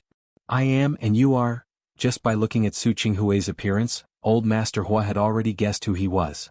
I'm Su Qinghui, Qingsang's father. Su Qinghui reached out his hand to old Master Hua. His expression was calm and apologetic. I'm sorry. When Qingsang and Jinyao returned to Rong City, I happened to have some things to deal with, so I didn't come to visit the Hua family immediately. I'm sorry. He openly admitted his mistake, and the expression on his face was sincere and calm. Old Master Hua reached out and shook hands with him. In-law, you're welcome. It's all a small matter.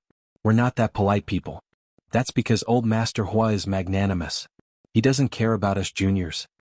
As Su Qinghui spoke, he took out a small box from his pocket. It's my first time meeting you, so I didn't prepare anything. I prepared a gift in a hurry. I hope you'll like it. You're welcome, you're welcome. Old Master Hua looked at Su Qinghui and didn't refuse his gift. His gaze fell on Li Qianxue and then looked at Su Qinghui. His eyes looked over and they were very shrewd. Nephew, did you come with niece? The way they addressed each other as eldest niece and eldest nephew was very intimate. Invisibly, the distance between the two sides was shortened a lot. Oh, yes.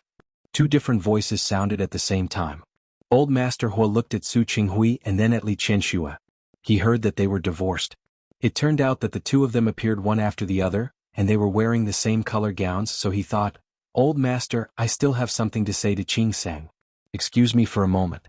It wasn't that Li Qianxue didn't want to give Old Master Hua face, but her disgust for Su Qinghui had overwhelmed everything else. She glanced at Su Qinghui coldly, and then bowed to Old Master Hua with great respect. "Old Master, I'll talk to you later." She turned around and walked in Su Qingsang's direction. Before she left, she didn't even look at Su Qinghui out of the corner of her eye. Su Qinghui looked at Li Qianshue's back and smiled bitterly.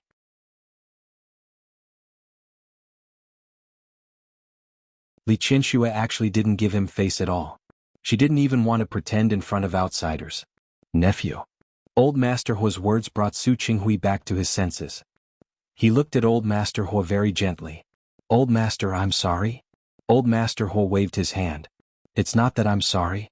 Every family has its own difficulties. I understand. But you're here today. It's just in time. I have something to talk to you about." Talk to him? Su Qinghui was a little confused. What did he want to talk to him about? Speaking of which, nephew is a lucky man. His daughters are all more capable than the other. Su Qinghui stood there. For a moment he didn't quite understand what Old Master Hua meant. Old Master? It's a little too early to talk about this matter now. But I think since our children have come this far, it's naturally a matter of time. Naturally, success will follow when the conditions are right, don't you think so? Come this far? Which step was this step? Su Qinghui didn't quite understand and was about to ask. On the other side, there was another commotion at the entrance of the venue. Someone came in. Su Qingsang and Hua Jinyao had just greeted a few elders of the Hua family. The two of them didn't have time to catch their breath. Su Qinghui and Li Qianxue came in. She saw that Li Qianxue didn't give Su Qinghui any face. She directly left him and walked towards her. The bosses of two business partners happened to come over at this time to greet Hua Jinyao. After greeting them, Hua Jinyao introduced Su Qingsang to them. Su Qingsang greeted him with a smile that was appropriate for the occasion. Li Qianxue walked over at this time. "Let me introduce you. This is the CEO of the Li Corporation in Lin City, Ms. Li Qianxue. She's also my mother-in-law." Hua Jinyao generously introduced Li Qianxue to some business partners. He also roughly told her about the other party's identity and the type of business the company operated. He was so polite. Li Qianxue originally wanted to blame him for calling Su Qinghui over but not informing her, but she couldn't say anything else. Like Su Qingsang at such a time, she could only greet these people with a smile on her face. After a round, she received several business cards. Some of them might indeed be able to form a cooperative relationship with the Li Corporation in the future. She accepted Hua Jinyao's favor, so it was naturally not good for her to find him to settle the score with Su Qinghui. However, when there was no one around, she gave Su Qingsang a look. The matter between her and Su Qinghui would naturally be handled by their elders. If Su Qingsang wanted to help Su Qinghui, she couldn't object, but she would indeed be very disappointed. Su Qingsang seemed to know what she was thinking and stepped forward to hold her arm. She had a flattering smile on her face. "Mom, I was wrong." She apologized in a low voice. Li Qianxue glanced at her reproachfully, but in the end she couldn't bear to blame her. At this time she also noticed the commotion at the entrance of the venue. She turned her head with Su Qingsang, and the mother and daughter saw the figure who came in at the same time. Li Qianxue and Su Qingsang frowned at the same time. The woman who came in slowly was none other than Su Peijian. They weren't the only ones who saw it. Su Qinghui also saw it. You're tuning in to the Han Li's Wuxia Adventures YouTube channel. We're so grateful for your support, and don't forget to subscribe to join us on this incredible journey through captivating stories. Your generosity through donations truly makes a world of difference, as it's the primary source of revenue that allows me to expand and enhance this channel for you. Thank you from the bottom of my heart for being a part of this adventure.